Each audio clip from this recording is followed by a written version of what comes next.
Well. Hello, children. It is time for 2064 preview. I'm joined by the one and the only, the effervescent DeTarlo. Hello, Jason. What's up, Ryan? Welcome back to the pod. For me, it's two pods in like a week, so I'm raring to go. Raring to go. And we also have a lovely Baltimore Troy, aka Yort, with us. Yep, I'm glad to be back on the podcast. It's been a couple months. Last time I was on it was February, I think. But yeah, it's good that this opened up on it. I didn't have a baseball game, so yeah. Hell yeah. All right, let me adjust my font. I'm just realizing I have my font set to automatic when the thing rolled over, but it cuts off random stuff, so I had to set it to a smaller font to make it all fit, but it looks all right now. Yeah, if you guys also will have the OG Trent on when he gets off from work, whenever that will be. I will be taking a 30-minute break to take care of some family stuff. So Trent will be here eventually to hit you all with his angry takes. So yeah, please bring back Amot. All right. Yeah, Trent should be in a good mood. The Phillies are kind of good, so he's probably going to be in a good mood. For now. Just saying, oh, we'll get there. We'll get there. We'll see if we can get him to drink some bourbon. So, well, he has to interact with you, so I don't think that's going to be too hard. Whoa! Okay. Anyway. Here we go. I said I would be nice, but yeah. All right. Maybe we should take a few minutes to just talk about, OTP 26 and how it's literally perfect and there's nothing wrong with it. It fucking sucks. Come on. Okay. Go ahead. Rant away. I was going to say, what's your guys' initial take on it? Bars are down across the board. I think they're starting to come back a little bit on some guys, but like the drastic bar change is just, it's brutal at times. All pitchers got kicked, just nerfed and killed. That's what I like. What I want is some consistency from version to version, and we're not getting that. They don't need, it doesn't need to be so drastic every new game, and that's what makes this game kind of unfun at times. Is when you have a good roster and they just get murdered. Not saying that my roster's murdered, but some teams got murdered. Yep, it happens every time, and it's really fucking annoying. I hate it. Yeah, but just pitching across the board is like kind of not great. Like, I think hitting's been like okay. He didn't get hit as hard, but like I do agree with Jason. It's more on the pitching side. I'm starting to notice because there's not. I think in my rotation, if I'm just gonna do my rotation for a bit, there's one guy with over 50 stuff in the starting rotation. Stuff is at a premium. Everything is compacted. It feels so weird. It's just brutal. I mean, so that's why guys like people in my bullpen are just kind of a premium, but in the rotation, that's just hard to manage and look for those kinds of guys because those kinds of starting pitchers don't really exist as I've started to notice. But I've only played a couple of on Sky, and I've only played a couple of offline sims, so when I get to my offline sim, I'll start to pay attention to it a little more. But pitching's hard to come by, just to develop too. Yeah, I think I agree with Jason in that I hate the players getting nuked on the rollover. Ezra Peters got destroyed. It's not fun. The pitching bars getting nerfed. I'm indifferent right now because I want to see what the stats bear out. We'll have to see at the end of the first season how the stats go and how the game sort of adjusts everybody's bars based on those stats. If strikeouts are ultra low, I might have to executive action some moves, but I want to see at least one season before I really worry about that kind of stuff. But the other thing is we're also all in the same boat together, right? Like everybody's pitchers across the board got nerfed, so nobody's really at a huge advantage or disadvantage in terms of that. Everybody's on the same playing field. What's also annoying is the scouting. Like you can't scout the draft. Like that was so as me when I'm doing a rebuild, like I could give 2 Fs about like other scouting, but I'm scouting the shit out of the draft. And if you can't get good reports on prospects, and it's even more of a coin flip if you're drafting. Yeah. And I get it, like it's gonna echo like real baseball, like, but this is a video game. Like I don't I know you want it to be realistic, but this is also a video game at the same time. So that's what really irks me eventually when Detroit goes back into a rebuild in probably 8 or 9 years. If you can't scout if you can't scout the draft, then get good reports on guys, then what good is drafting? Yeah, that's gonna be. I'm not sure if that's a combine setting thing. Which again, I did explain it, but just for anybody who missed it, like the combine doesn't work. Like it only lasts 7 days during the off season. Like, and we would have to sim day by day, which is absolutely not feasible in any world. So we just had to turn it off. Now this draft pool was generated on 25, and I think the next one. So I'm wondering if that's linked to it. I'm really gonna start worrying about it in year 3. So 2066 pool. Like everybody can't get barely anybody to very high, then yeah, I don't know what we're gonna do about it, but then I'll maybe start to worry there. I mean, we could just go back to 25. Hell no. You know what's funny is one of the swap overs is that like one of the things about 25 was there were so many guys who like their stats wouldn't match their bars, and I hated it. And the first thing I noticed is on the switch to 26, immediately the bars basically matched what most of my guys' stats were. It was like, okay, this is what I thought the guy should look like based on the stats. So I like the bars. I hate that they're squished so much, but I think that'll fix itself over time. But it feels to me like the bars are more accurate now.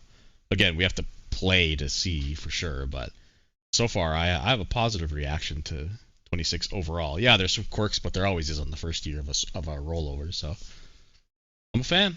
Yeah, well, that's just the thing that it gets me is consistency. There's no from 25 to 26. It's like a brand new game. Yep. You know, because even when you were playing Madden every year, from Madden 93 to 94, you know, through whenever, it was the same game. It was just little upgrades here and there. I mean, the good players are still good, right?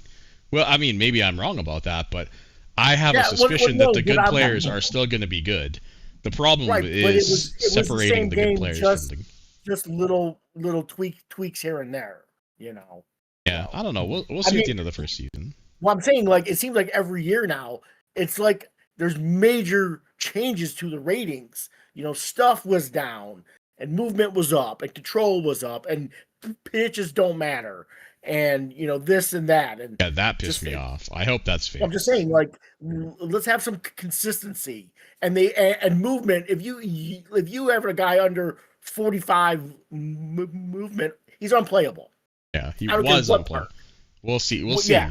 I totally agree with you in that the meta of the game completely shifts, and we have no idea what it is for 2 seasons. Like we have no clue how this is going to go. That's what I don't like. But it's also a little fun, right? A little mystery. That's what separates the good GMs from the bad GMs, right? The good GMs right away are gonna pick up like on, oh hey, you know, like I can play fly ball pitchers again. Like they're good, they're fine, you know. Like maybe this type of pitcher isn't as good as it used to be. Stealing's probably down by the first look of the first. Actually, I was looking at this today. Where is it? Stats. I was looking at this today. So the average going down was a total lie, which is so crazy. So this is the first year on 25. Our BABIP right now is 310. That's what it's been forever. hilariously, it like slowly degraded over time, and now the first season on 26, it's back up to 310. I don't have any explanation for that, and it's fucking dumb. But regardless, anyway, stealing is down about 5%, which is not a lot in terms of like percentage-wise, but it's going to be noticeable to some teams. But runs are up, so that's something I'm keeping an eye on. But they're not too far off where we were at the end of 25. Where is it? Strikeouts? Strikeout percentage. I do. Oh, Ks per at bat is literally at an all-time low, down to 0.2. 20% of at bats resulting in the K, which is like that is the lowest it's ever been in the history of the league by a lot. It's been trending down since the beginning. Like the start of 53 was 23.6. So I mean, if this stays the whole season, it's gonna need adjusting because that's just not right. So, but anyway, off the hop, everything looks not too shabby. There's nothing like crazy outlier. Walks are down a little bit too. So it's weird that offense is up. I guess it's just strikeouts going down. Anyway, I'm ranting. I think we should. Go ahead. We should. No. Again, Take my it to midnight, overall. It's fine. It's fine. Just take it to midnight. It's fine. Take it to midnight. No, my overall reaction is, positive, optimistically positive. I think after the first season, a lot of the weirdness will be ironed out. I still think the good players are going to be good. When the bars get squished, I don't like that because then, one player who's 50 could perform totally different to another player who's 50. A 50 contact on one guy means something different on another guy. I like when the bars are stretched out. It makes the player profiles look a little more interesting. Whereas right now, a good player has 5 green bars. It's like that's boring. So, but we'll see. We'll see when the game generates draft rules. I have faith. 25 was becoming very tiresome, and I'm sure by the end of this, we'll get there too. But so far so good. Are we planning on doing the whole league tonight, or? Yeah. Because I don't think we talked about this. The whole league. Yeah, whole we're league. zooming. Fantastic. Because I can't. Yeah, I'm out tomorrow. My kid's got a game tomorrow, and then Okay. yeah, Okay. we're zooming. And well, there's plenty of us tonight. Like it's not like it's just me and you. There's 4 of us, so if one of us needs a break, like I'll be taking a break in half an hour. Yeah. Well, once so- Trent gets on and there's 4 of us, I'll probably just be the driver, clicking around and maybe pot-shotting a few things. But I want to hear Trent's take, the OG. I want to hear Yort's take. Not quite the baby of the league, but might as well be, like, in terms of there's like 4 more GMs with less seniority, but you're pretty new to the league and pretty new to the game ish compared. And so I like hearing your takes on stuff. It's been over a year now. Yeah, that's in crazy, the man. league. It is crazy. 53 was my first season. No shit. So you've been in the league for 10 seasons now. Yes. That's Yeah. awesome, man. Get that And 10-year he's yet to make the badge. playoffs, right? Yet to make the playoffs or Oh. even have a one winning record, which was the first year, which was Zach's team. So Dude, don't feel Should have bad. should Hey. have had one a couple of seasons ago, but like I got that unlucky. team just completely collapsed in September. Yeah, they folded like a lawn chair in September on you. It was brutal to watch, man. Yeah. My first 10 years in this league where I was so terrible, dude. It's just your last 5 years I think have been pretty good. Like I think your team is Like going to be set up for 500, success here. just 500, close to 500. Like, Should you know what? I still have a sub 500 winning percentage overall for my GM, so I think you're probably better off than I am in that case. Yeah, but Ryan, you've got 2 rings though. Yeah, but I've also Yeah. been here for 53, 51, 52 seasons now, so. And you're not going anywhere. No, yeah, that was a hilarious joke. I'm like, how can I drop that I just Yeah. want to sleep in an extra hour on these guys without getting crucified by AJ and Craig? Um, uh-oh. So I'm like, I'll just pretend Yeah. I'm quitting. They'll love but no, that. and I presume, Ryan, if the day comes, I believe you would have expressed what the exit plan with me was going to be as the executive, whatever title I have. You You get to make up your own title, buddy. No, That's the I don't. beauty. I can't take the league over. Okay, so I would think that you would have the replacement lined up first. So I knew you were kind of joking, but I hadn't seen everything yet. No, so that's yeah. why I sent you the hey, what are you doing? Unless I die of a heart attack, knock on wood or something, yeah, I don't plan on quitting anytime soon, so I enjoy the Well, no, daily but like, doing just, stuff, well, so. like there has to be a backup plan, anyways. There So, should and be, yeah. I mean, you're the backup plan right now, but you're like the emergency well, backup guy. But... I can't sim at 11 a.m. every day. No, I know. So, well, if sim time would have to change, guys have to adapt. Adapt or die. Oh All right. my God, I would be impeached. All right.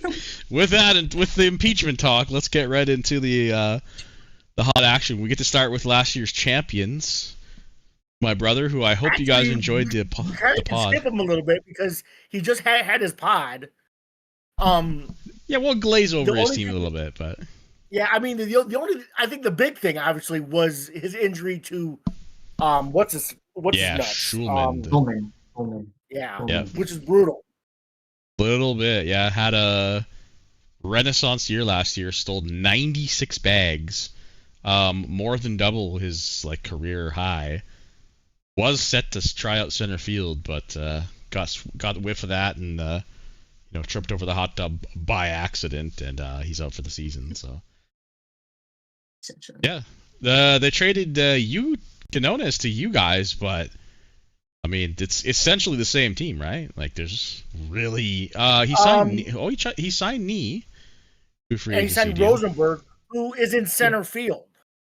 Oh no! Well, you got to do what you got to do, man. Fuck the defense. He's not negative in 6 games. I mean, it's 6 games. Yet. Yeah, that's not gonna last. I don't know if we're gonna find on all 36 teams a worse player in center field in the league in terms of defensive ratings. Like I got 55 range. Yeah, well, I mean, but who cares? Look at this. Yeah, like, 55. Yeah, team is gonna blast just like they did last year. Pitching is gonna be pretty good, but the batting is gonna be where the lethality comes in. So, Elite Pen. Obviously, we talked a lot about that on the pod. Even though he dealt me a closer, still pretty fucking good, honestly. Yeah, still and really good. I'm not. And what he said on the pod was that he's got to move these guys. He can't resign them. So, if you guys are looking for a closer, like you could probably get a couple more out. Yeah, I mean Lee Shape is 25, and trust gonna me, be a free agent. They all are asking for $30 million a year. So yeah, I mean they should be like a closer, an elite closer is even rarer now. So this guy should get 20 mil a year.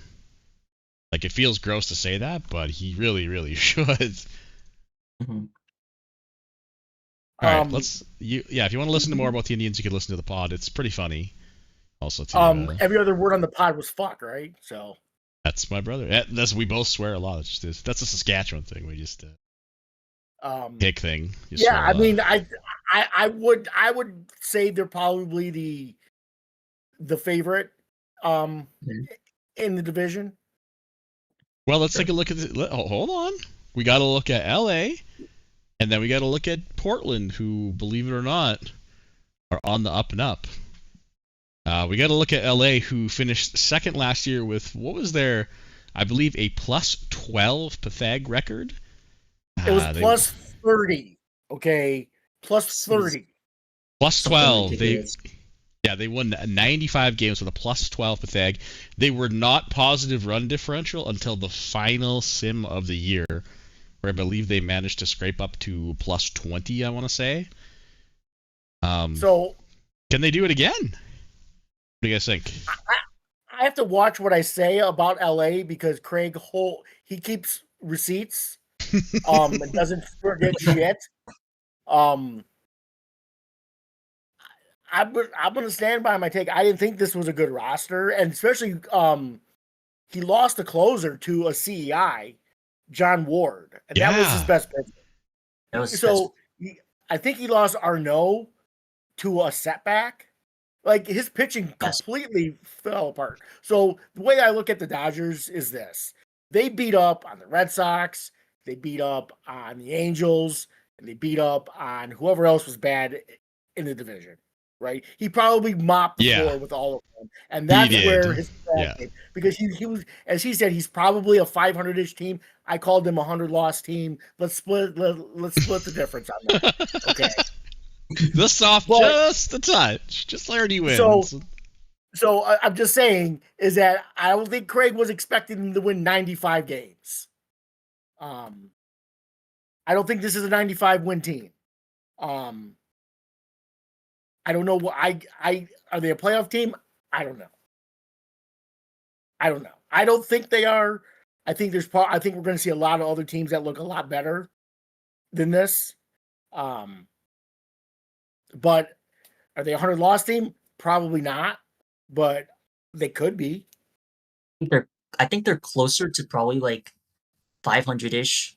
Looking at their roster at the moment, like I don't think it feels like middle of the road, like perfectly like fine, nothing special. A lot of like, and it's a relatively young team too, but Yep. I don't think it's not. I don't think it's 100 losses. I think it's kind of crazy to say that, but I think this looks pretty much like 500 split down the middle, like 82 win team.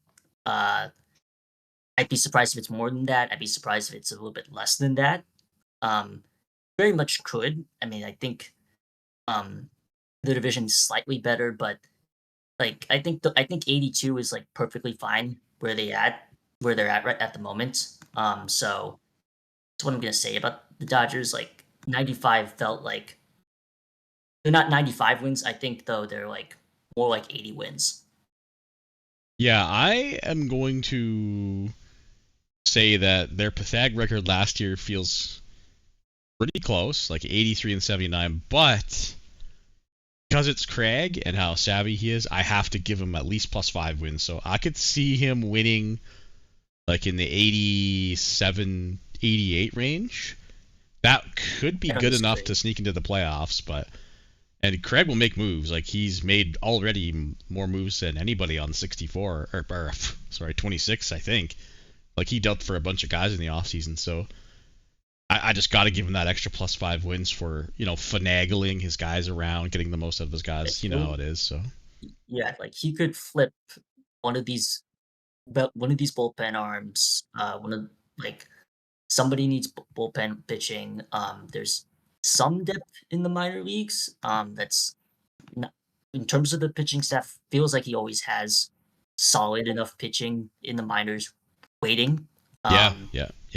If I count right now, there's about like 7 guys that are about 50 overall or 50 potential at least that could probably pitch for other teams. But like he'll make a really smart looking move at the deadline, and it will probably pay off for him. It feels like most of the moves he's made in the last few years, I don't think he's made like a really bad move. Like it's always worked out for him somewhat in the end.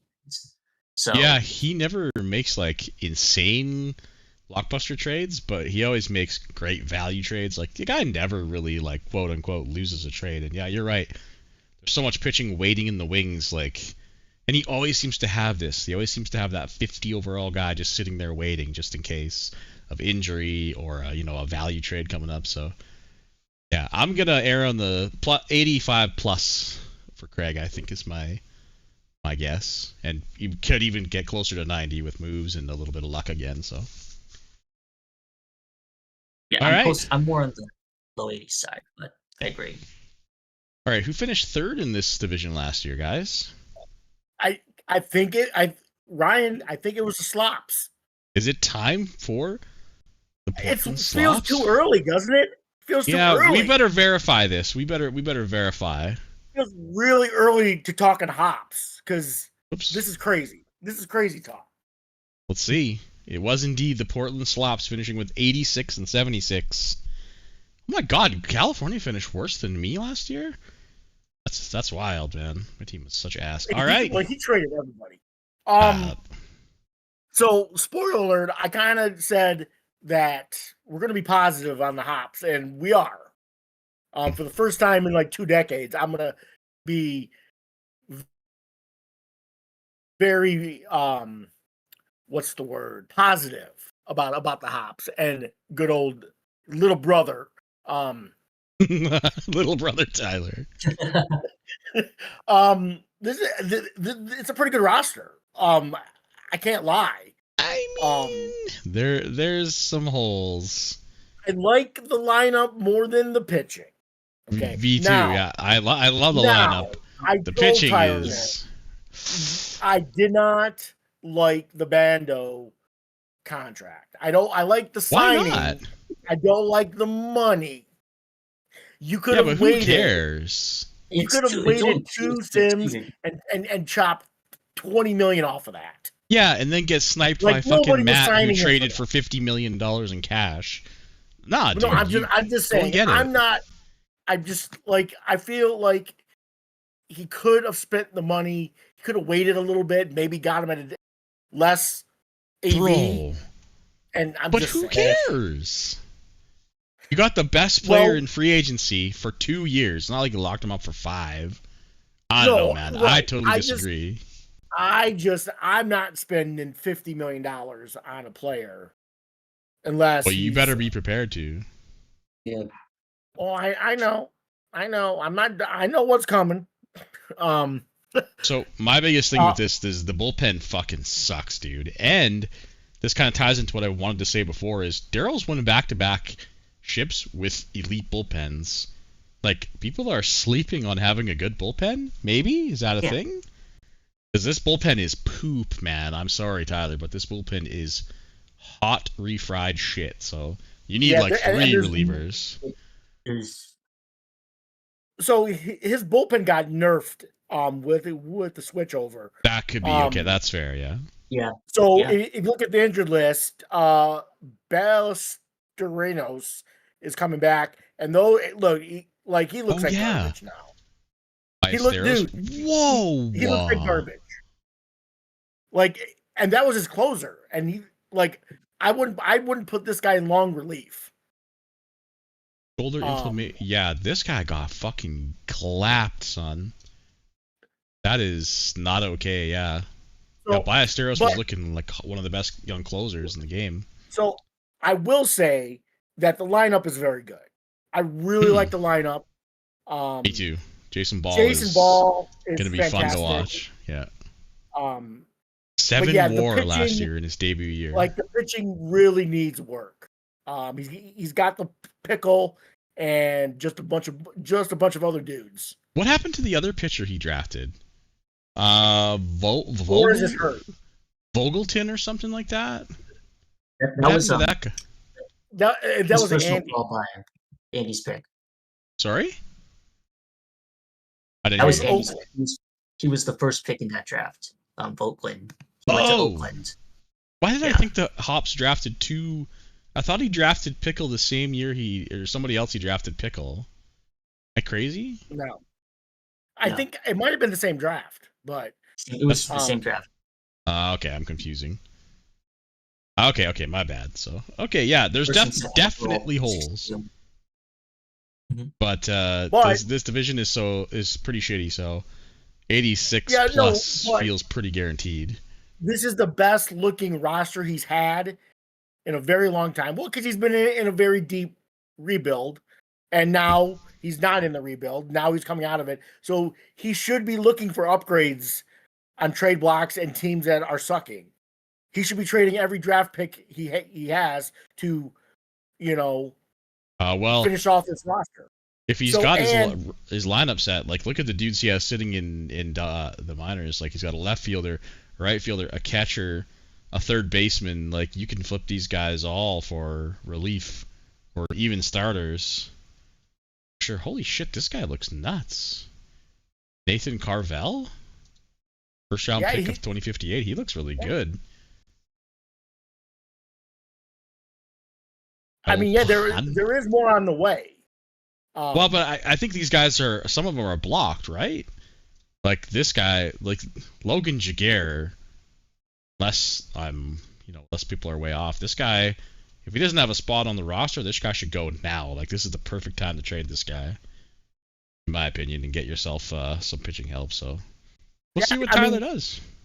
I'm excited to watch the moves he's going to make or the moves he doesn't make. There is a universe here where he unseats the Indians in the division. There is a path. Are high. But okay. No, I'm just saying, like, this roster is good enough. I think at least the lineup is good enough to do it. Now, whether the pitching comes together, we'll it's a wait and see. But I can see them being right there with Cleveland for sure. Like they're not 10 games worse.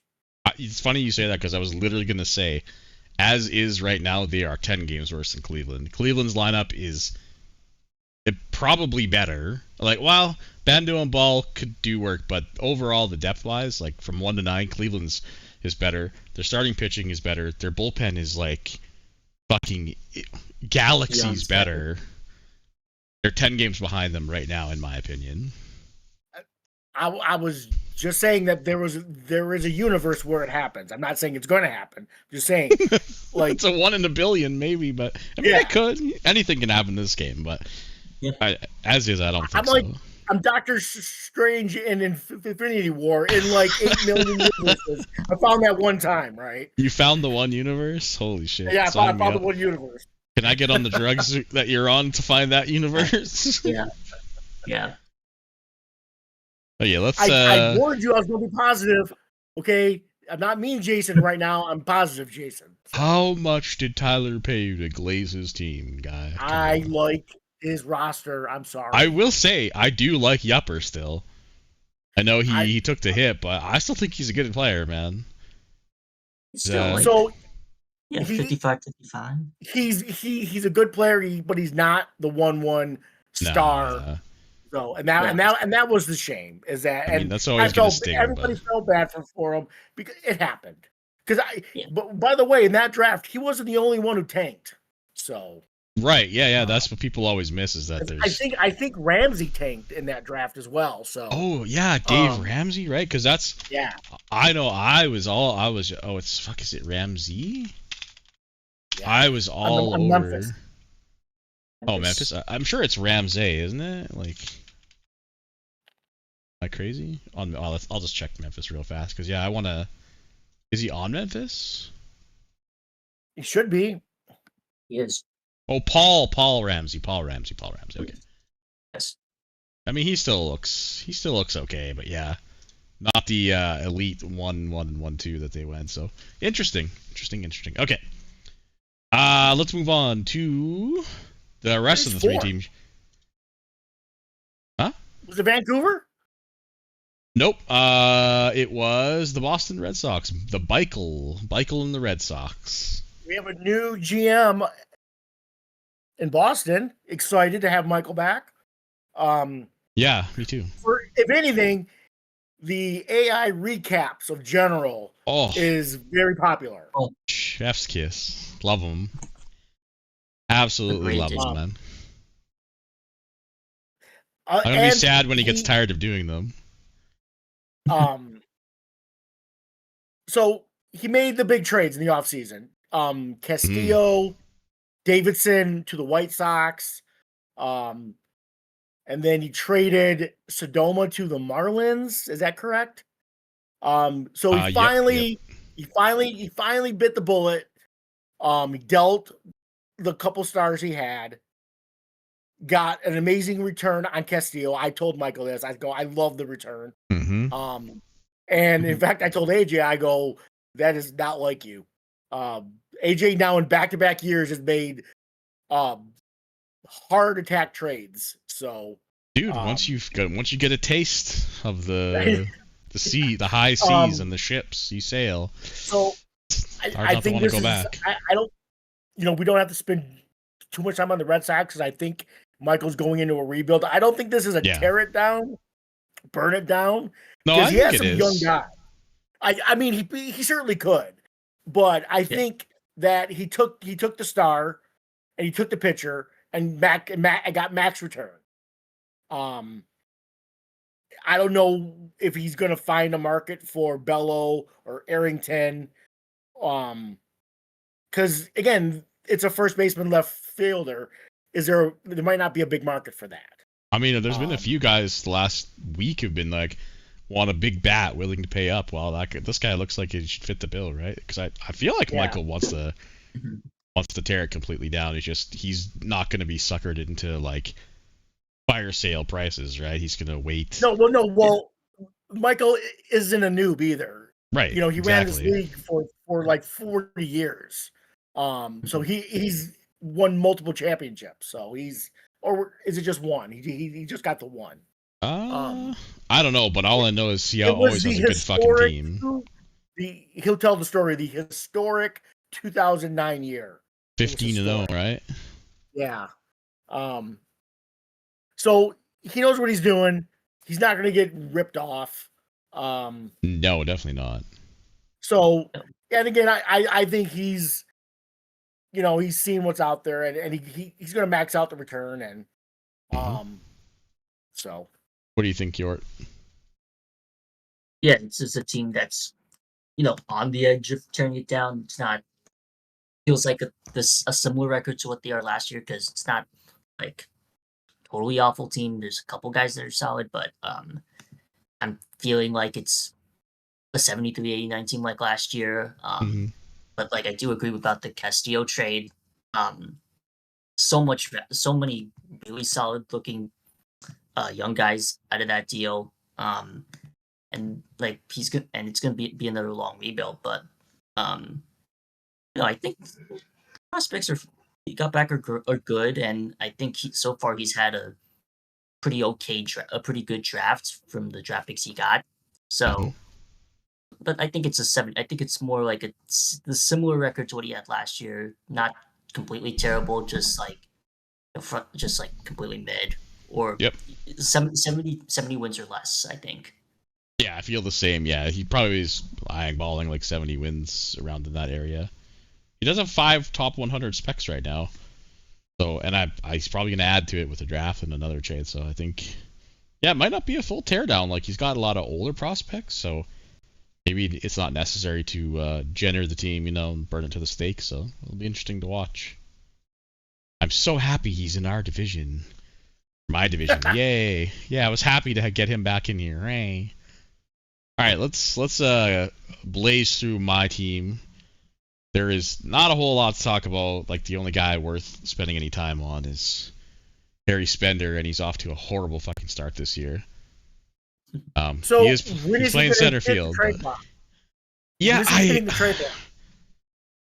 my gut says probably.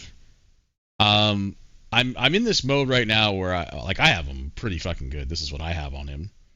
I have him 65 center field because he did an outfield lab for me, and I am gonna say probably. I'm in the mode right now where I'm just like plugging anybody in to just see if they can do anything, and we're definitely trending towards full teardown. All my specs are super young, so probably he hits the block. I was kind of hoping he'd have a blistering start to get more value, but we'll see. So, I mean, he's 26. Yeah. If he was 23, you could probably hold on to him, maybe. Right. But at 26 now, like, if you're not projecting 3 or 4 more years, of until your specs are ready, then like you could get a really good return. Like somebody's gonna want this guy hard. I hope so, because I really like him. He's I believe he's probably, I don't know if he's Iron Man, but he's for sure durable, like based on his injury history. He can now play center field according to my scout. He should hit the ball pretty good. He's a decent runner. Like, he's kind of an all-around player. I would call him playable in center field. I wouldn't say Yeah, I mean, he's not going to win Gold Glove out there, but when you can have a bat like this in center field, dude, I don't know, that's pretty valuable in my opinion. No, yeah, absolutely. I would like somebody's going to pay the piper for this guy. Somebody will. Yeah, like if you're a real contender and you have a hole in left field, or right field. Well, yeah, I would be especially all right over it. field, right? Last year he got 18.5 ZR in right field. Same Which is defender. which is why I kind of think he could be fine at center field. So, but center field is a different beast. I get that, but yeah, if you want elite defense plus bat plus speed, not injured, he's your man. So, I'm probably gonna win. Hopefully less. Like I'm not trying to tank. I'm not putting out like fucking old scrubs. I'm trying young guys. Like I'm gonna rotate guys to see how they do. A couple guys have their spot, right? Like Jace Eichhorn. I'm a huge fan of that guy, even though he never hits the ball. But there's not a whole lot to talk about, and the minor leagues are just too young to even bank on anything yet. Yeah. Like we got the IAFA Munguis, which I was pretty excited about because he kept deving up. Or every camp, my guy was like, "Oh yeah, this guy's performing better than expected," but otherwise, it's gonna be a hot minute. We're gonna be bad. So I'm just happy. I feel like I'm being bad at the right time. Like I kind of extended my window, which I shouldn't have. But when Portland was still bad, Boston was bad, Cleveland wasn't quite there yet, I thought I might have a chance. So I feel like I'm bad at the right time. If that sounds or makes any sense. Yeah. Sure. And not much else to report. Okay, not to cut you off, but I'm going to jump off, and I'll be back as soon as I can. Yep, sounds good. That's good. Yeah, your team. Yeah, Brian, your team feels like there's a lot of I do like you plug in a lot of guys and seeing where they are. I think I have 78 on Twitter, 65 range in center field. He can. If I were to gauge his value right now, like this is maybe 2 first-round picks. I don't know if it's actually 2 first-round picks, but like that seems fair. Like at this moment in time, that's what probably would be.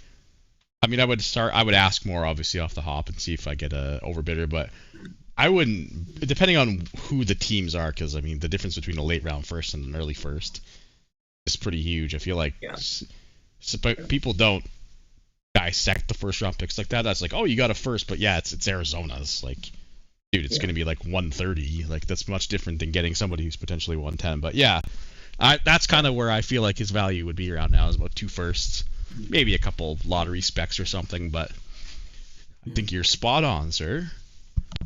Yeah. So. All right, let's finish off the. Go ahead. Yeah. Yeah. No, we can go to LA, the Angels now.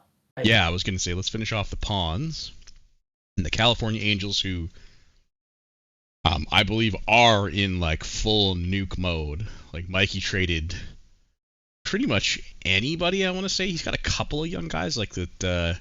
Garrett Talik looks good, or Talik, if however you want to say it. But and Gavcia's, I think he's had a couple of good years now, hasn't he?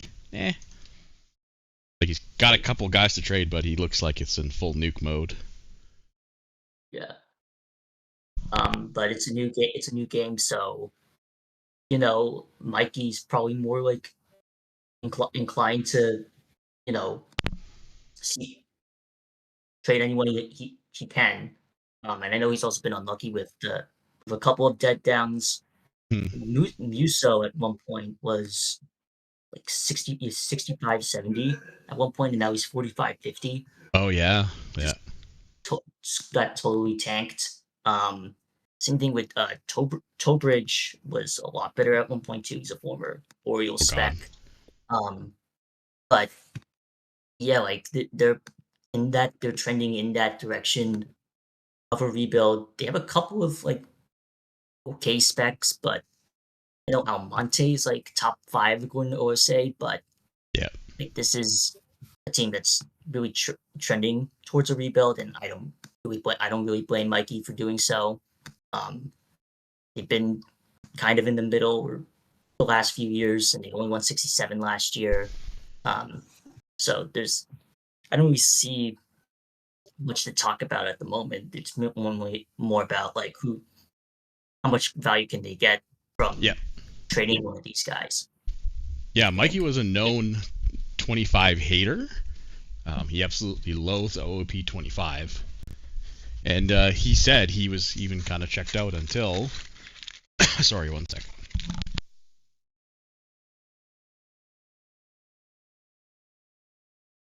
He was kind of checked out until 26. And in retrospect, he kind of did a genius thing and traded all his good players on 25 that still looked good before we got to 26 and they got nuked. Yeah. So, kind of a smart thing to do. I don't know. I mean, he did it before 26 even came out. I think he started doing this. So, a pretty smart strategy, considering that most of those guys would have gotten nuked and looked like every other guy in the league. So, I hope Mikey comes back to General and starts shit talking again. Yeah, me too. But it's gonna take a while, probably be a couple of seasons before he really has another contending team like he did a couple of years ago. But right now, just on paper, it looks like the worst team in the division at the moment, even worse than the Red Sox. Yep, I think it's funny because I could see the the standings. Excuse me. The standings looking pretty similar to last year, although I think we flipped Craig, the Dodgers, and the Hops. Yeah. But I mean, I don't see a whole lot of difference. The bottom three are going to be like in that 60 to 70-ish win range. Nothing exciting. Not giga tanking like some scumbags who do that. But yeah, kind of seems like it's going to be business as usual in the ponds. Yeah, it seems like it's going to be the same. I would be a little bit surprised if there would be little change at the moment. Yeah. So at the top, really. So I think Cleveland would finish first, and then Portland, and then the Dodgers. Either of them could be two or three. Yeah. And then some combination of Vancouver, Boston, and Cal. Yep. I totally agree. Yeah, this is Cleveland's division to lose. If Cleveland doesn't win, something went horribly wrong for them. Obviously, nobody's wishing that, but definitely theirs to take. All right, let's go to the next AL team. We're going to stay in the AL. Well, we could go back and forth. No, let's stay in the AL. Yeah, stay in the AL. Yeah. So it looks like the Rockies and their division are going to be next. And I actually believe, the Rockies were the 2 seed last year. Yeah, so we'll start with the Colorado Rockies. Bit of a tough start to the season. But did the Rockies, I don't know if they did much in the off-season or in terms of trading. He's just kind of been just building his own team. Yeah. Yeah, some of his players have gotten hit by the version switch. Echeverria looked like a really good starter. Yeah. Now he's just kind of okay. Story of his a lot of players. His closer was elite too, right? Vince Graham looked like pretty wild, and he looks pretty goddamn average at this point. Yeah. That's OSA, so. Yeah, a couple of his guys. Bielefeld, who was insane the last few years, just kind of okay. He's still good, but oh yeah, Bielefeld, yeah. A normal. He just looks like a normal DH to me. He dropped from 80 power right down to 70, but did he? I don't remember him having 75 potential power. Maybe this I was looking at my guy, but yeah, it's sad. This guy was he's still going to hit the most home runs in the league probably. Yeah. But I hope it doesn't drop a shit ton because it's fun to watch a guy hit 60 homers. Yeah. 60 homers back-to-back seasons. Yeah. And then the rest of his team just looks like grows a lot of his own talent. Doesn't trade for a lot of guys.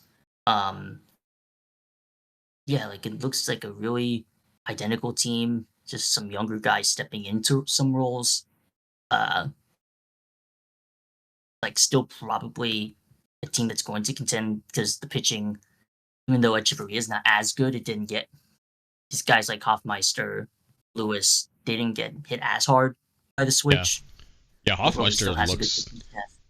This guy might be one of the only guys who like actually got better with the version switch, which is crazy because he's 30. Mhm. But he like this looks like elite now in our league, right? So yeah, his Yeah, pitching is still so- pretty good. Yeah, so this is still a team that I wish should contend at the top of the Alvarado. I don't. It's almost an identical same team. He's lost a couple of times last couple of years in tough fashion. But he's made a couple of big moves. Like at the deadline, like Alvarado a couple of years ago, Bando last season. Yeah, he's not No. afraid to make a huge deal. That's why He I could think you make never count another. him out. He could make another big move when it feels like at least to me, like you at least expect it. So, yeah, I would be surprised if they're worse than third in the division. It's slow start right now, but they'll probably pick it up eventually. Yeah, I wouldn't be worried this early. Two Sims in. Yeah, 93. They've been pretty consistent since the 60s started. 94, 89, 92, 93 feels about the same. Like low 90s feels pretty appropriate for this team. There Yeah. isn't really a bad player on the team, right? Like there's no big holes. Everybody's at their position is a pretty solid player. Their bullpen is, well, nothing to write home about. Oh, it's maybe Ian Graham is their closer. Am I crazy? Ian Graham should be their closer now, maybe. Holy, but yeah. The bullpen's a little weak, but I guess it's hard for us to know. Like, I shit on Tyler's bullpen, but who the fuck knows what's going to do what? I know Dong Song here looks awful. 35 stuff. A 2020 cutter.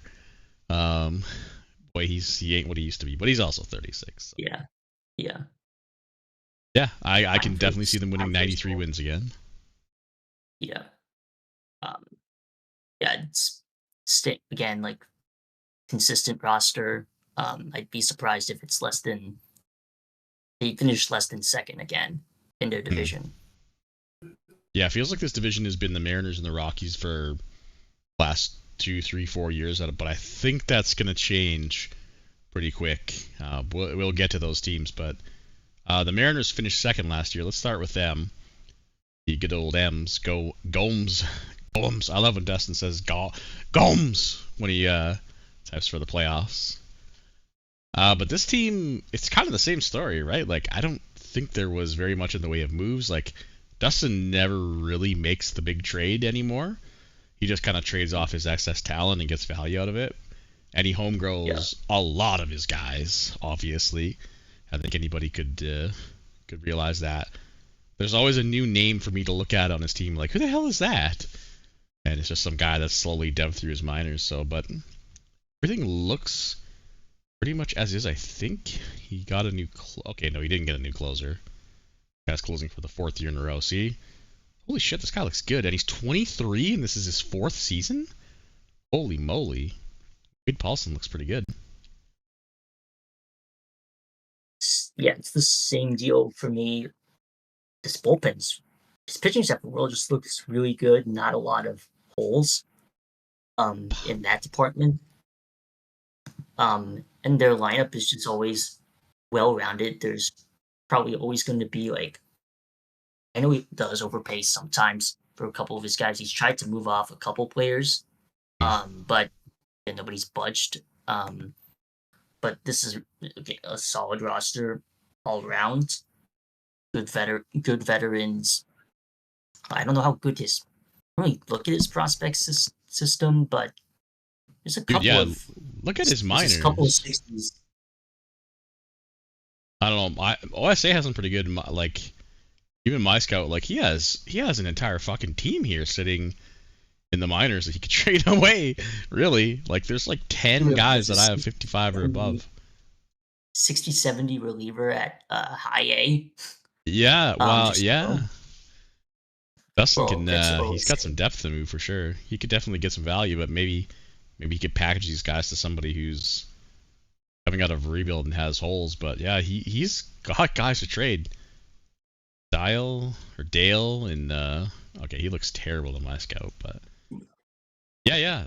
It's the same old story, man. Like they're gonna be good. They've been good for a millennia. Like they and Toronto have been the pillars of the league, and they always win 90 games, except for they have one random bad year. Usually about every 15 seasons or so, they have one just random bad year, like here in 2044, back in 2034.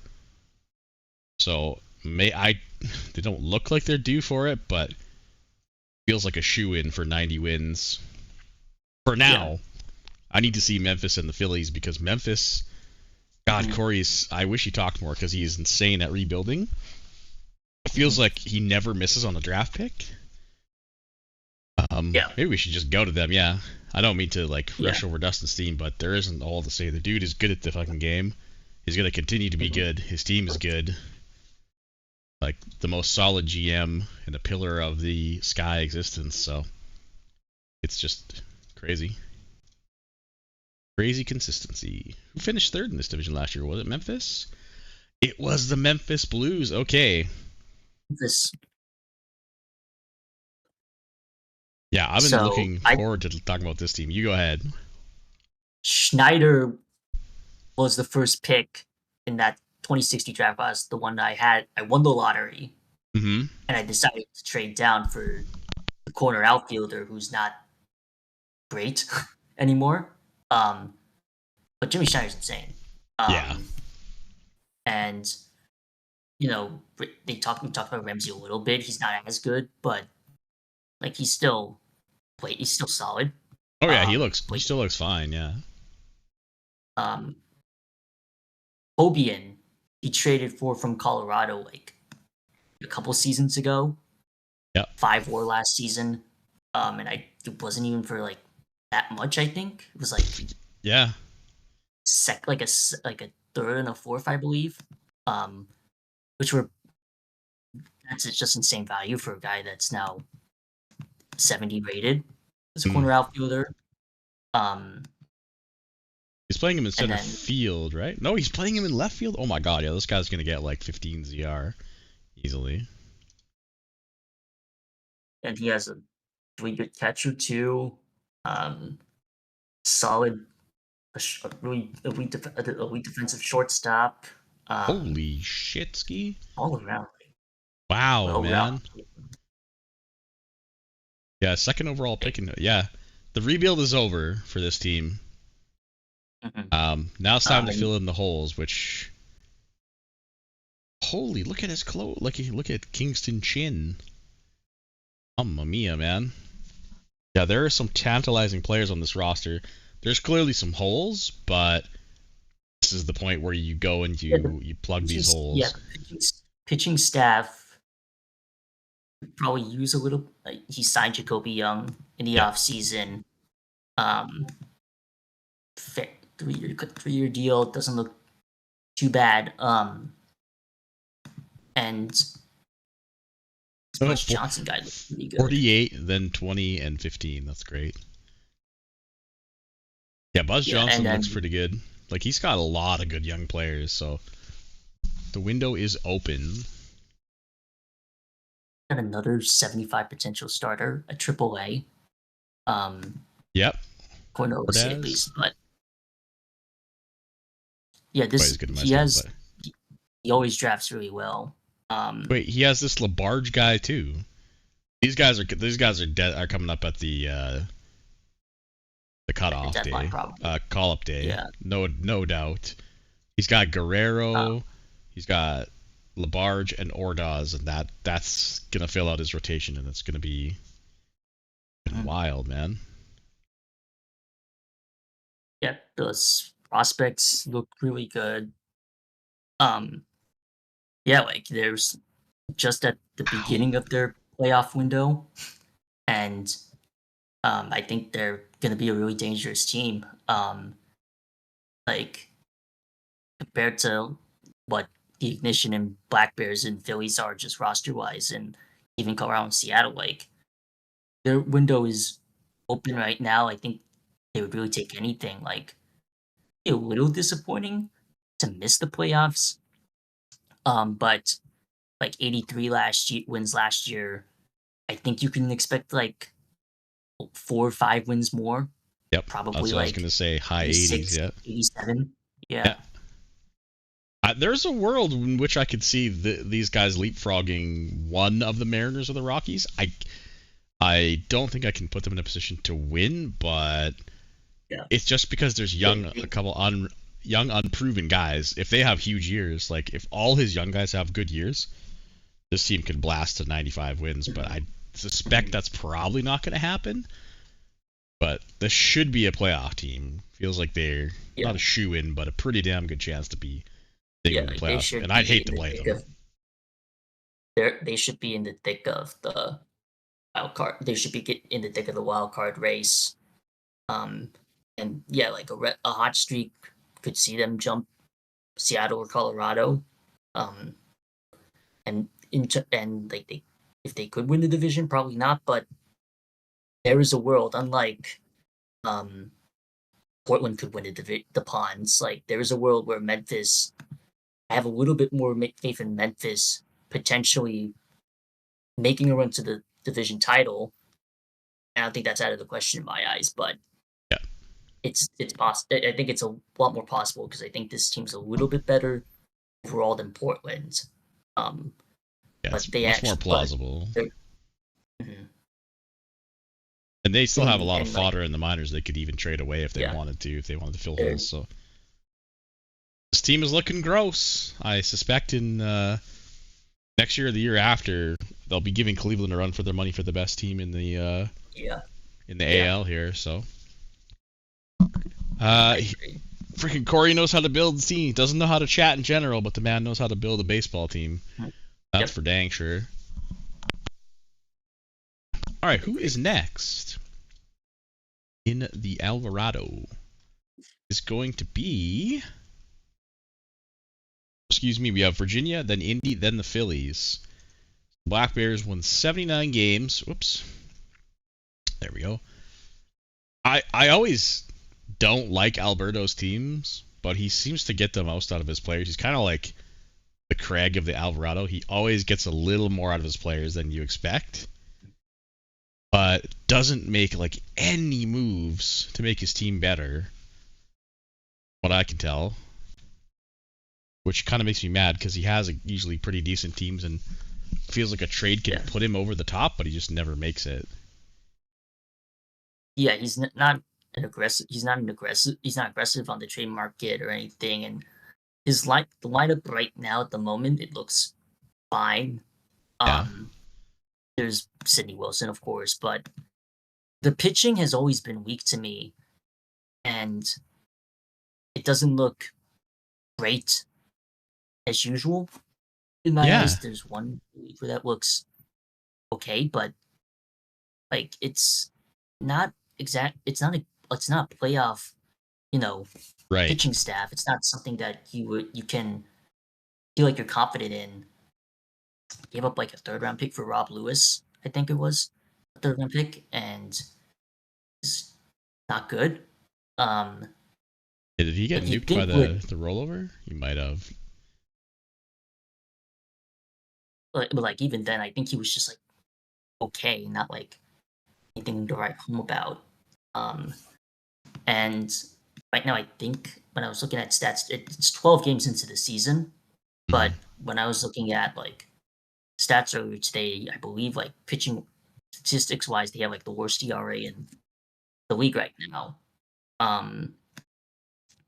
And like it feels like they should be better than what they have been the last few years, which has been, mediocrity, which is fine. Like if you want to hover around 79 to 83 wins, like that's okay. It's just like in real life, like fans are gonna want you to make a big move or want you to take that big step or do something, do something to switch things up. And you're not trying to make money here or save money or something for your owner, right? You got to spend it. So I feel like hover. That's the absolute danger zone. Like I hate being in the 70 to 85 win range. Like, I either want to be below it and rebuilding or above it and be in the playoffs. Like, I feel like, especially if you're there multiple years in a row, it's like, you gotta shit or get off the pot, man. Like, something's gotta give here. You either gotta go one way or the other.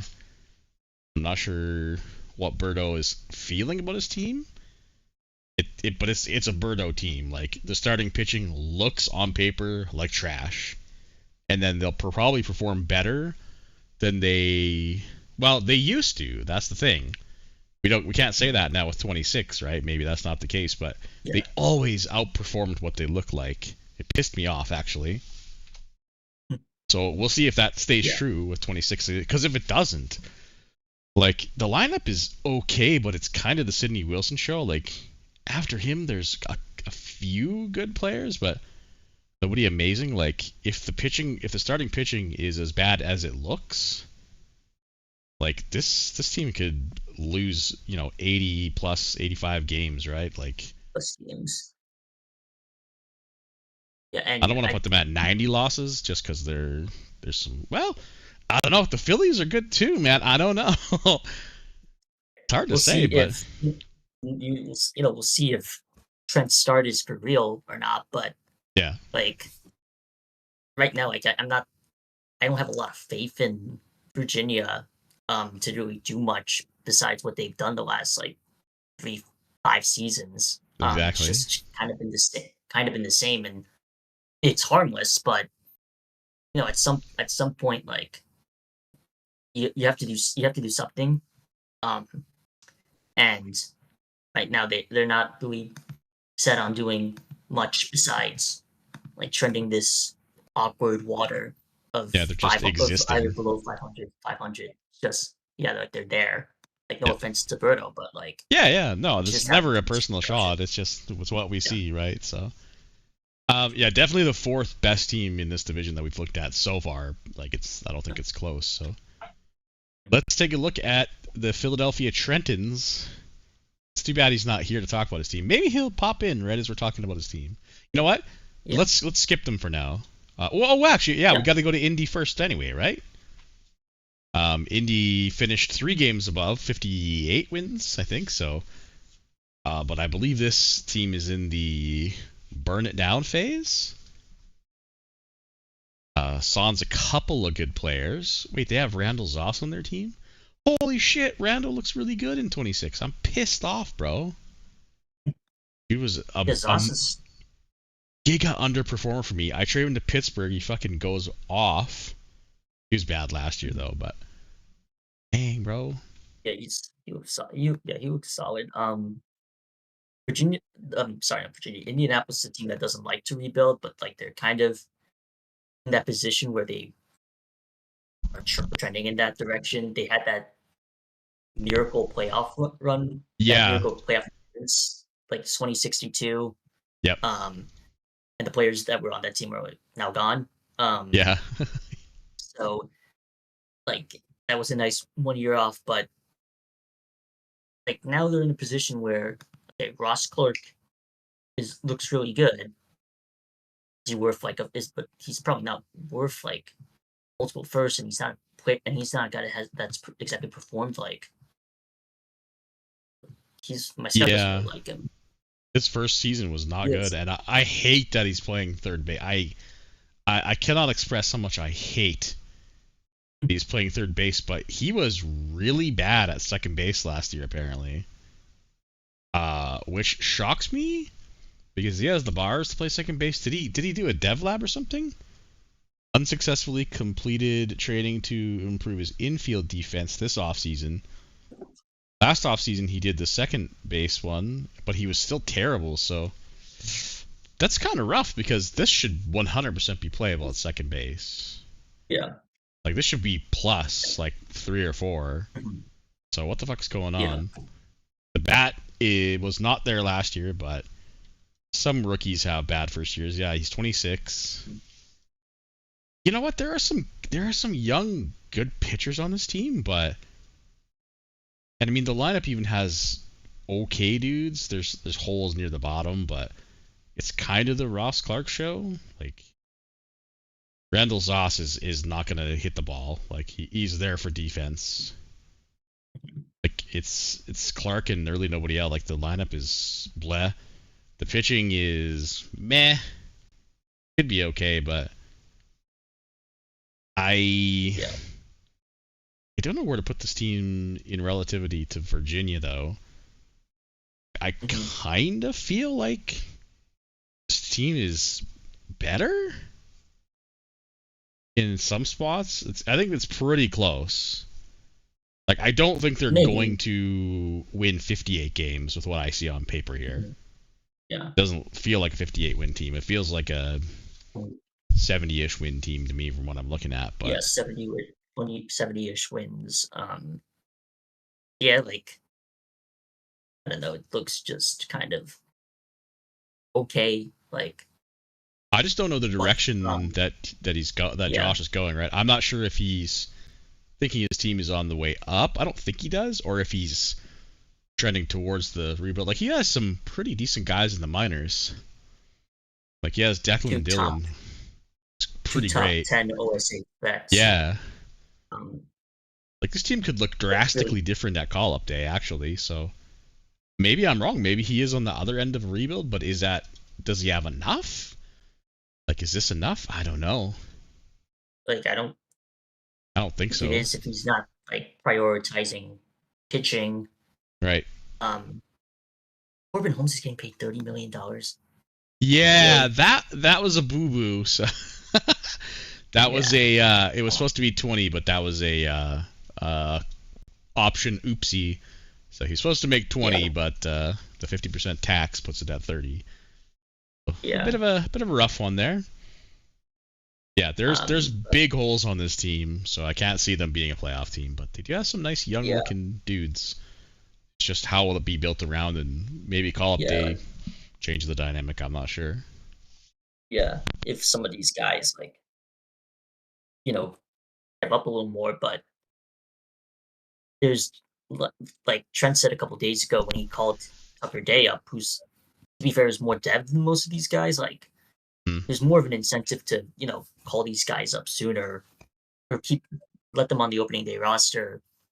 But I would say that I think I would take Virginia slightly over them, but there's not much of a difference in my eyes. So, like, I think they're a low 70s in terms of their win total. I don't think that this is 55 wins bad, but agreed. This is like 70 wins. Yep, totally agree. There's an argument for Declan Dillon to make the roster, right, with the PPI now. Like, because I think they have to be a top 100 spec to be eligible for that. So possible, but I think he made the right decision in keeping him down. I don't think it's worth burning a service year on a guy like that. So some guys you just have to, like, be a little more patient. Yep. Well, I'm going to go on a tangent now because I'm super interested to see what happens to guys like this. Like, in real life, this guy makes the team. Like, this guy's on the team. Yeah.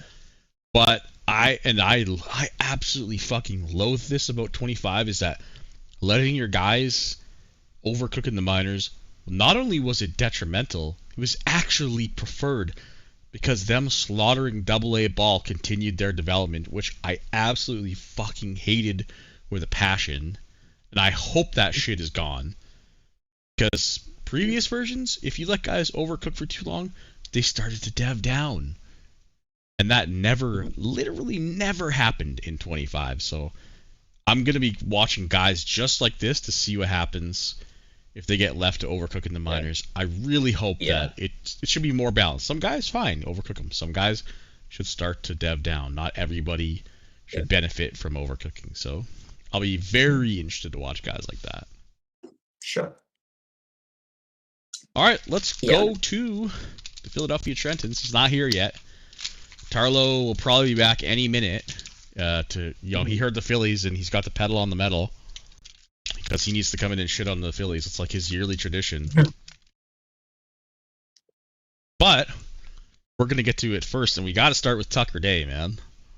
Number 3 OSA ranked pitcher. Already an 80-80 by OSA. Looks pretty damn good by my scout even at 70-80. And is off to So a pretty good start. 75 from that 75-80. And yeah, he's just kind of the guy that like you have to call up. I Yeah. remember with Willis, he was 80-80, but I don't know, like when he first got to that, there wasn't that incentive to me to like call him up yet for some reason. I remember when I first kept him down before that year, like I got shit on. So yeah, you're gonna get shit on no matter what you do. So it's gonna see that. Good to see that Trent, wasn't. This is a player that like needs to be up like now. Like he's ace level. It compliments already. Like what on paper is a really good pitching staff still. 3 young start. Like Jay's not the only young starter. You have Wooten, Black, Alex, all look really good. Tucker Day is the number 1 pitcher OSA in all the sky, not even in the minors. So keeping him in the minors would have kind of been criminal, especially now that the PPI is in play. I think it would have been an absolute gigantic mistake. So I made the right call there. Sorry, I cut you off. Keep going. Yeah. But like Mallory is already hurt. Yeah, I just was seeing that. Yeah, the injuries are piling up already. Got a good reliever on the IL in Banderas. Isaac Black should be making his way back to the team, but I think maybe he's not injury prone. Maybe he's not. So I think the pitching of this team is pretty fucking good. Like quite good. Yes. The bullpen is iffy, but not terrible. I'm worried about the lineup. Yeah, the lineup looks still not great. I don't get why Trent hasn't emphasized the lineup a lot more in recent years. This Trent Schaefer guy, to be fair, does look really good. He's a first baseman, second baseman. There's signed Williams to find signing. His offensive bars look a lot worse in this game. He wasn't great last year. Like the line just is not. It's just kind of filled up with like. Yeah, it's a bunch of like scrub vets, right? Like there's a couple young guys sprinkled in here, but like it's just kind of like guys you want like hitting 7, 8, 9 or whatever on a team that is a lot more well-rounded offensively, and they take up the majority of the lineup. Yeah, I really hope Trent has this Dylan Cochran guy a lot better than I do, because I mean he started off hot, but this doesn't scream like a 3-hitter to me, that's for sure. So yeah, I'm worried about the lineup. Trent seems to want to fill the lineup in free agency. He usually spends a lot of money on guys, and then something goes wrong, like Mallory, he gets hurt or whatever, or guys like shit the bed for his team. So I'm not worried about the pitching at all. Black coming back, I think this is like a with Black coming back and replacing. Okay, I know he's already in there. Ambrosino would be the 5 guy, which whatever. Everybody's 5 guy stinks. With Beckett, Haddix, like this is like a top 10 rotation, easily. Maybe even top 5. I don't know. We haven't seen the rest of them yet, but Nevada Redding looks like a great closer. Yeah, the lineup is just kind of stinky, man. Like I definitely feel like this pitching, if it stays healthy, is gonna pitch his way to a 500. I just think the bats are not gonna make it. Oh, we have the AI recap from Michael. Let's go. Ooh. Yeah, it's just I just don't get, like, somebody has to keep telling Trent, like, at some point, like, you got to develop, like, hitting specs. He's emphasized pitching even in the draft, and he has a couple of, like, pitchers waiting in the minors that look solid. Faber was a former top draft pick. He's not great, but he's solid. There's Skill another guy. guy looks okay. That's only one guy, right? So like, but there's not like I don't see a lot of game-changing hitters. This killing guy, like he looks fine, but my scout hates him. But yeah, like there needs to be. He took a shortstop in this recent draft, Howard. That looks okay, but like the fact that he has like two guys that he drafted and developed that I can consider like to be solid, they're playable sky guys, but they're not out of this world. Like, yeah, they're nothing to write home about for sure. Almost everyone else is a veteran or under or just not great, like Cochran, like you mentioned, and I just wish that again, like where's the hitting gonna be? Where are the hitting specs? When are they gonna come up? Like just when are you gonna sign competitive in free agency? Like I don't know. We're gonna be relying on like career years from guys like AJ Williams and Perna, like guys who haven't hit the ball at all in the past, really. Well, Perna, no, that's AAA. He's just gonna need some lucky hitting from a lot of guys to get to sniff to playoffs. I think so. I hope he goes out and gets guys. Trent doesn't trade very much. He doesn't seem to move to the market. He wants the market to move to him, which sometimes works, but I don't know. I hope he goes out and gets a couple big bats and just shuts us all up and wins 90 games. So he needs and he just there's a lot of pitching. He has a lot of pitching specs, and like, is it crazy not to say like, hey, like I'm gonna put like Fritz Sanguine or I don't know, like paper on the trade block or something because I just don't have space. Yeah, capacity blocked, right? Yeah. 4 out of my five like spots in my rotation are pretty much filled up. Like, I'm gonna offer you like a Faber or whatever for a decent bat. Like, doesn't really matter position wise. I think because like it just needs a big bat somewhere. Yeah. Like the Jose Romero, I don't think is gonna cut it as the DH. Like, yeah, there's a few spots you can plug a guy in for sure. So I totally agree. I feel like they're gonna be better than Indy and Virginia. I'm gonna put them between Memphis and probably for me Indy. But I think they'll be sort of in a tier of their own, right? We're gonna have the Mariners and the Rockies with the Blues close behind, then probably the Phillies in like the 500 range, and then Indy and Virginia feel like 70 to 75. Yeah, I think right now I'm leaning towards Seattle winning division, and then I'm gonna say Colorado. I'm gonna say like Colorado, Memphis, flip flop between the two, and then Phillies, and then I don't know who to pick between Indy or Virginia. I would say I would lean towards Virginia at the moment because I like their lineup a little bit better. So we'll put Virginia and then Indianapolis. I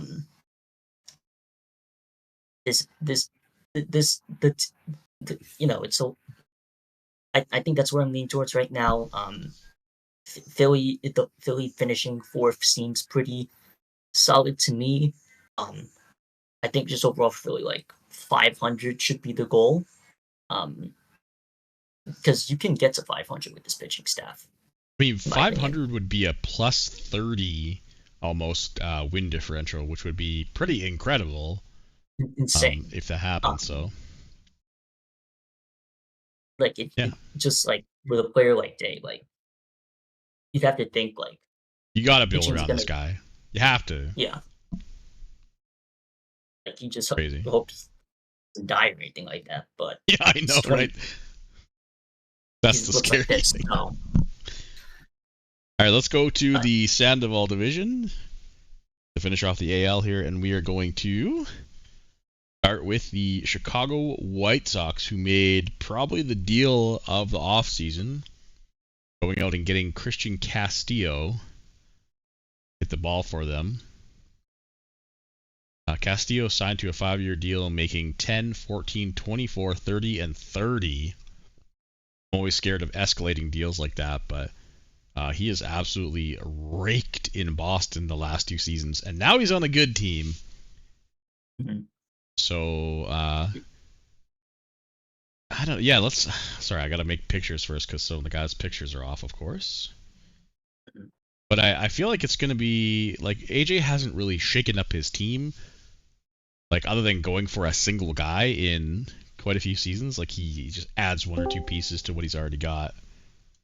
Oh, we have a returning Tarlo. You missed the Philadelphia Trentons, buddy. Sorry. Oh, he was here? No, we just literally finished talking about Philly. You I guys said didn't you wait until he got to talk about his own team? What the fuck? Dude, we're going in order. We can talk about his. We are just made it to the Sandoval. We're starting with the White Sox. And I was just saying how they go out and get one big name really for offseason at this point. They don't make a lot of different moves for little guys. And they made the move of the offseason, obviously getting Castillo. But everybody kind of looks the same. So we're on the White Sox. Yes, sir. Yeah, I think this is he made the big trade, but I think the problem is the pitching. Really? Like it got nerfed, and dude, you don't like his pitching? I just like he doesn't. I'm not a fan of Davidson. Like I'm even like when Michael made that trade, I even asked Michael, why did he want Davidson? Like I didn't get it.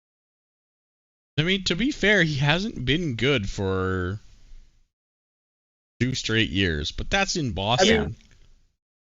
But his FIP stats are good, like 10 hits, 3 walks, 1 homers per 9. Like that's really still good, man. But I think his overall. Sorry, go ahead, Yor. Yeah. Like his pitching's not like that. It's not completely like really good like it was a couple years ago. I know he has been hit by Dev down, specifically Campbell, who isn't even on the team at the moment. But their back end of their bullpen looks really good still. This set guy, looks really good. I mean, this is the second best bullpen we've seen, in my opinion. Like this is, it's pretty damn close to Cleveland in terms of like overall quality. Well, maybe not quite, not quite there, but it's for sure, in my opinion, the second best bullpen I've looked at. Their starting pitching is, like, on paper looks good. Like, Josh Dowd looks good. Miguel Hermayo looks really good. I don't know, man. These guys are young. Like, I don't know how you can say their pitching is the problem. That's kind of a wild take to me. They have 2 guys that are... They have 2 pitchers that are like 30 years or older, and everyone else, the average age is probably 25. Yeah. So like it's a really young and good bullpen and starting pitching. Yeah, the starting pitching is probably like a little bit iffier to me because like some of these guys are really only in year two. Yeah, like, that's fair. Actually, they haven't proven themselves yet. Essentially, their entire essentially like 4/5 of their rotation. Oliver's in year 2. Boranowski's in year 2. Dowd's in year 2. Hermio is basically in year 2, and like some of these guys were call up day guys last year. So yeah, it's a young staff. So like there's that little bit of concern, but I think back into their pen is really good. So like, why can't I don't see it as a weakness. Me either. I think their lineup's just like slightly more of a weakness. Yeah, I think the lineup is quite top heavy. Like looking at like the 6 to 9 guys are absolutely nothing to write home about at all. So he signed Liu, former Oriole. Like, yeah, really Spurlock is former Cascade. But I mean, his top 4 are pretty good. Like if Ronald Williams is still, like, it looks like he's gonna be okay. But I mean, like his top 4 are pretty. Even Mitchum should be fine. Yeah, after that it gets a little sussy with Raleigh Springs and like I said, Liu, Yaros, but I mean, the pitching is the strength of this team. I think it's absolutely, to quote Trent, I think it's an off the reservation crazy ass take to say that pitching is the problem with this team versus the lineup. So I have a feeling, I don't know what AJ has left in the tank, but I have this sneaking suspicion he's not done. I have a feeling he's gonna go and get another guy. I don't think it's gonna be Christian Castillo levels, but I think he's still probably on the hunt for another outfielder, like a like a A-, B+ kind of outfielder guy to replace either Springs or Liu, which would kind of bolster his lineup quite a bit. But I just can't not trust the former champ. So yeah, like he's won 2 back-to-back titles for a reason. The hitting has been like just kind of like he's complained about. It's just kind of been like underperforming at some points, and like you can't just say the pitching's the weakest point, because like some of these hitters can just go on really bad cold streaks, and like there's so much. You have a great top 4, like you said, but the back half, like what are they gonna do? And this team will still be like 90 wins. Yeah. But I didn't realize, but forgot about Butler. He's hurt. Yeah, that's their center fielder. It looks like they won 89 last year. This kind of, I mean, to me, it looks a little better than an 89 win team. Like their bullpen is gotta be the second best bullpen. Like their starting pitching is, from what we've seen so far, a top 10 rotation. Even if Jason went and taken his drugs and changed his mind, maybe. I think it maybe his mic. Oh, there we go. No, you really don't like the okay. You don't like the rotation or the whole pitching. I don't like the rotation. Okay, that's a bit of a fairer take. That's fair. That's kind of what I was getting at. Like I don't love the rotation. I don't like in the Boston, and AJ's having a fit in general chat, by the way. I mean, honestly, as he should. I love it when guys defend shit in the chat and what we say, man. He hasn't done the one emoji with the smoke that's coming out of a nostril. I can't believe we haven't seen that. Because that's one of his favorite ones. So in the Castillo trade, if you're going to take one of the Boston arms, why didn't you get Sodoma or Connor over Davidson? Like Davidson's owed $60 million over 2 years. Why wouldn't you take one of the other arms that are making $500K? So that's what I don't understand. Maybe Michael said no. Michael, why did he take Davidson? I don't know. And even Michael said he likes him. I was probably ecstatic to dump that contract. So I don't know, man. I think their rotation is good. I don't think it's great, obviously, but I think it's good, and it'll do the job in his division for sure. And in no way, man, am I saying the White Sox are not a good team. Also, I don't think you can just interchange Davidson and Sodoma. I don't think they're going to be elite, but I think they're going to be good. I think they're going to be what they were the last 2 or 3 years. This division. Have we done? Yeah. Is this the first team? Yeah, first team. Yeah, they finished first last year. Yeah. Okay, because they may not have the best lineup in the league or in this system, but he probably has the best team. Yeah, their defense is going to be pretty good too. Once Butler comes back, like that's one thing we haven't talked about a lot, but I think their defense is going to be really fucking good once he gets back in there. And I know there are some defensive non-believers, especially with Cleveland, who doesn't give a shit winning the ship the last couple of years, but I still believe in the D, so I gotta shout that out. Oh yeah, he just said defense, speed, OBP, and a few boppers. Yeah, I mean, yeah. There you go. Yeah, I don't. There are spots to upgrade, and I feel like if AJ feels like they need upgrading, he'll go get someone. I'm not worried about him doing that at all. So, Turd Ferguson's still there, nice. Oh yeah, Gustafson's on the IL as well too. Although, okay, yeah, he's not. I'm gonna say, but he's good defense too. So, I'm a sucker for good defense, man.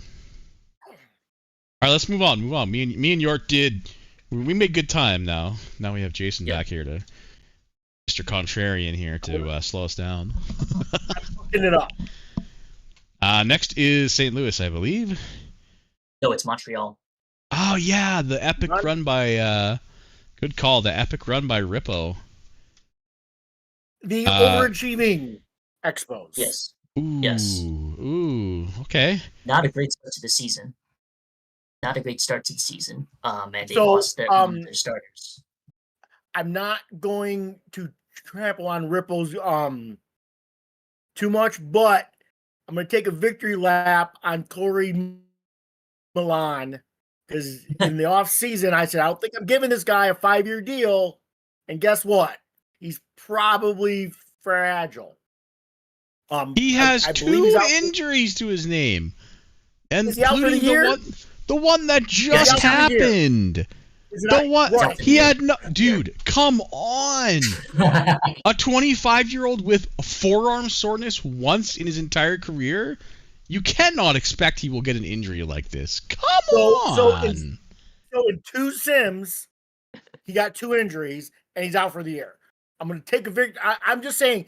I wouldn't give a guy you have no injury history on a 5-year deal at $20 million a year plus. Wait, okay, so, was this guy an IFA? Oh, yes. Okay, that changes Jason's things. Right? Oh, is Jason right? As usual. Yeah. And now the contract is not as bad. It's not as bad, in the last few years, he front loaded it, but now you're not getting any value out of that $28 million. So okay, but you care about you get value in the last part of the year, right? So let's see, this is 28, 25. Right. Okay, so 75. There's 100. It's 20 mil a year. Yeah. That is definitely risky to sign a guy you have no injury on. Yeah. Okay, I see where you're going. Yeah. I'm going to take a victory lap on that take in the off season that I'm not giving this guy a 5-year deal. Yeah. So look, hopefully he's not injury prone and it was he's out for the year and maybe he'll come back strong, but yeah, that was a huge risk there. And he shot a shot. It didn't work out. So, do we like the Expos? I don't know, man. I don't know, if they're gonna win 89 again. And good on Rippo for quickly getting out of a rebuild. Really fast, right? Two straight playoff appearances. And kind of unexpectedly, he jumped out of the rebuild quickly. And he killed the Startsman trade, and there's still the young players in this team still look good. But I didn't expect the lineup to be a couple of 45s on here. I think he has a couple besides Millen. Let me check. There might be a couple more injuries. Yeah, one of his another starter out, reliever out, another reliever out 4 months. Joshua Marks, who is 60-60 and he had a good season last year, he's out too. Greenwald still looks great. Still looks really good for his age. 22 and Price 24 and Monroe one rookie of the year, I think. Yeah. But he's not off to a great start. I don't know how how much of this start is fake or whatever, but 3-9, and I'm pretty sure their pitching staff's been one of the worst in the first 12 games of the year. Again, it's been 12 games. I don't believe this start. I think they're a lot better than this. Yeah, I agree. I like the first 3 in the rotation. After that, I mean, you've just lost Milan. Bond doesn't look very good. Yeah,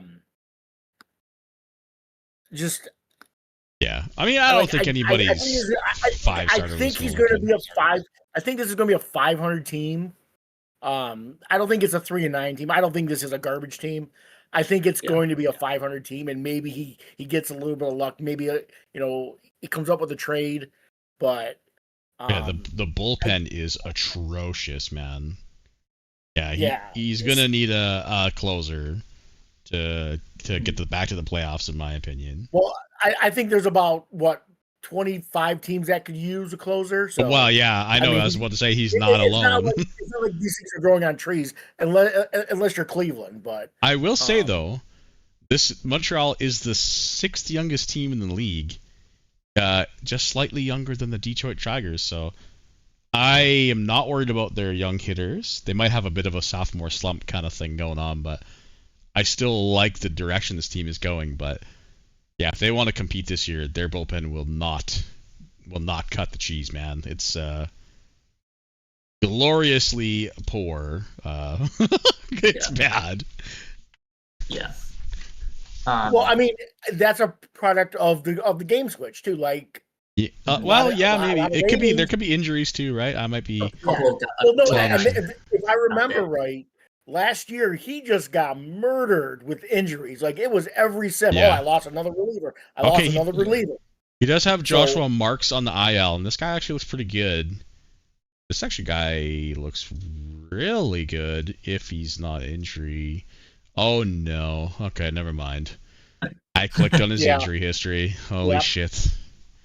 Yeah, because I mean that's you can't count on that guy. Marks is probably a closer, so.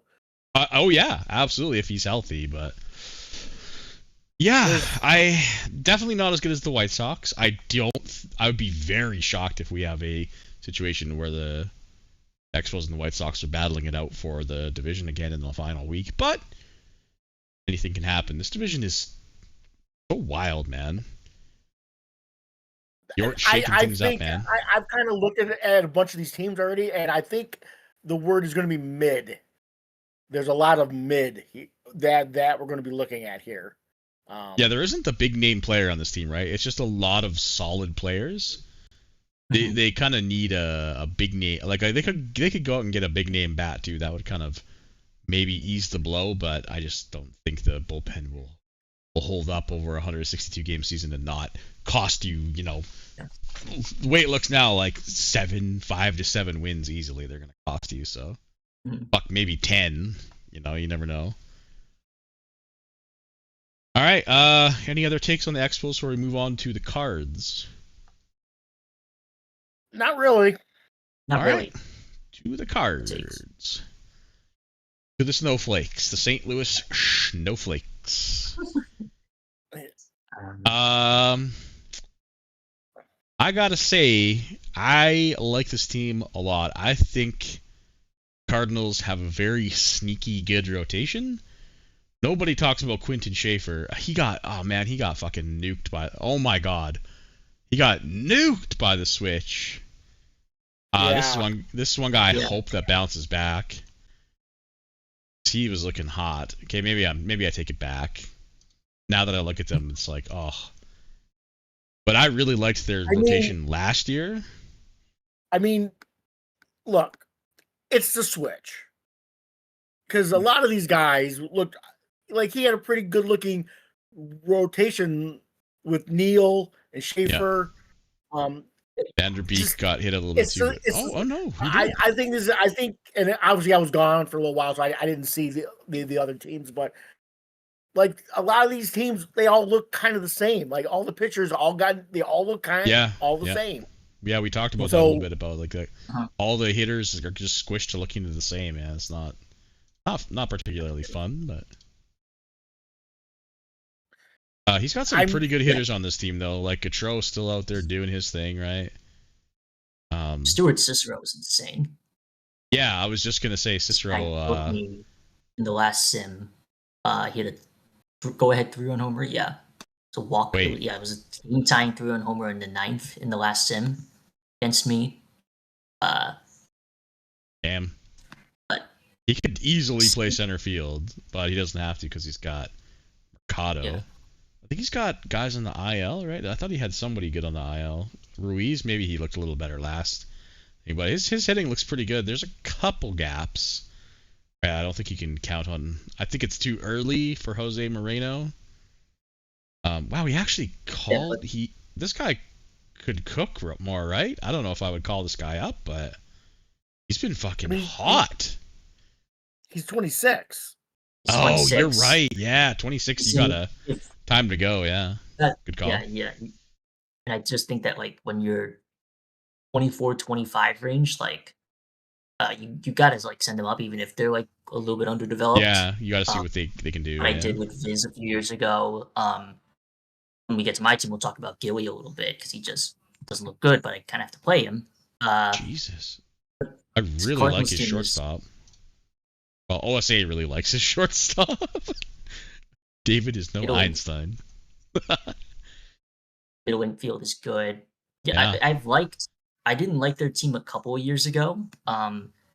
Mainly because their pitching was like filled with a lot of veterans, and it's like at one point I don't know, I can't remember the names of the pitchers, but like when in 2061 he had like 35 plus year old vets in his rotation. But now it's his team is the rotation's younger. Schaefer, Neal, Vanderbeek, and just taking a look through his minor leagues, he's got a couple of pitchers. He's got an entire fucking team. In the wings.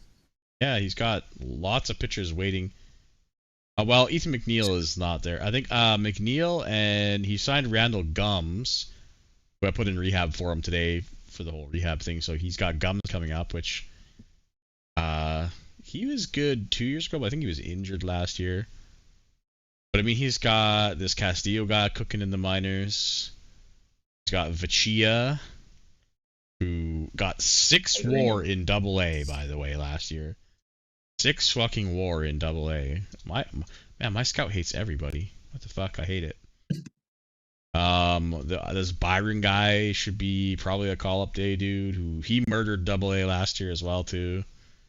Which, Jason, you missed my rant about overcooking guys, but yeah, I like this team. I like the. Like, Steve's quietly done a pretty good job of developing young guys, which nobody really talks about it because, I mean, we can't all get in fucking Ryan time on the mic in general chat, so. It seems like he's had a steady stream of prospects come up. He didn't have a traditional rebuild, but he's just, like, guys just came out of nowhere, like boomstick. Well, he has 6 top 100 guys right now. Yeah, I mean, all mean, between 40 and 67. So, like, yeah, I mean, it's really been a solid steady specs. stream, and this has kept him, pretty competitive. He's been competitive. I wouldn't call him a straight up contender yet, but he's been competitive. He's been kind of, he's been good for a while now, right? Well, yeah, no, right, but you wouldn't call them one of the contenders in the AL. Like you would think the White Sox and the Mariners and the Indians, but you don't really think about the Cardinals as true contenders. They've been competitive. They haven't been elite. They're just a step below. Yeah.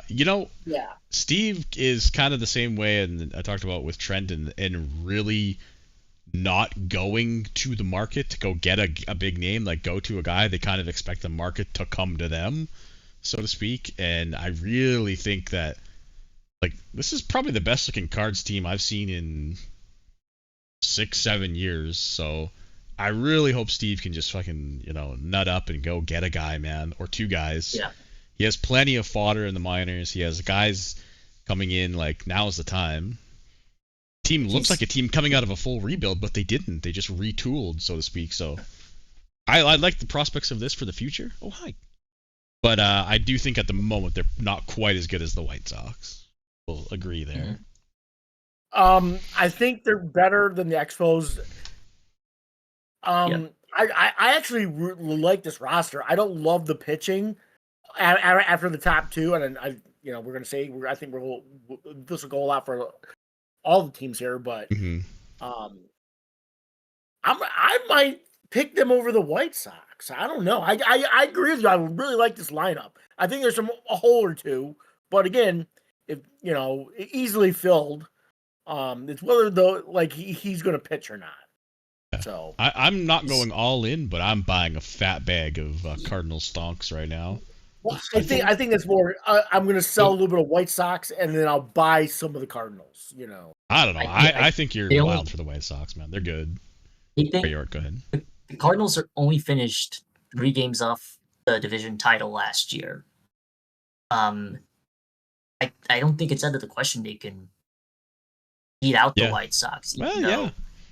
I have a little bit more faith in I have a little bit more faith in the White Sox, but like looking more in depth at the Cardinals, like they can make a big move like soon. I have a hot take. I think with a couple moves, this could be a 100-win team. But Steve seems to be content with just being as good as the Sandoval is. Like, he doesn't really try to compete outside his division, right? He's like, I'm just going to do what I need to win this division, Ryan. which is fine, but dude, he Ryan, has the build to go all the way. It's matchmaker time. Ryan. Yeah, Steve of course. sends 2 firsts, 2 top 100 picks for Harry Spender. Let's go. Put Harry Yeah. Spender on this team in center field. Yeah. In right field. It's matchmaker. It's what I do best. Yeah, probably Put right Harry field, Spender yeah. and this him and Boomstick. That is a really good 1-2. Maybe not 100 wins, maybe 95, but still, I feel like they're on the doorstep of really pushing off, and they just are like, I don't need to. Yeah. Like, I can be for my division, it's fine. Yeah, no, I'm just saying is like go get Harry Spender or a player like that.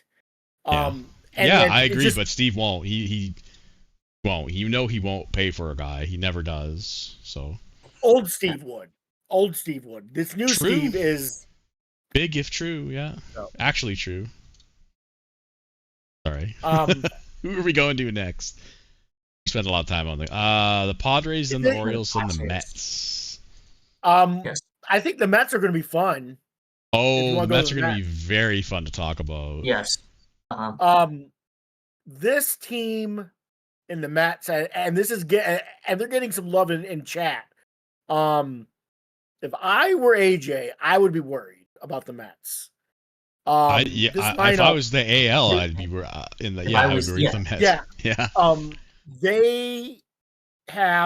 They might have the best young lineup in all of. Well, Sky. we're not there yet, though. We're not there. We got to talk about JP and the Padres first. The J Padres. Oh, do we? Do Yeah. you really Yes. have to? There's nothing to Well, talk about. it shouldn't take very long because the extended window is finally closing, much to the chagrin of JP.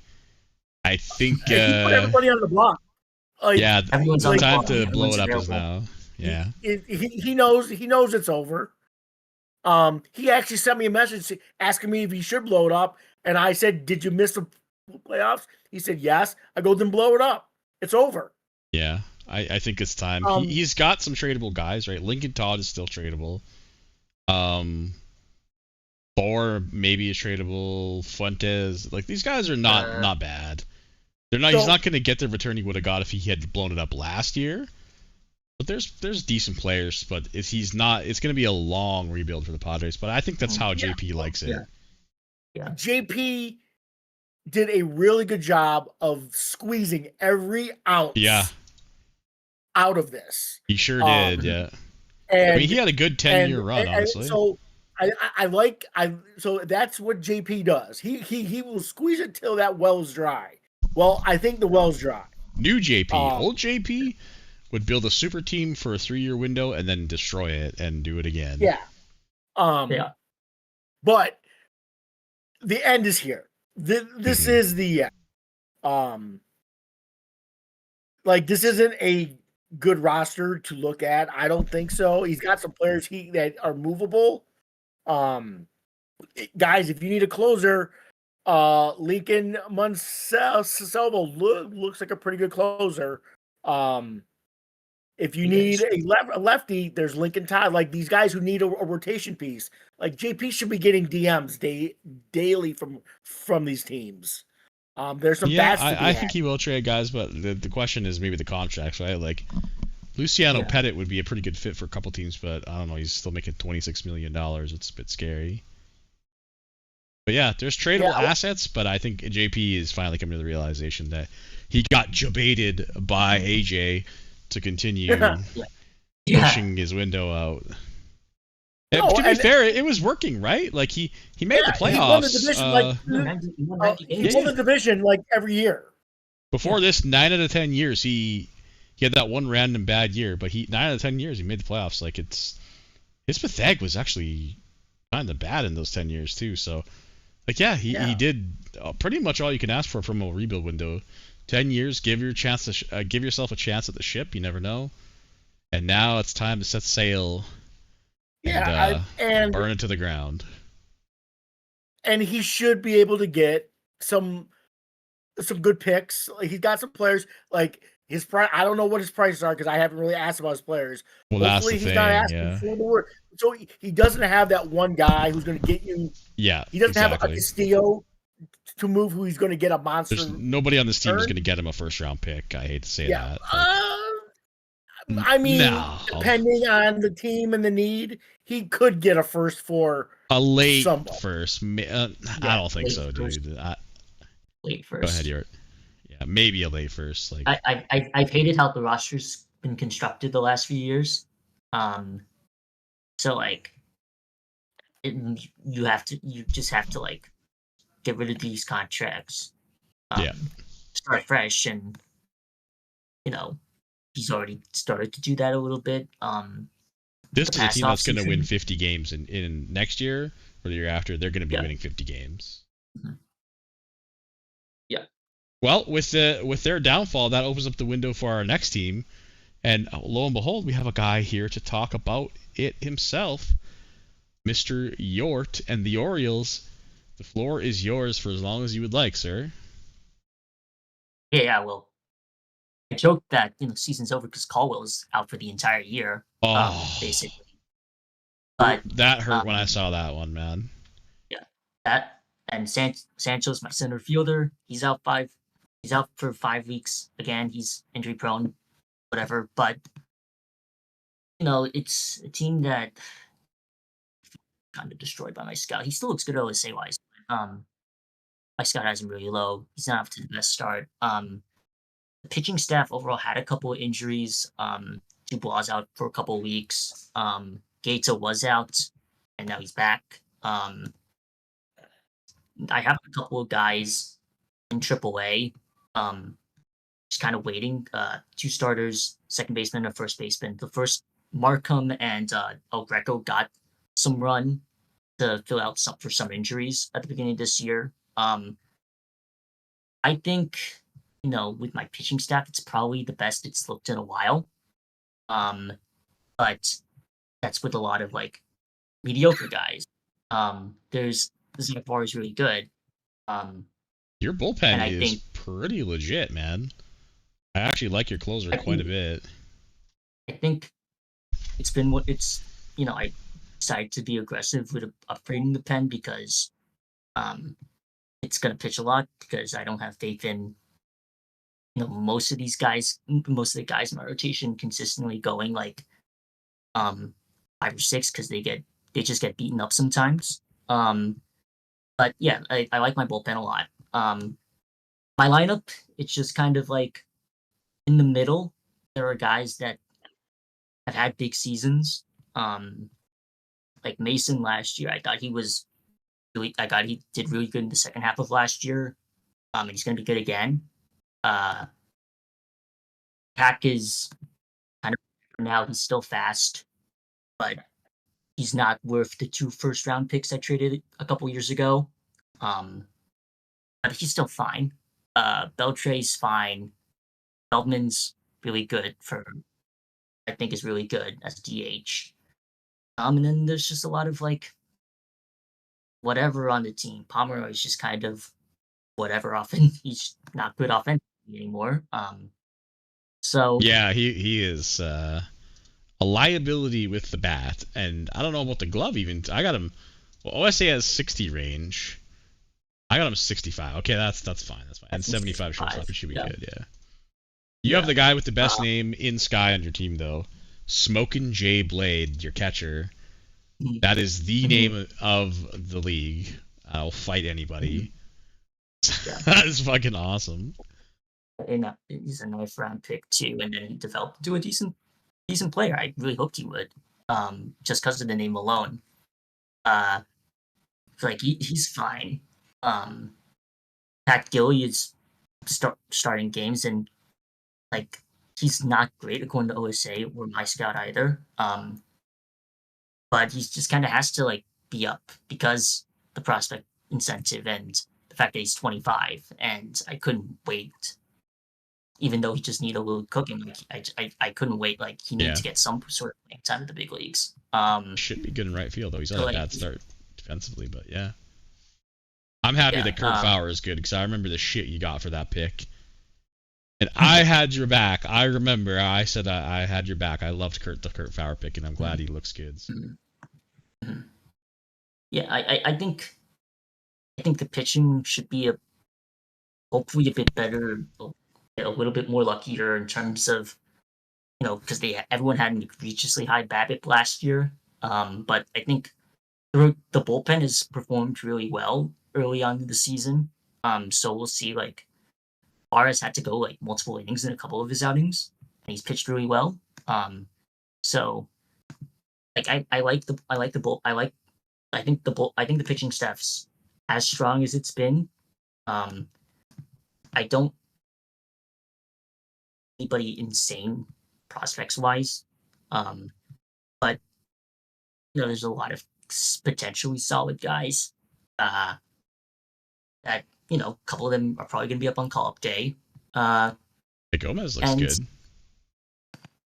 Yeah, he could have been. I thought about putting him in the rotation. It was just kind of like, okay, like Chikaki, Keita, or El Greco, or Santalango, like who's going to like fill out the back end after Kurt and Willis and Dubois before he got hurt.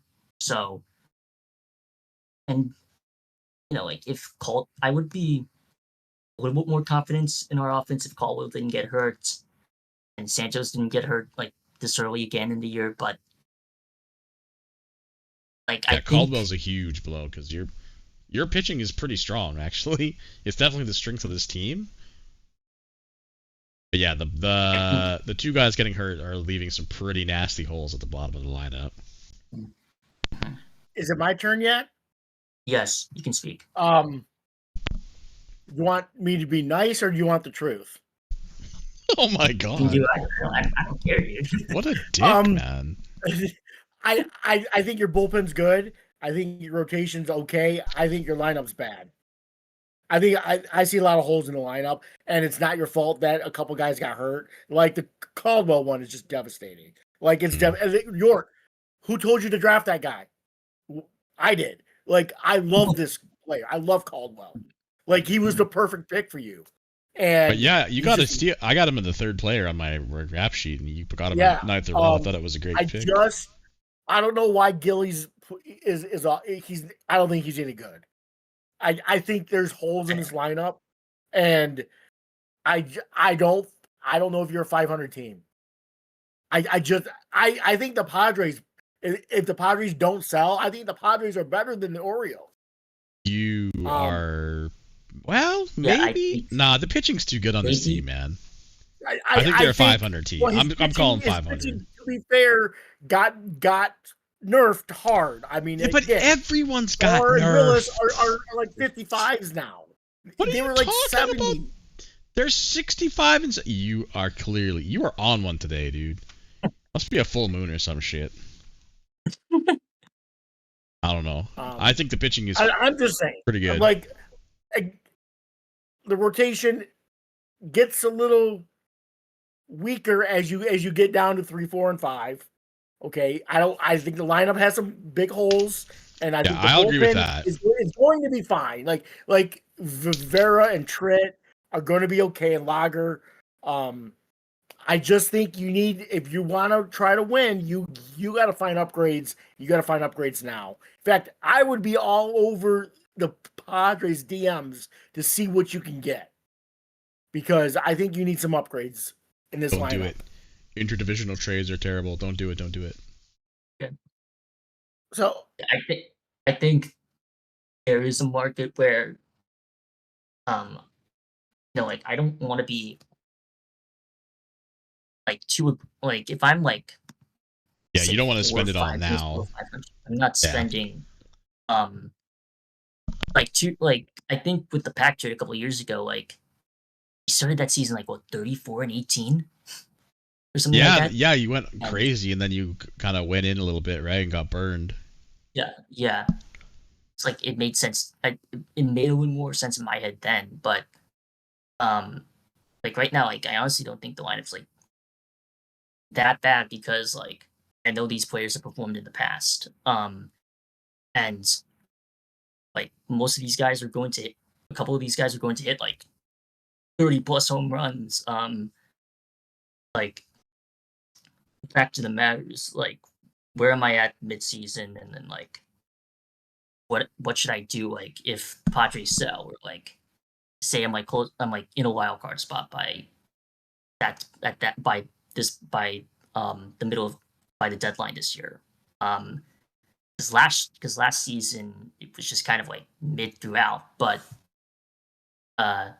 if I'm like say 4 or 5 games, I am going to seriously consider making some sort of a move, because like if the pitching's going to be really good, if the pitching's going to still be really good, which it probably will be, like I will have to think about it. But I think we're pitching staff's in the best it's been in a long time, especially specifically the bullpen. I think the lineup is okay. It's just okay, but like it's capable of going off in some spurts, some stretches. So I think 500 is fair. I can hope we can get closer to like 84, 85 this season, but like the division's gonna get slightly worse, but it's gonna get better. It's gonna get better with the Mets. So. I was gonna say, yeah, your division became very tough with the team will look next. And by the way, if I drop, it's pretty like it's storming pretty bad here. So if shit cuts out, I probably lost power. Jason will have to pick it up from there, but let's see if we can get the Mets in before that happens. Because I'm sure that'll go over well. Sorry, bro. I can't control the weather as much as I'd like to. Actually, I got to go to the washroom. Well, we'll take a break after the Mets, so let's finish up with the Mets. We'll take a 5-minute break. I'm generally, I let the cat out of the bag. I'm generally excited about the Mets.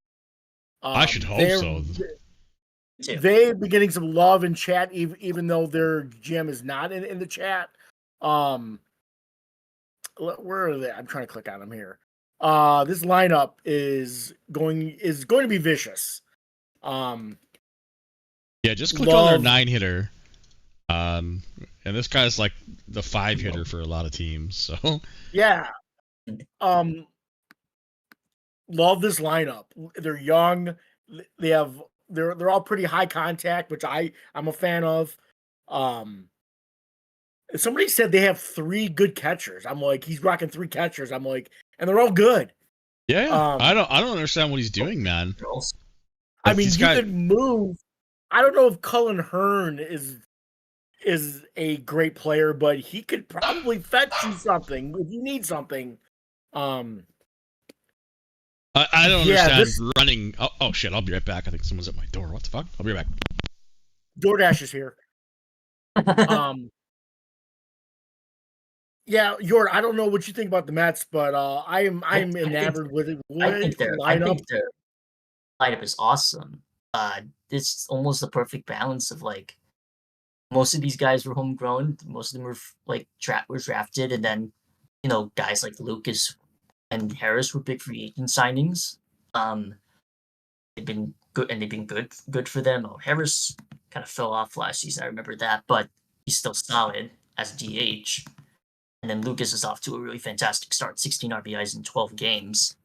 This lineup's insane. It's going to like rip souls out, like you said. His pitching I don't have a lot of faith in the pitching still. No, so it's a very young staff. So there's some room to grow here. Man, he needs a veteran in there. It's a bunch of young guys. Again, none of them look like an ace. Maybe Violet does, but I don't know if any of these he's lacking a top end guy. Yeah, none of these guys are true number ones. Yeah, close is close, Laura, but yeah, just they all look like number 2, 3 guys. Like, and I don't think Brandon trades, does he? Well, I not like. Lately. When's the last time you saw New York Mets make a trade? I can't even remember, dude. Really trade? Well, okay. Case in point is the 3 catchers. I'm sorry, but what the fuck are you doing? Like, Brandon's team is great, but running an 80 and a 70 catcher is like, it's madness to me, dude. Unless one guy is like giga injury prone, which they're not. Like, you're bleeding value having this guy at backup, and then you have Hearn sitting there too. Duties with him. Like, if you rock one of them at like, it's fine. But it's not fine. It's crazy, dude. Don't say it's fine. It is crazy. I'm just saying, like, if you DH one of them, I get it, but he's not even doing that. He's I agree. One against righties and one against lefties. Yeah, that's madness to me, man. Madness. I see he's a fan of the 6-man bullpen. I'm down with that. Is the bullpen any good? I mean, he's also a fan of the 6-man rotation. Nothing wrong with that. There's nothing. Yeah, but like, the thing with them is that they looked really good. Like last year, we were even clamoring for this team to make a run. They won 70 games last year. I don't know if it was entirely because of their pitching. I know like some of their hitters didn't perform as good as like their overall as like their stats suggest they should. But like they should make the playoffs this year, I think. On call-up day, he has a number 1 looking starter on the horizon in EJ Rosa. Yeah. So he has pitching coming up. I already have him at like a 55 overall. So he is going to be up at call-up day. Scout is really low at this guy. Yeah. So he's got some more stuff that's coming. So he needs a starter or two, which it sounds pretty innocuous, but in the league right now, that's that's like asking for 2 first-round draft picks because a couple of starters is going to run that nowadays.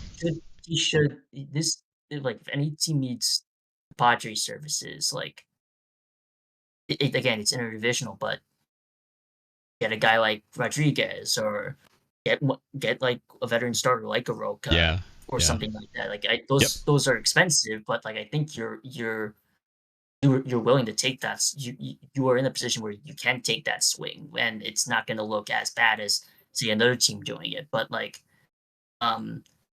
pitching's been their weakness for a long time. The Mets usually rock like the worst looking bullpen in the league, and so I'm not even memeing when I say this, like that their bullpen has looked for them the best I've seen in 15 seasons. I'm not even fucking joking. Like their bullpen is usually absolutely dead ass terrible. Hey, Ryan, look at I guess you'd say Joji Nato. Yeah. Rocking 30 fucking stuff. Hey man. Control. Welcome to this guy, baby. This guy would fucking love OTP 25. See, I hope this shit doesn't work. Like, I mean, okay, it can work, but it should do what it does, right? Like, this guy should strike out like 3 per 9, not give up home runs or walk anybody, but also throw the occasional wild pitch and fucking blow a couple leads based on his terrible looking pitches. So, this is a guy to watch, because if this shit still works, it's going to be sad. Ryan, look at his stats. Everything that you just said is true. Yeah. He strikes out. Okay, but it's also 10 innings, though, too, right? Like, I'm not going to... No, but I'm saying, like, yes, it's a small sample size, but everything you just said, that's kind of what he does. He doesn't give up home runs, and he doesn't strike anybody out. It's kind of funny. I mean, but he's on pace as a reliever to get 2.4 WAR and 4.3 R WAR. I will be giga disappointed if that happens, because that means this shit still works. Maybe even to a worse extent than 25, which makes me sick to my stomach to say. So I hope this guy doesn't end up getting fucking 4 WAR. As his stopper. He's got him listed as his stopper. Well, I think because he has so much stamina. This guy pitched 148 innings last year, by the way. 140 innings, didn't start a fucking game. He pitched in 72 games. So he pitched about 2 innings per game. So he's got him as like the long stopper gap to his closer between his middle relievers. So, well, that's because his middle relievers have no stamina. And he wasn't terrible. Well, it's 25 though. It's 25. Like he's a 25 baby. So. Terrible. I mean, anyway, this team needs pitching. The hitting needs to maybe live up to what it looks like, but they fucking nailed it on Teddy Lucas so far, man. This guy is fucking going off. But again, 371 BABIP. He'll come back to earth a little bit, but he's only on pace. Trent's coming. Perfect. We're gonna take a 5-minute break. Wait, rank the divisions. We're taking a 5-minute break. Trent will be with us for the second half. Yeah. Rank your divisions. I'm gonna go White Sox, Cards, and Mets, like right there, 2 games behind. Expos a couple more games behind, and then the Padres and the Orioles like 5-ish games behind there. That's my rankings of the Sandoval. So, if JP burns it down, that's easy. He finishes 6th. He will. I can't see a world in where he won't I hate to do this, I think you finished 5th. Yeah. I hate to do it to you because you're on the pod, but so I think the White Sox probably win the division, but I don't think it's a landslide by a game or 2. I say Cardinals. I really like the Mets. I think the Mets are going to outslug everybody. Then I would go the Expos, the Orioles, and then the Padres. All right, York, what do you got?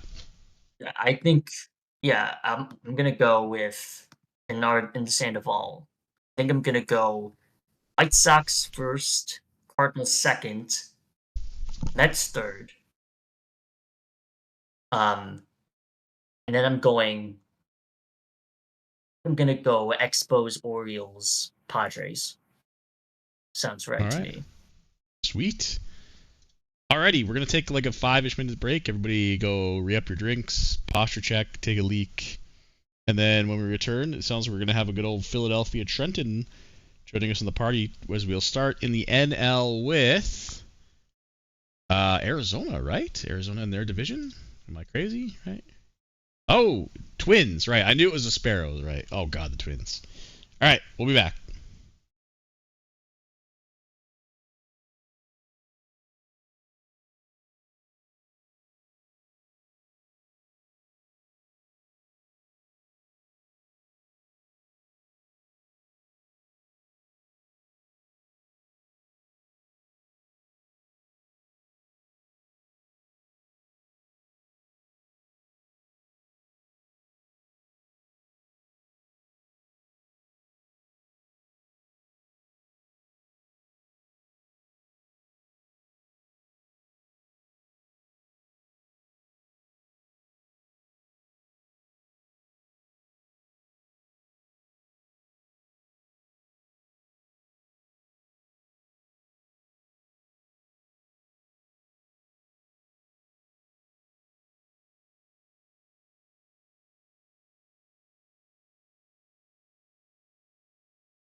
All right, we're back. I lied to you. No Trent yet. He's on the way though. He'll pop in randomly when he gets here.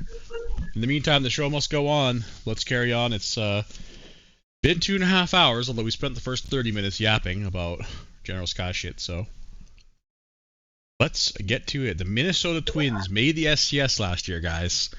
On the back. Actually, it's Arizona. Well, I like to start with the team that made the SCS, though. Oh, okay. Then Okay, we'll go. okay, then cool. we'll go based on the actual standings. But yeah, so Twins first. Based on the back of crazy starting pitching, making it to the SCS, and the pitching looks exactly the same. In fact, I think the team looks pretty much the same, except they lost Jacob Lett 4 months, which is a bit unfortunate. But otherwise, I believe he's running it back. What do you guys think of the chances are of the Twins going to the SCS 2 years in a row? Well, the good news for Zach is that his pitching did not get nerfed. It sure didn't. No, he survived, which is he might have the best rotation in the league. I think so. Yeah.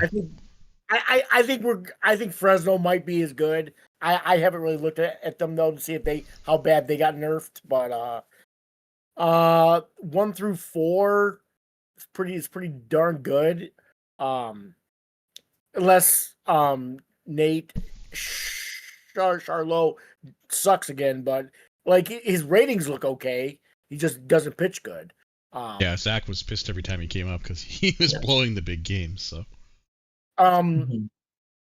Zach was pretty excited about the McIver trade, and then I don't think he looked at games played for McIver. Yeah. Yeah, like a touch in, injury the Sparrow prone. chat. I don't know if this was in general chat or the Sparrow chat, but when that trade was made, I don't remember which he was spouting off, and like games played is an actual ability in the game.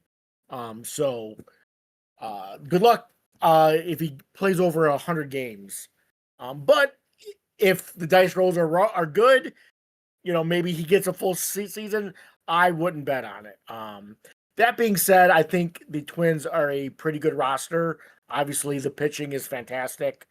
The bullpen's a bit sussy. Like, it's all right. The first couple of guys are okay, but it gets pretty. Maybe it's not as bad as I think, but it gets pretty dicey in a couple guys there. But I can't be too picky on it, I guess. Yeah, I mean, everybody's pen's gonna look like this, right? Like probably most everybody's pen. So obviously the biggest thing is Jacob Lett's out for most of the year. So the good news is it looks like he will be back for the end of the year. Excuse me. There's a Sean Lupai coming up from the minors pitching wise, but otherwise there's no help coming from the minors, so it's gonna have to be trades. Kip Smith is hurt again. This is another thing. Yeah, Kip Smith is toast. It's this guy. Yeah, Zach. Zach's guys get hurt. You want to know how many injuries he had last year? 1, 2, 3, 4, 5, 6, 7, 8, 9, 10, 11, 12, 13 injuries last year. 13. This guy might as well be a 2020. You can't play this guy. He will never stay alive. You might get away with DHing him, but he's dead, son. Yeah. Or hope the dev lab is kind to you. Yeah, I don't know. I don't know where to put this team because I know the Sparrow division. I'm in this division. I know how good the teams are. I don't know where to put this without Jacob Lett because that is a big hole to fill. That was probably his best hitter.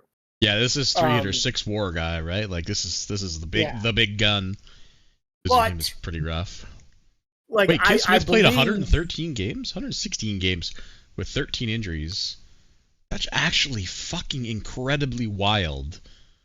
But he had 13 injuries and still played 116 games. Sorry, D-Rich said that in chat. That's crazy. Without looking at the other teams, I don't know where to rank this team yet. Let is a huge loss, and that's gonna knock them down about 5 wins in my book. Yeah. He's a pretty fucking good player. Like the 1-2 punch in the rotation is great. Yeah. So like he's not going anywhere. I just don't know what the ceiling is on this team yet because like Let is just a big loss. It's basically like with York and Caldwell. That is such a huge loss for him. Yeah, if Let was healthy, I would say this team is better than last year, right? But if to subtract the wins he's gonna lose, they won 87 last year. Kind of feels like an 87 win team. Like so, and Zach 85 got to hot, 90. Like in the final like 2 months, he played like 600 baseball. He got really hot at the end of the year. He was dead in the water, I think, in June because I remember Zach was losing his mind. Zach's highs are really high and his lows are really low. So like, are they a contender? Yes, because the pitching is so good. But if he doesn't stay healthy, if Kip Smith continues to get hurt, and he will, and if Let comes back, they are scary in September. Yeah, no doubt. But what do you think? I think they're, yeah. Like Let's obviously a huge loss, and looking at their lineup, it's not as good as I imagined it to be. It's not bad, solid, but there's not a lot of world beaters outside of like, Anderson hitting 50 home runs again, maybe, and Ross. But they're going to be carried by their rotation. So I'm not too worried, honestly. They still have the number 1 prospect in baseball, Reedy, who's not ready yet, but like in a year, he's going to be up and he'll like be really good. So like, that last year was like their really first serious window. I think getting to the SCS, was pretty fortunate. Yep. But like it wasn't the end of the world, like if they didn't or not. So like year 2, like I wouldn't expect them to like make it that far again, but maybe win a playoff series or 2, like that wouldn't be surprising to me. But like make another move. You have the prospects. You can make another move at the deadline. But like right now, it's almost this. It's almost like you guys said, almost exactly the same as last year. I would reach that they win like 89, 90 wins. Maybe not quite for the division title though. Yep, I couldn't agree more. Yeah, I think they're probably at best the second place team in the Sparrow, but again, the Sparrows outside of one team is going to be really strong. Yeah, well, let's move on in the Sparrow. Let's move to the Diamondbacks, the D-bags, as we lovingly say. So he's probably rocking his baby to sleep right now, and his ears just purr. Oh no! The baby has been put in the crib, and he is leaning back in the rocking chair with the chub of a lifetime. He knows we're about to absolutely smoke his team a new one. I just want to point out before we say anything, this team is the 5th youngest team in the league, 25.75. Pretty fucking nuts considering how crazy this team looks. Who wants to start? Who wants to sacrifice? I fucking hate this team. Yeah, as you should. I fucking hate this. So in the playoffs, I couldn't get this team out. Like nothing went right in the playoffs. And that's why I fucking hate this team. They're so good. But they get dinged up a little bit. These guys don't stay healthy, so that's the only thing that could derail this team is if Castillo gets hurt again and Cambry gets hurt again. Yeah, he's still hurt from the because playoffs, those are- right? Right, yeah. I think they were back. But I'm just saying, Zach, he still doesn't have everybody back. Yeah. He has 2 big bats that are hurt right now. Yeah, Layman and Camber.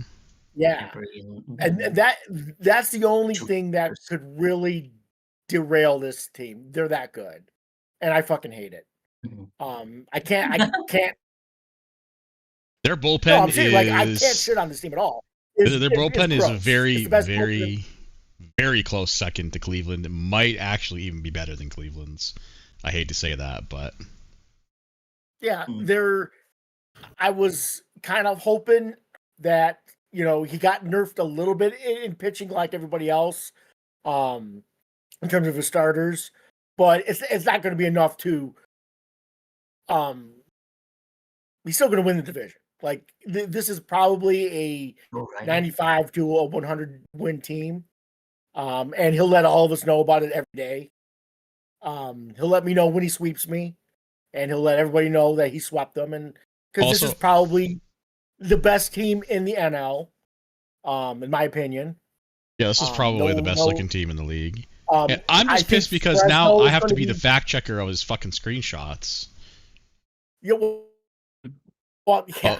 Although no, we I might think have somebody Fresno's who gonna has be joined a us who close- might a have a close little team, but- commentary on those screenshots. Because Trent put it pretty nicely today, saying anything you who post could we means. be talking about? when Yeah, I joined yeah. this? Welcome, Trent. Trent, what's up, buddy? How you doing, guys? We must be talking about those Ryan Arizona Diamondbacks. Yeah, A for Yeah, asshole. and they're What? good. And they're Yes, good. yeah. They're like, Go ahead, York. and they're really good. I'm just like, Yeah, they're It's disgustingly it's good. frustrating how really good they are, and how like well ran they like. There's not a lot of weaknesses in this team.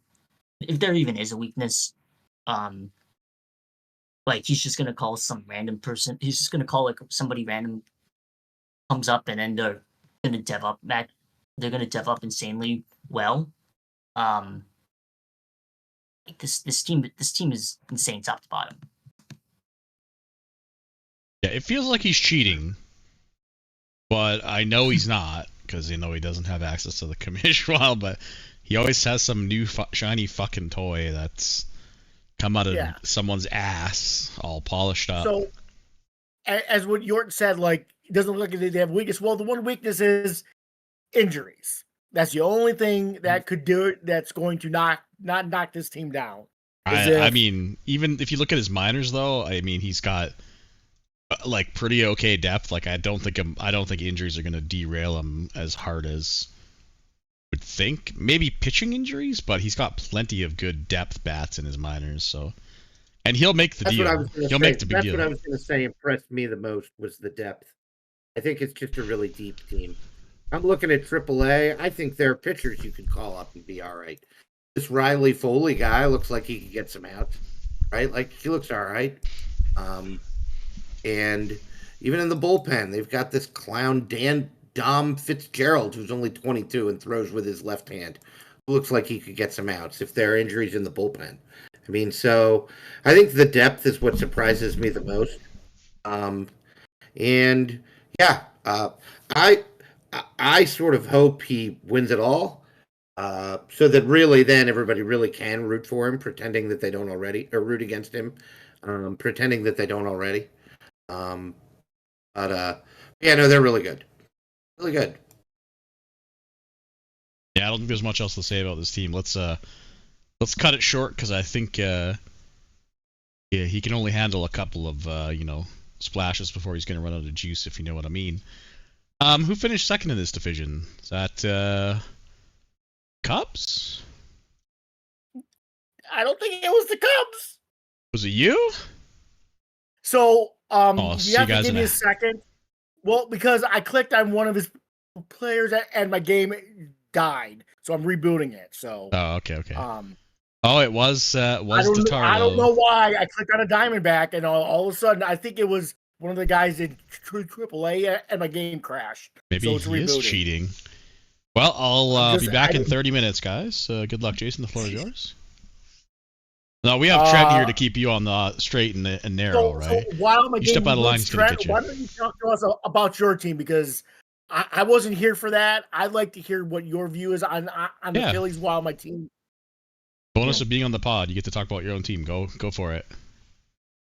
Well, I mean, I think the Phillies can be decent. I don't know that a 750 win percentage is in the cards at the end of the year, but we've started well. I think the big surprise is that we're scoring a lot of runs. I mean, your Philadelphia Phillies are 5th in scoring in the entire AL through 2 sims. I don't know that that has a lot of staying power. I think the 8th in runs against could be legit. I'm not sure how many pitchers you want to start a team with that aren't named Tucker Day. Mhm. So I think he's legit. I really like this rotation. Cody Woten can be a good number 2. Isaac Black can be a number 3. And Aiden Ambrosino and Beckett Haddix, despite his poor first start, I think can round out that rotation and will be just fine. I think the bullpen's a little questionable. The bullpen got beaten up real badly during spring training. I think that happened to almost everybody's bullpen. Just depth arms are so important. And so we'll see how they hang. But no, I'm pretty pleased. Now, we're not without some weaknesses. This team's not uber deep, and we're going to test the depth because the annual Ray Mallory injury has occurred. He's out for a month and a half. Yeah. And so we're going to have to cobble something together at shortstop for a month and a half here. But we'll see what happens. I'm excited that the Phillies are going to be not a team you just pencil in 2-3 wins every time you play them. I think it's going to be a challenge. Hell yeah, At minimum, dude. you're going to look to see. At minimum, you're going to look to see if Day's pitching against you. So Trent, the other day, that was not a joke in chat. Tucker Day could be the best Philly in the history of Sky. I'm serious about that. I I wasn't just being. don't want to. I don't want to say too much because I don't want to jinx it. I'm a believer in Yeah. the jinx. Yeah, how the fuck can you say that, Jason? That's super rude, man. But His first year, he's already trying to jinx you. I do like the player. That's how much I like him. Like, Yeah. Tucker Day looks amazing. Okay, He this does. isn't Chris Lamb. Okay, this is completely different.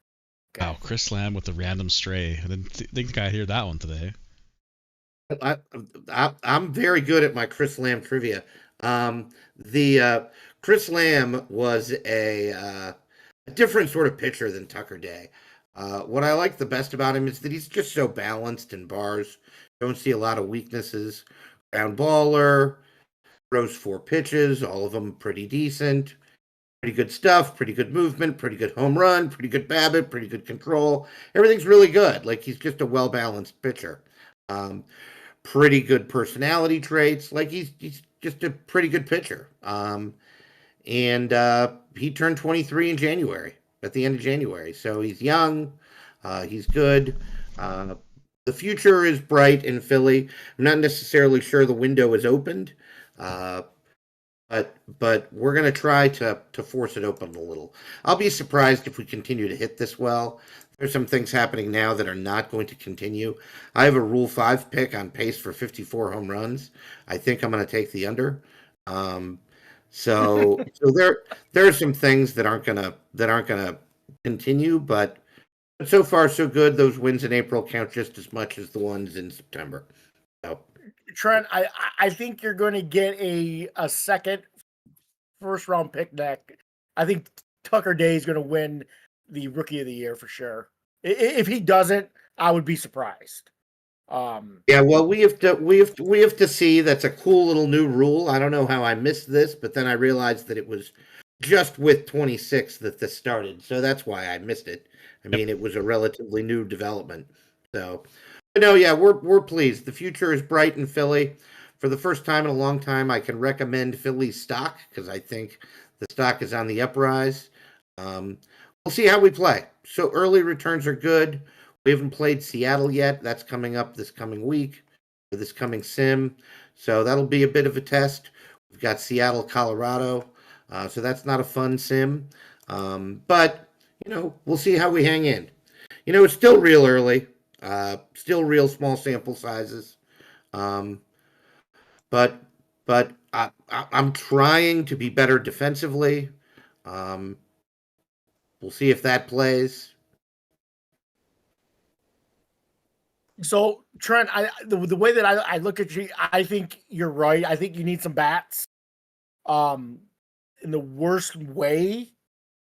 I think if you're gonna win, you're gonna win a lot of 3-1 games. That Mallory injury obviously was brutal, but it's gonna happen.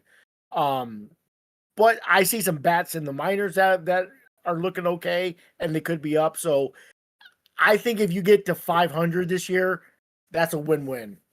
And then next year, maybe a couple more bats come up, maybe a free agent or two. I would buy stock then, but definitely this rotation's looking pretty good. Well, and we play in the AL, where the difference between a 500 team and a playoff team can be 4 wins. And so, we'll see. We don't have to talk about the Phillies for a lot longer, but we can talk about what I think is going to be a better team, the Detroit Tigers. I think that's where we're at. Yeah, go hard, Jason. Yay! So we've arrived. We won. Was it 91 games last year? 89 games. We were running the Sparrow for most of the year, and then September hit, and we tanked. And I chalked that up to locker room because I didn't have a captain, and all year my players complained that we don't have leadership, and I was like, so I traded for a backup from the Cubs, and now my locker room's happy. I am uber aggressive.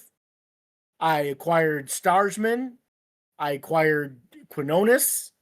I got Blanco as my captain, and this is it. Now I have weaknesses. My bullpen is still a work in progress. So Svela got nerfed. Not happy about that. He pitches 5 innings or 4.2. He pitches 4.2. It's I don't know what to do there. But I think the lineup's going to be really strong. We don't hit a lot of home runs, but in my park, it doesn't really matter. Yeah, I think we're going to give Arizona some hell, but we're not as good as them. They're the best team. I think we're the second best. I think our lineup is better than the Twins. I think our rotation is comparable. Whether we can, my pitchers got to stay healthy. I got good dice rolls like last year. My guys didn't get hurt, and we did very well. I would expect to be a contender and give Arizona a run. Hopefully, if we meet them in the playoffs, we can not get swept. But I don't know if you guys agree with that or not. That sounds pretty spot on to me, and you know your team best, so I think you nailed pretty much everything. So yeah. I have some salary issues that are coming up.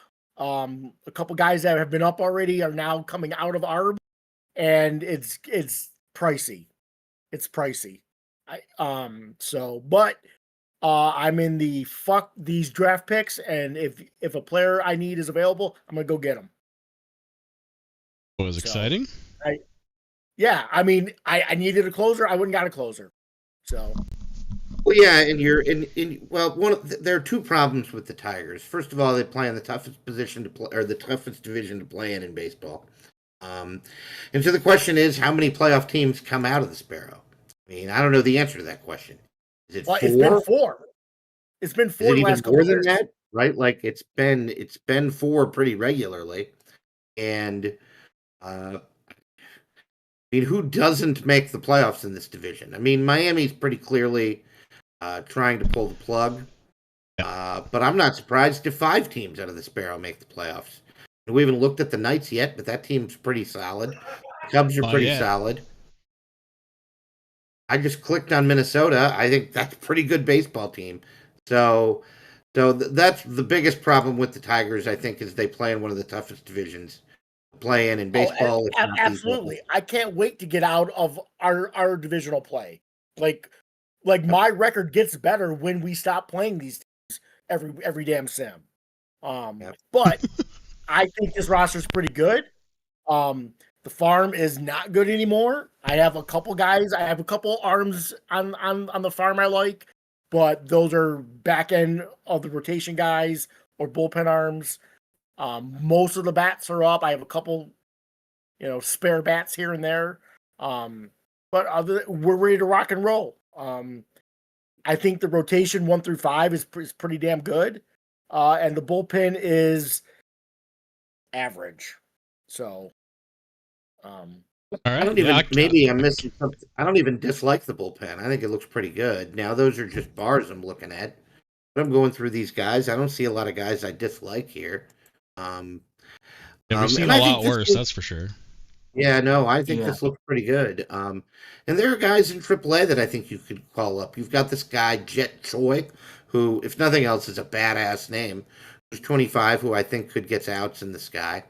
Norberto Robledo, another badass name. I think that guy could get outs in a sky uniform. He did last year, a few, not very many, but it looks to me like he's already seen some time in the show in 2064. So these are guys that I think could be called on if the bullpen needs a little bit of an upgrade. And as Jason says, he's aggressive. If this team has a need, they're going to go get it. And Exactly. he's not going to hesitate. All right, let's And move on to the Cubs that's now. a good thing to have. All right, let's move on to the Cubs, who finished behind the Tigers last year. Had some really bad injury issues at the very end of the season, costing them a potential deeper run in the playoffs. But it looks like everybody is back from injury. Who wants to go first? This is another really good bullpen. I'm looking at it. They have 3 insane bullpen arms. And Jessup's solid. The rotation's not as good as I thought it was.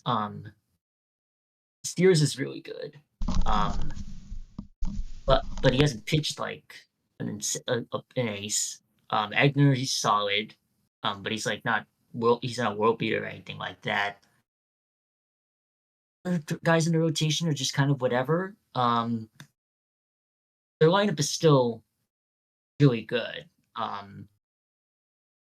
This Bernabe guy looks really good. He might have the best catcher in the league. Yeah, Burnaby. Yeah, this guy went off in the postseason last year too, and I agree with you. This bullpen Ryan, is pretty jacked. And that is a 27th round draft pick. Love it. 27th. Can't happen anymore. That's not going to happen anymore. Yeah.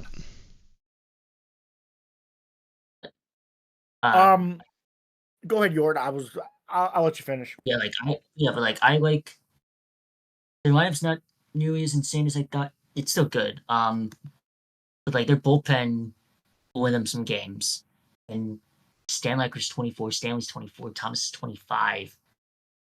Rodriguez is 25, Stu Thomas is 22. So it's a young bullpen too. They probably need another starting pitcher, but like as we've said, like it's hard nowadays. But this lineup's still really good. They won how many games last year? 88, 92 the last 2 years. Should probably be around, the same as it was last year. But like, this rotation could be a little iffy, and they're probably going to have to trade for somebody, if a decent starter becomes available. But I still really like the team. I did not know how good this bullpen was, but it's a really good bullpen. I think it is really good. Like you're not going to get.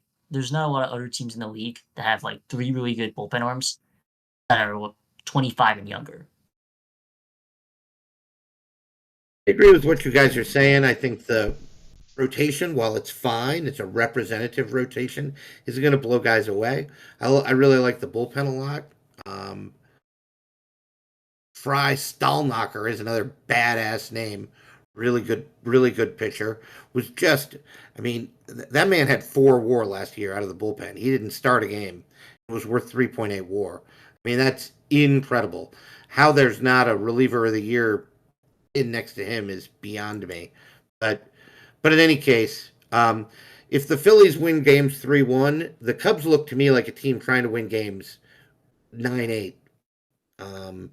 Because this team just wallops baseballs. For me, it's all about health.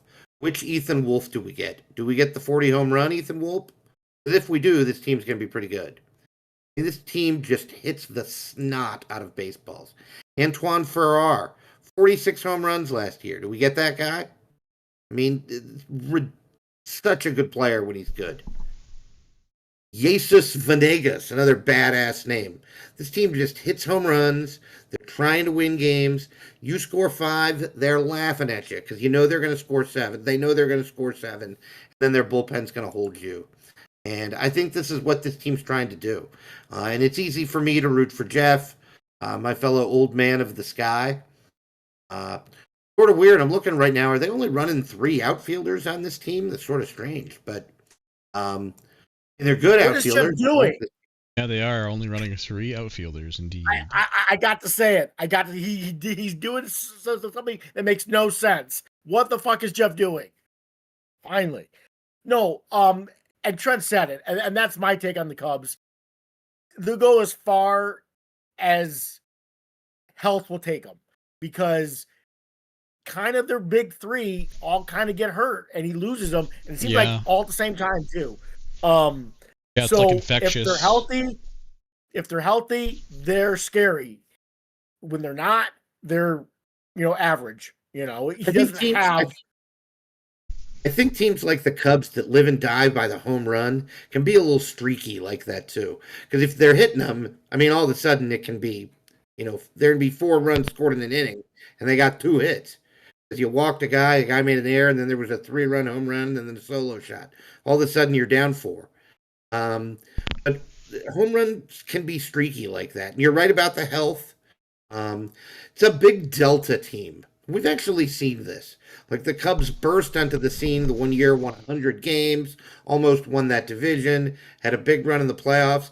And then the next year, they really fell down to earth. I think it's a big Delta team based on the health. I mean, this could be a team that you could tell me this team wins 100 games. I'd believe you. You tell me this team finishes 500. I'd believe you because if it goes bad and all these guys get hurt for long periods of time, it could get bad quickly. Now there is a little bit of depth on this team. I like this kid Alan Hundley, but I think it's going to be rough if it goes bad. Agreed. I think Jeff would agree with us on that. Jeff's pretty realistic on his team. Let's do matchmaker again. So, Jeff, DM JP and go get a starter, please. Mm-hmm. Actually, no, Jeff, don't do that because I don't want the Cubs to be good. But if I wasn't in your division, you should DM JP and go get a starter. I'm just saying. There you go, matchmaker Jason. Okay, let's keep moving on. Let's keep rolling, boys. We're moving to the Las Vegas Knights, who unfortunately last year missed the playoffs with a bit of a poor showing to end the season, if I recall. They did go out and get Rafael Cantu last year, and he was pretty good for them. Still looks like he's going to be a pretty good pitcher. But who wants to lead off on the Knights? Not just not nearly as insane as he once was, but he's still really good. I like this Aiden Tester, high movement guy, high home run allowed. Right now we're dev down. I know he was 60 overall, and now he's 45. Yeah, he got nuked. Die fast. One good bullpen. They have a good old bullpen arm, Liskey. He looks insane. So he's their new closer because Strahan also died. But it's another really good team. With their lineup specifically, but is their team as good as, say, the Twins and the Cubs, Tigers, D-backs? Like, they're funny enough, like, what the standings are right now, like, if unless you swap like Detroit or Chicago, like, this is probably how the standings are going to look this year in this Yeah, I would division. agree. Yeah. So like how, like, the Knights are a good team. Like, they would probably be a division winner and say like the Pons. But like here they're the 5th best team in the division, which is kind of insane because it's a well-rounded lineup. It's still on paper a good pitching staff, with a decent bullpen. It's another team that they already made the big move for Cantu, so like there isn't really enough space for another. I don't know what their pick situation's like, but but they could also call up JP for a bullpen, for another bullpen arm for coverage. They could probably also call JP for one of his corner outfielders, because he could do better there. But Dan could do better there. But yeah, like, this is a really good team. This is an 80-win team again. But like, did they make the playoffs in this competitive conference? Like, they're going to be in the thick of the wild card race, I think. Just like, where do they finish in that race? So, while I agree with most everything what you said, I think they're like the 5th best team. And this is a good roster. I think Dan's at the tipping point though, because I'm looking at the salary page, and guess who's a free agent? Cantu. Dan's got to make a decision there because he's going to want big ass money. I think Dan is at, in June, if they're not well, I think Dan could sell. Because either you're going to try to run it back, but again, this division and this conference is murder. So, and I'm just saying, like, I'm not saying he should do it, but I could see it happening if he's 10 games under, and he's buried in the conference. Like, I could see some movement here, because again, a lot of these guys are going to be up after the year, and he could get, Cantu would fetch still a pretty good ask. So I think Dan's kind of at that tipping point now. It's either he goes all in even more, or things don't go well, he sells. One of the things that's going to be really, really important in the Sparrow this year is how these teams play outside of the Sparrow. Because in the Sparrow, it's just going to be like a cage fight, right? Like, guys are just going to beat each other up. But if there's a team that can go into interleague play, as we call it, and win, 55 games during that part of the schedule, that'll be a big, big boost for a team. And I think that'll probably happen. I mean, that'll be what separates these teams. I agree with broadly what's been saying. I really like this rotation. I think I like it better than Chicago's rotation. I do not like this bullpen. I think I see a lot of 45s. Those are guys you're just hoping pitch well. And maybe they did get nerfed by the switch to game. That happens. And then sometimes there's not a lot you can do. But yeah, I mean, I feel like Dan's been trying to run back the same team because HMC's been on the Knights his whole career, and a hell of a career it's been for him. But now this guy makes $25 million. He signed for 2 more years after this one. So yeah, I mean, you're right. They're getting expensive. Now he does have Scotty Field, good little player, who still makes them in. But yeah, I don't know. It's so tough to predict. You could see a world where the Knights are better than the Cubs. But I don't know that it's harder to see a world where they're better than the Tigers and Arizona. I think on paper this team is lesser than those teams. So Dan's in a tough spot. as Tarlo correctly points out. Feel badly because I want Dan to get his money's worth out of Cantu. That's a guy that could demand 35 mil real easy and deserve it. I mean, I don't know what you do in that spot if you're Dan. Yep, I agree with pretty much everything you guys said. You covered everything. Tough spot. Dan's probably got a decision to make this year. Like Tarlo said, he's got guys to pay. Well, I just want to emphasize, like, this still is a good roster. Like, like the roster isn't hard. Like, this team wins 88 games easy in pretty much any of the AL divisions. Yeah, and it just thanks Sam, you know. But well, I think even are the Knights the best team in the Torres? They might be. Well, we haven't got there yet, but yeah, I mean they could be. I mean, they don't even need to switch leagues. It could just be a different division in this league. They'd be in much better shape. Well, let's get there. We have one team to finish off the Sparrow. Rounding them out is the Marlins, which kind of mixed signals. I don't know what to think. Bob sold, but then he bought, and then he sold, and then he bought. And I don't know what he's doing, and I'm kind of having fun watching it. Didn't he sell $100 million for like second round picks? Yeah, he did. He indeed did. Bob is confusing and crazy at the same time. He's ruined the Marlins. I feel like I'm obligated to say that every pod. He's ruined the Marlins, and I love it. But he was coming in. He came in at the back end of the dynasty. It was he was in a very tough spot. But and he made the big move for Starsman. Didn't work out. The problem was that Sam drafted a killer division, and but I don't know what the Marlins are the sixth best team, and they don't look that bad yet. No, the lineup actually looks okay. Yeah. The pitching is the problem because they have one good starter and one good bullpen arm, and the rest is shit. So I don't know what the fuck he's gonna do, but it's exciting.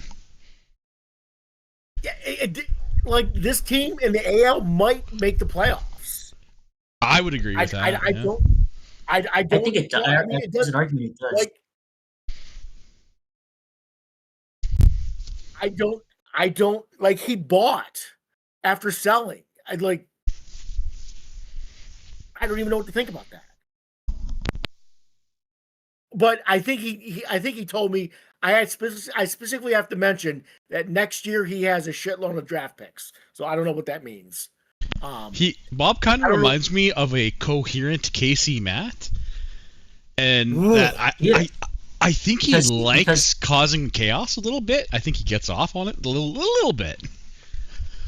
And I don't think he'll ever tell us what the fuck he's doing because I think he likes us guessing. That's why my take on Bob. And we need GMs like this in the league.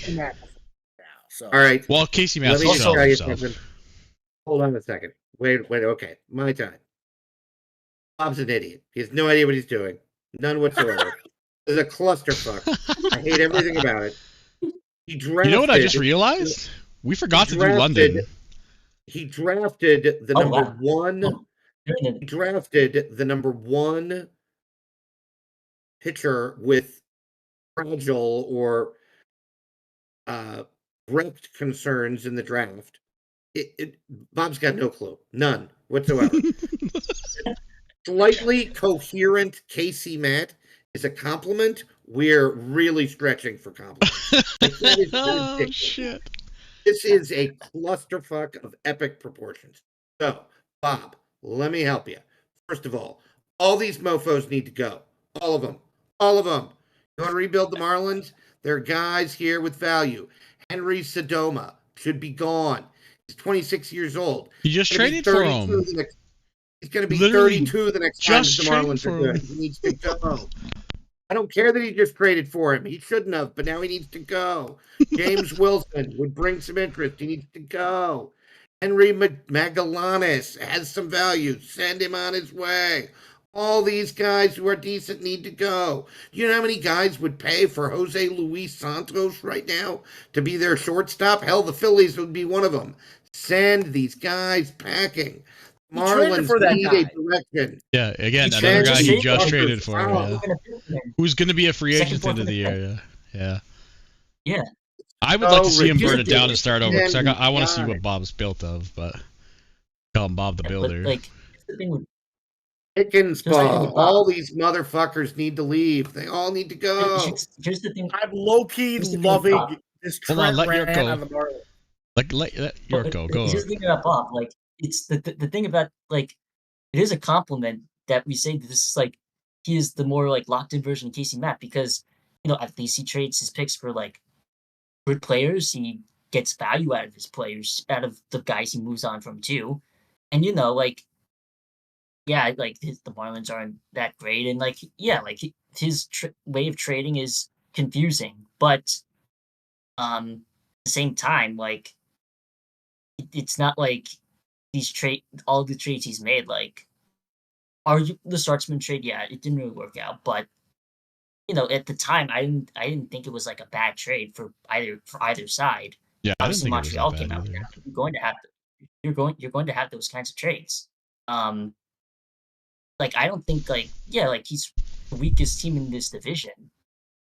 But like I'm looking at this team still, and it's like, yeah, stick this team in the Torres, like Las Vegas, or stick them in the other conference.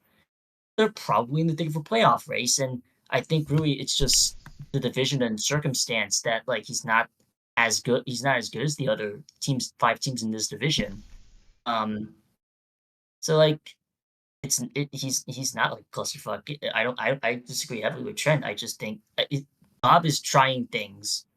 Like he gets the picks and he's like, okay, like let me look at the market and like let me gouge out and get the player I want, because like he gets the players he wants. He wants all these guys. Like he has like I want Santos. When Santos gets put on the trade block, he wanted Santos. He negotiated with Seattle because Seattle wanted the first room. He only traded them for like a second, a fourth, and a fifth. He's in the past tried to pry Kurt Farr off me.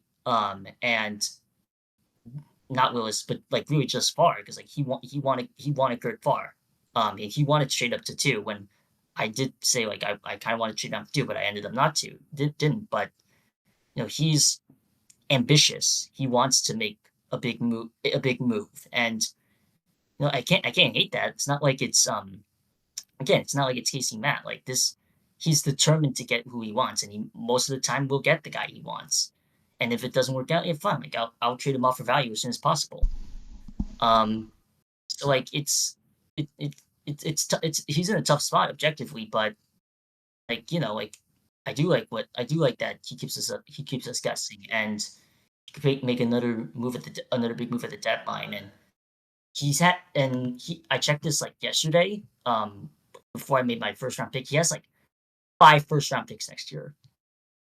So he can do whatever he wants, and I don't think I would hate it, because he just has the assets, and like he can get rid of them. In a way, he's like, if I'm thinking of a real life comparison, it's kind of like Sam Presti of OKC. Just building up those draft picks and assets. Like it's almost essentially like what he's doing, and giving him, and then like, but of course being more aggressive in the trade market.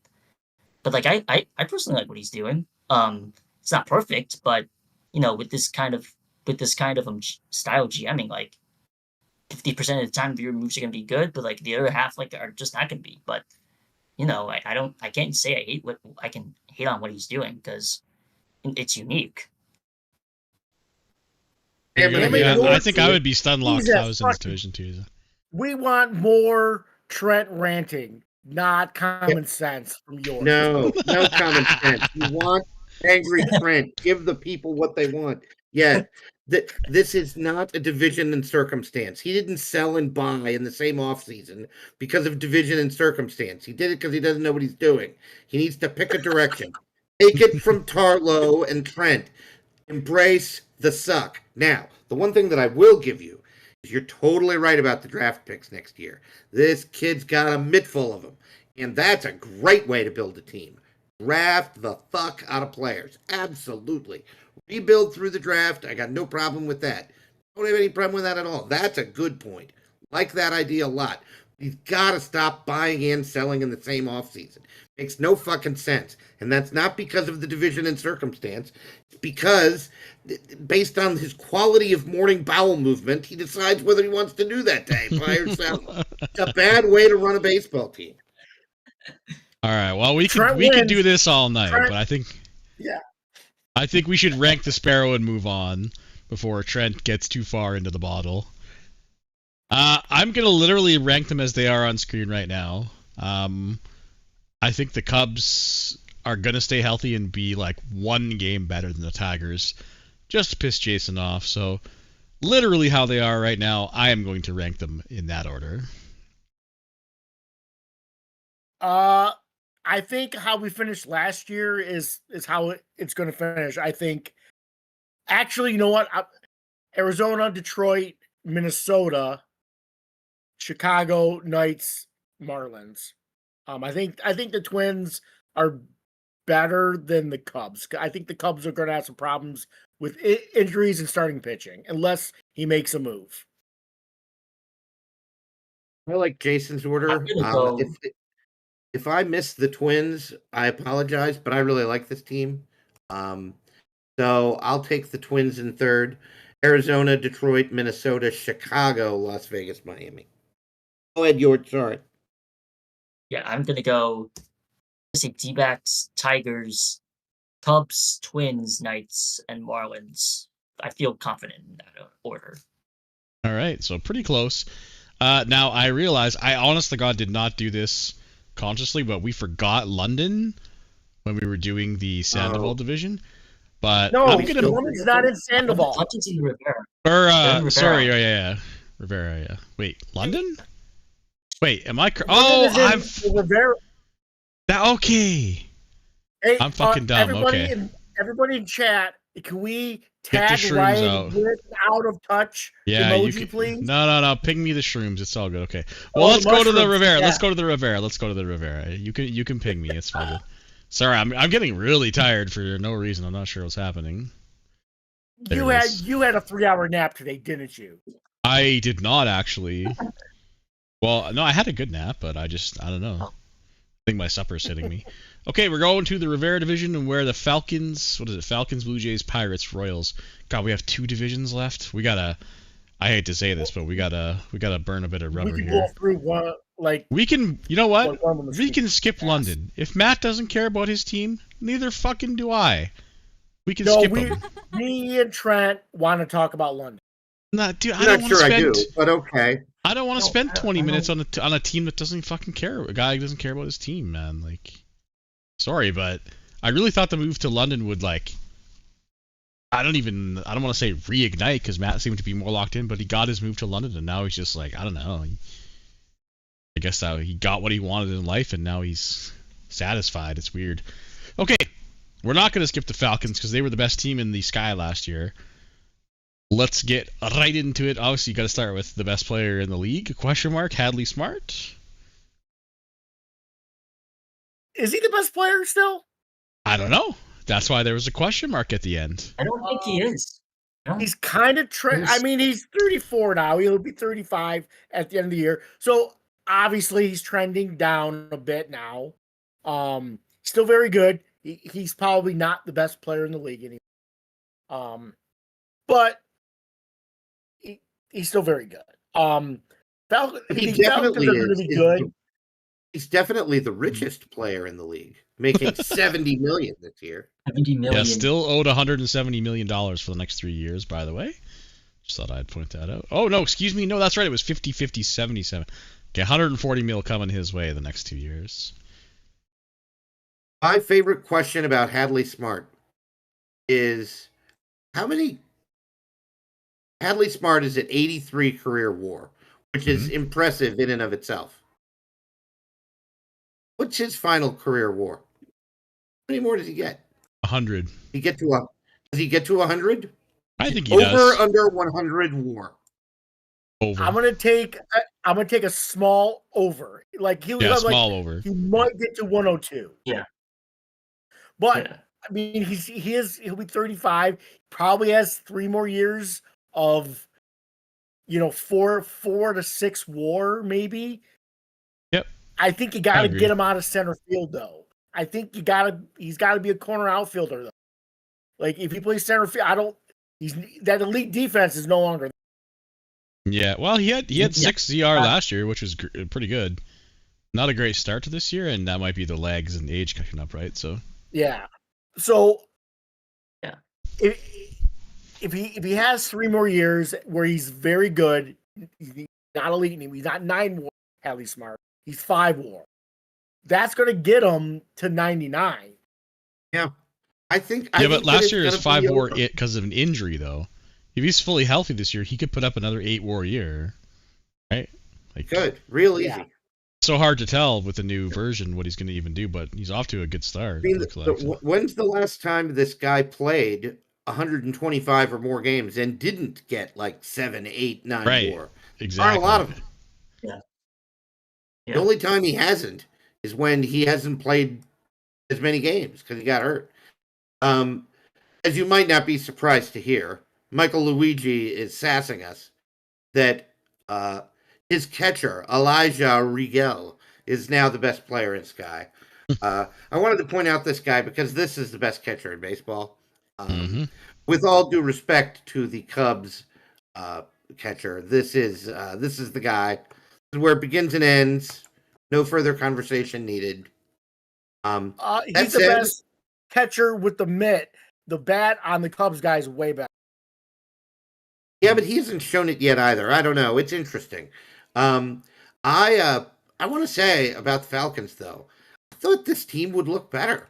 Looking at them, I don't think they look as great as I thought they would look. Like, they have some holes. Like they have some bad players at the bottom of their lineup.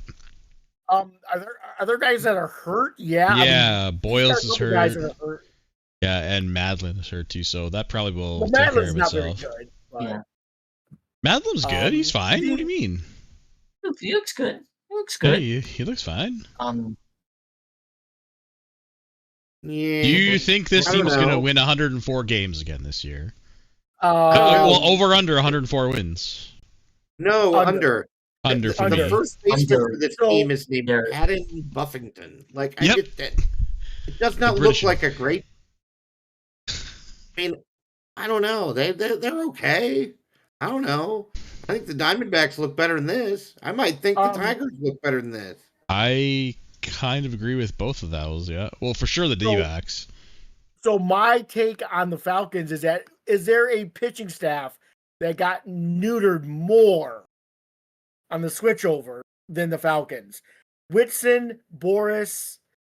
I mean, those guys were 70 Garrett and 80. looks insane, dude. Yeah. Well, he Garrett got survived. better.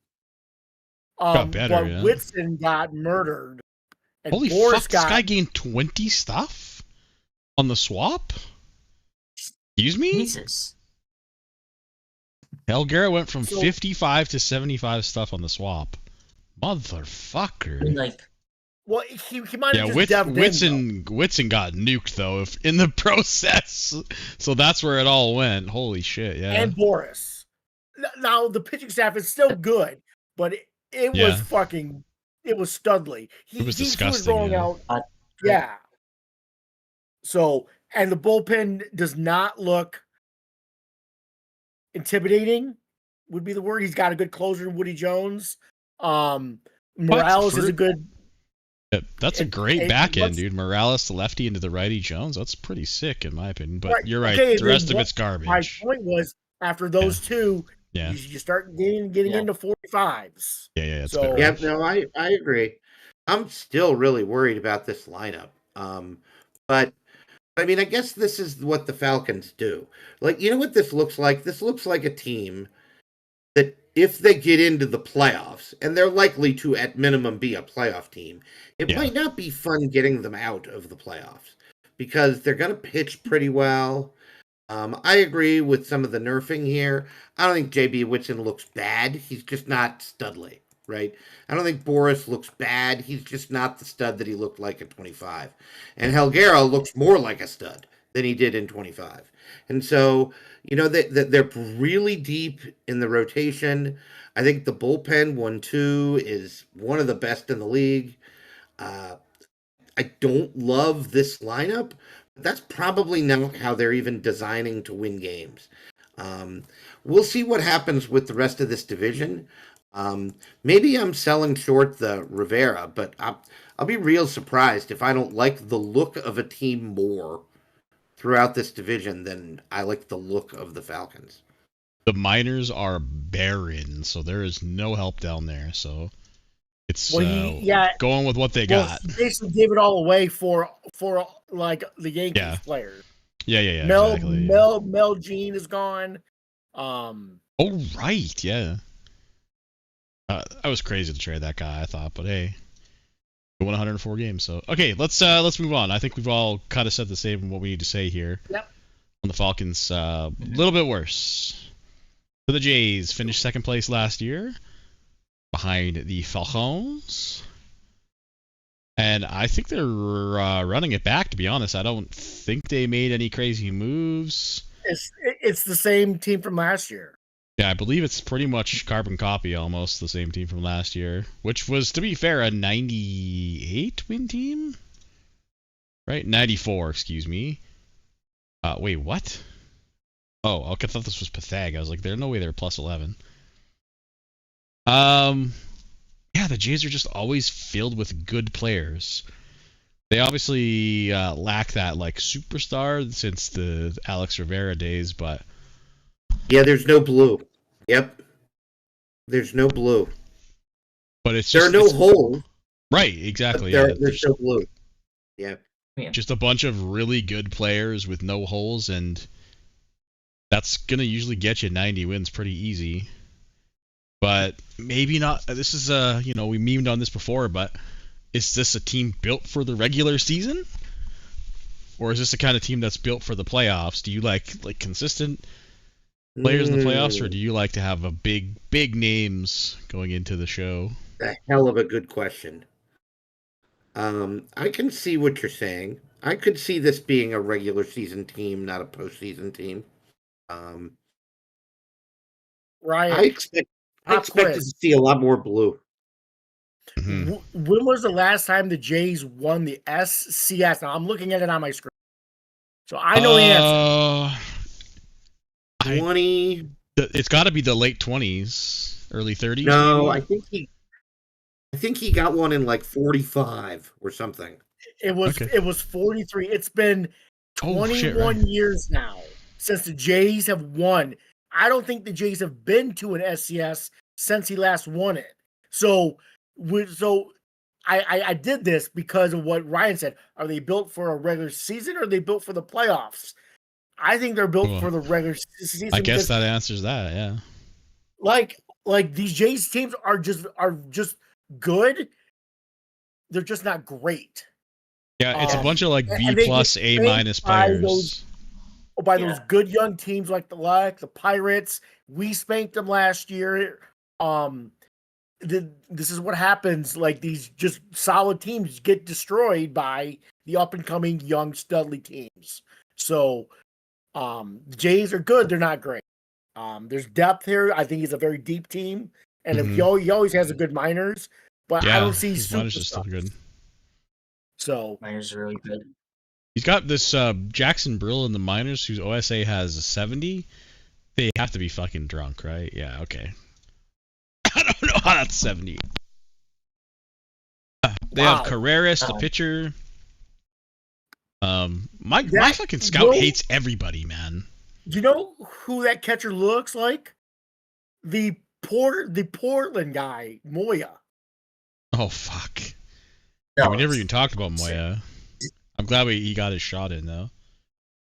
Yeah, the minors has some guys, but it's basically more of the same. So yeah, it's like 60s and 55s and yeah. You know, I'd like to see Amin package some of these guys away with picks to get, like maybe Cantu, right? Cantu on this team would be pretty hot, I think, because the I don't. starters get a I little kinda rough like the after Zach rotation. Lowe. I kind of like the rotation. I like the top Um, 3 guys. Yeah, it's just I I don't like the bottom 3 guys at all. It's a young pitching staff. Their oldest player is 29. Some of these guys got hit hard, but like they always have a solid pen. It's Yeah, the reason why they they have traded forever. Washington. Yeah. Yeah, they traded Washington Trip because they wanted to get these young guys some run, and it makes a lot of sense, you know. So You know like what's- I'm It's interesting. York's hit on something. You know what the Blue Jays are? They're young. They're a pretty young guy. Look, they're the Young 10th youngest team. They're They're like the bottom this is a third. young team.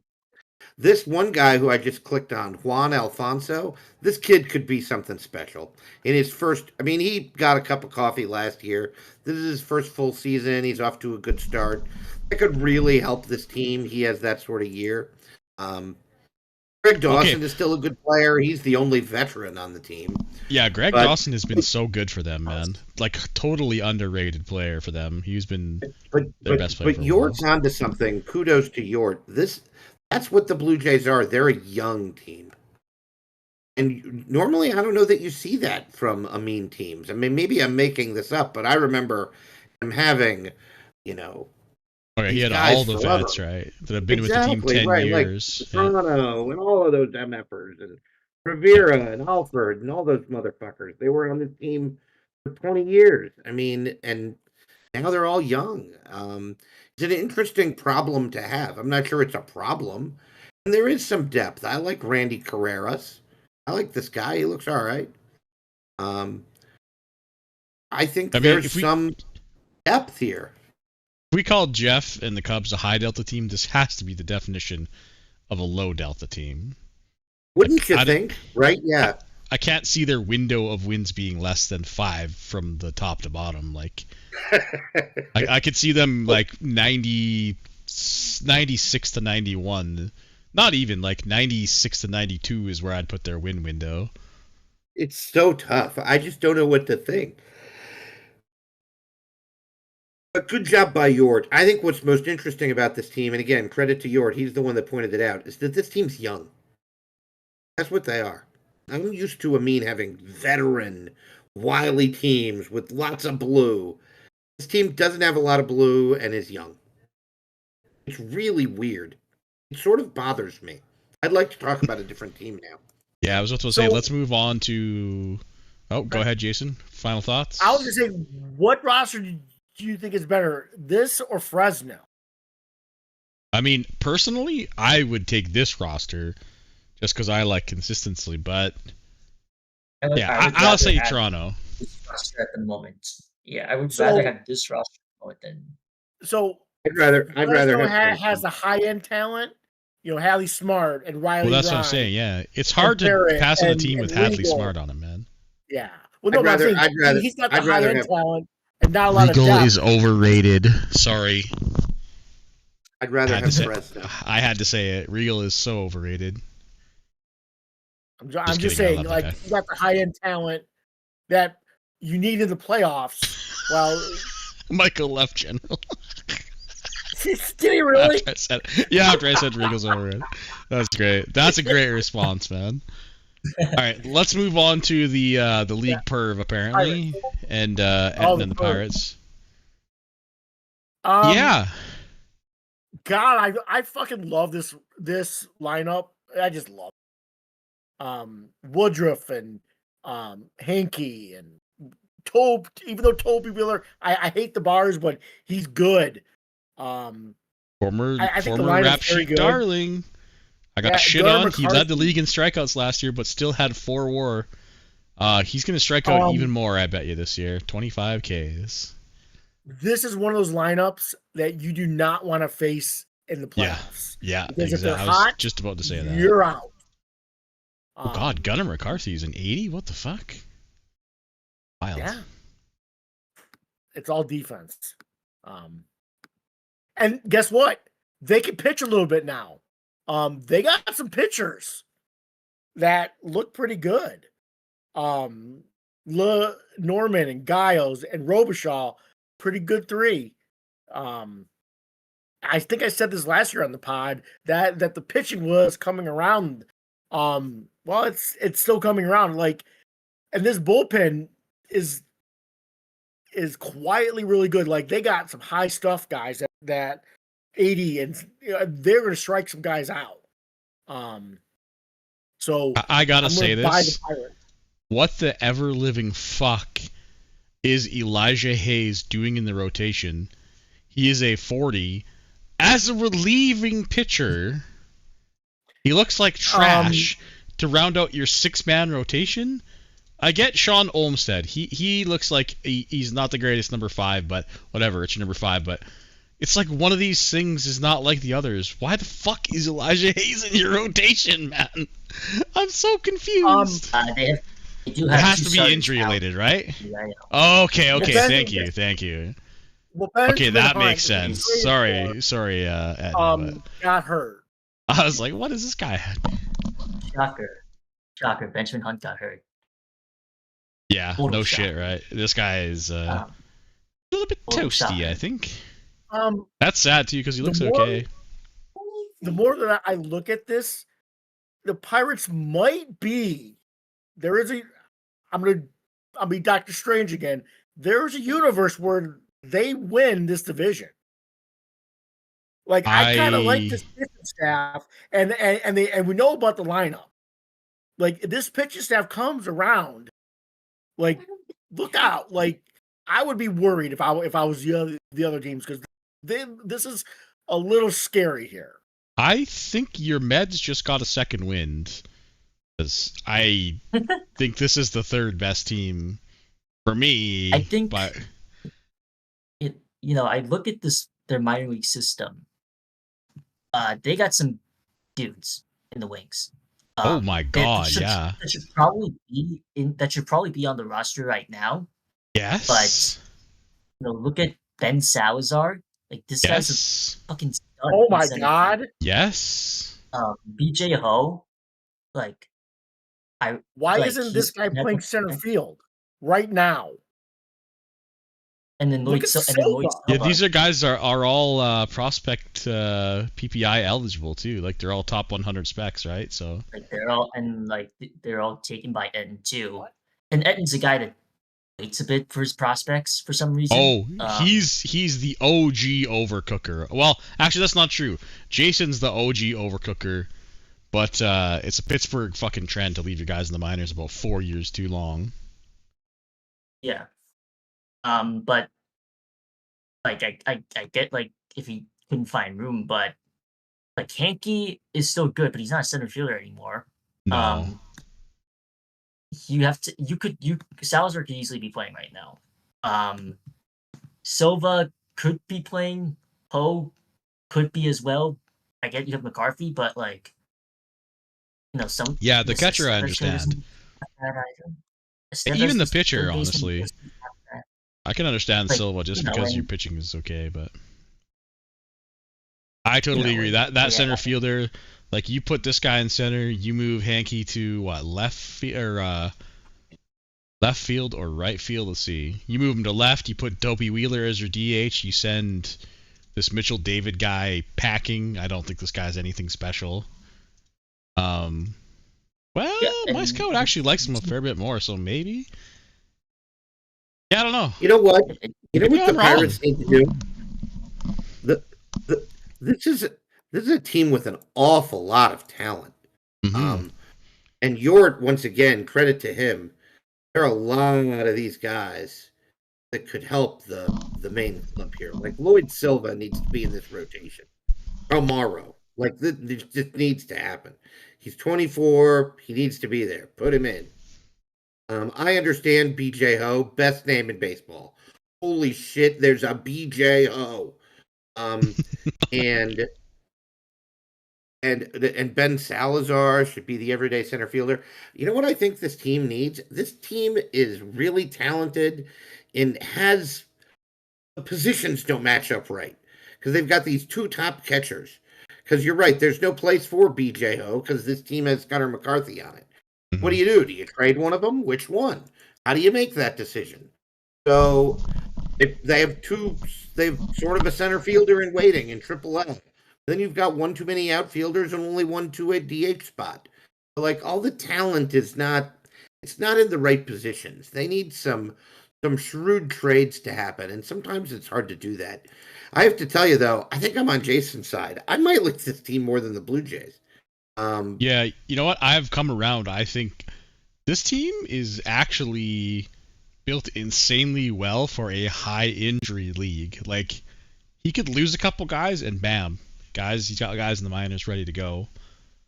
So no, I think I liked him more than I initially thought.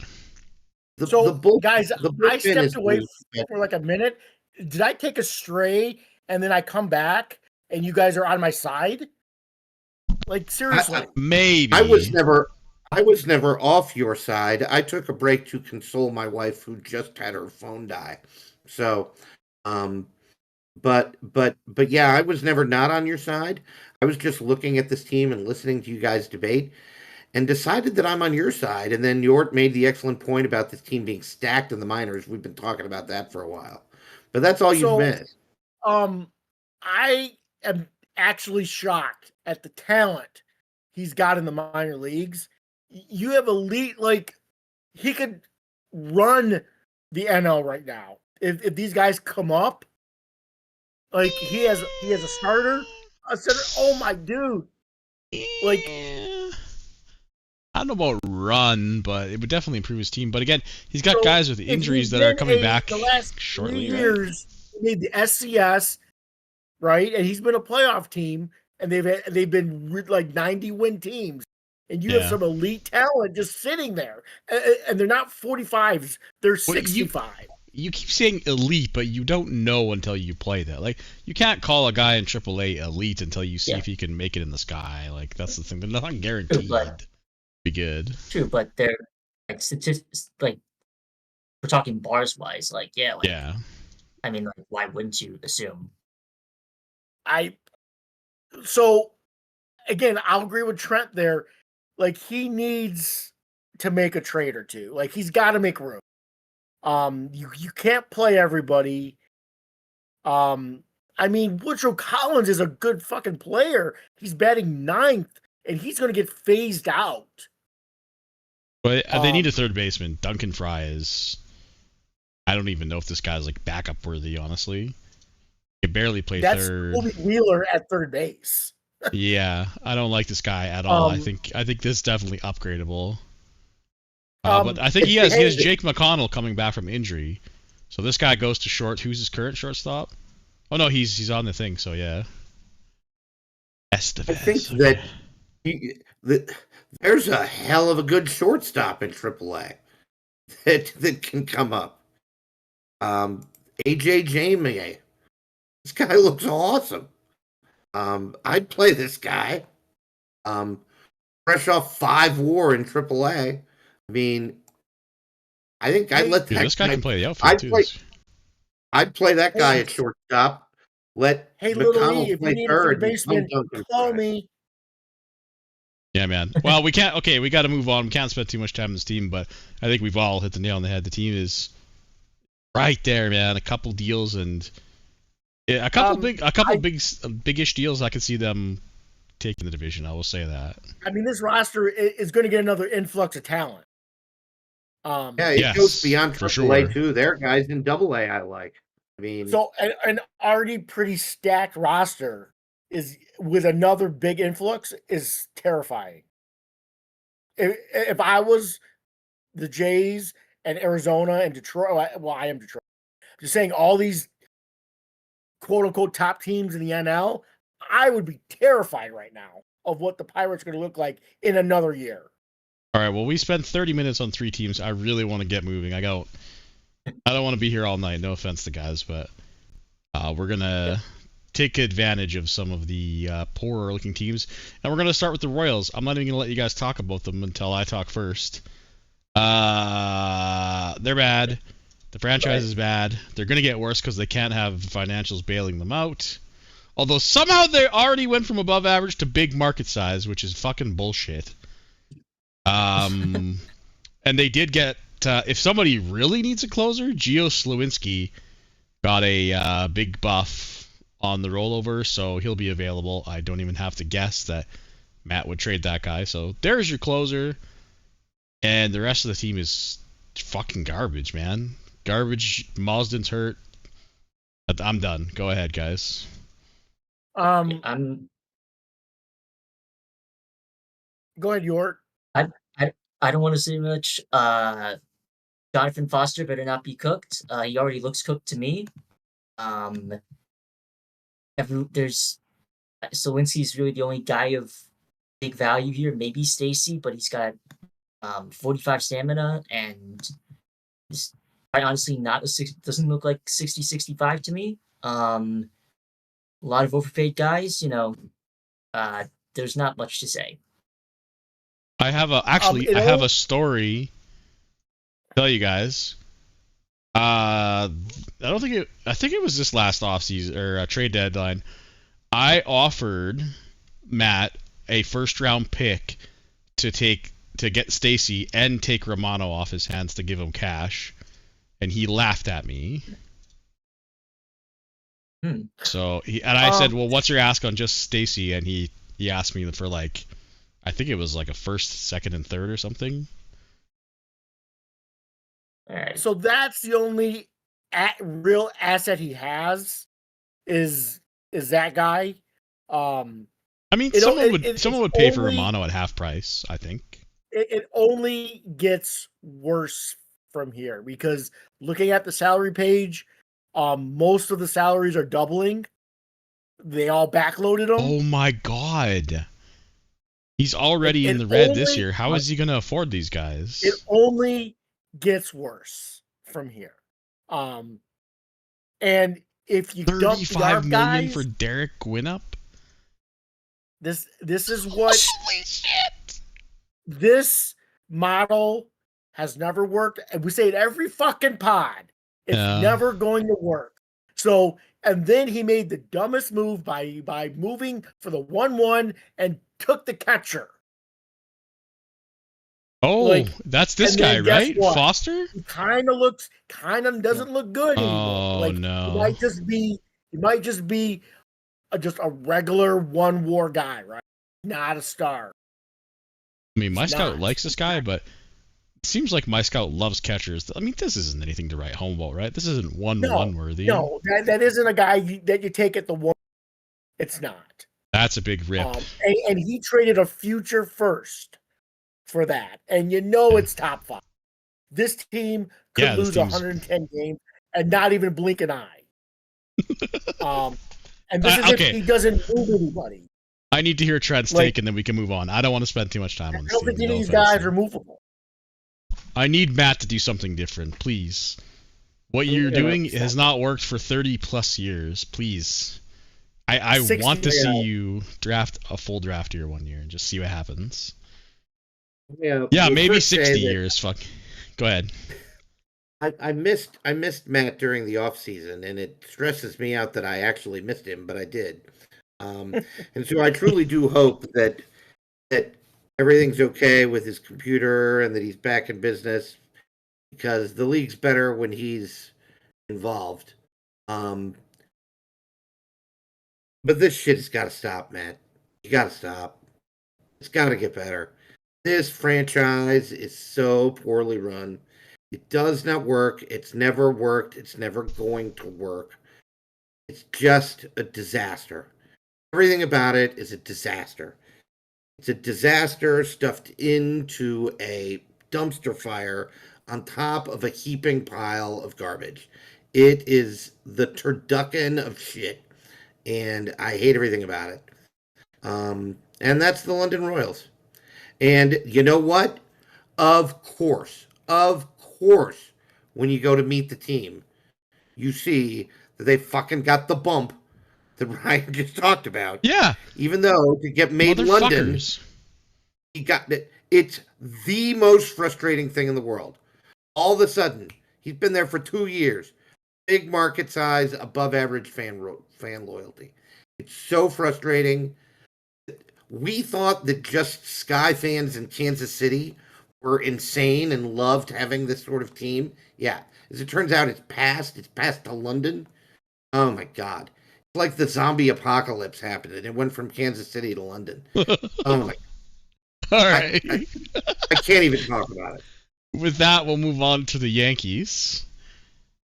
There's not much to talk about with yeah, but that's a good thing though. Yeah. Jeremy's done a fucking great job, by the way. He has 5 top 25 specs. 5 top 25 specs. That's nutty, dude. He has to But be you know what?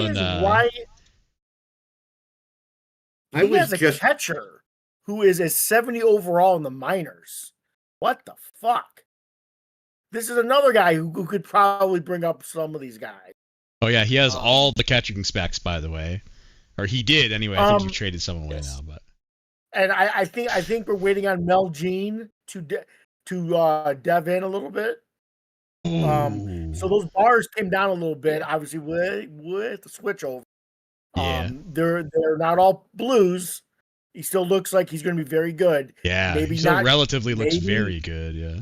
Maybe not a super. Yeah. Maybe not the next, son of God spec. Well, but I gotta say this. I hate to see this, but in 2062, he played 20 games in Double-A and he wasn't good. So he got moved back to High A last year and still wasn't good, and then went back to Double-A and was fucking terrible.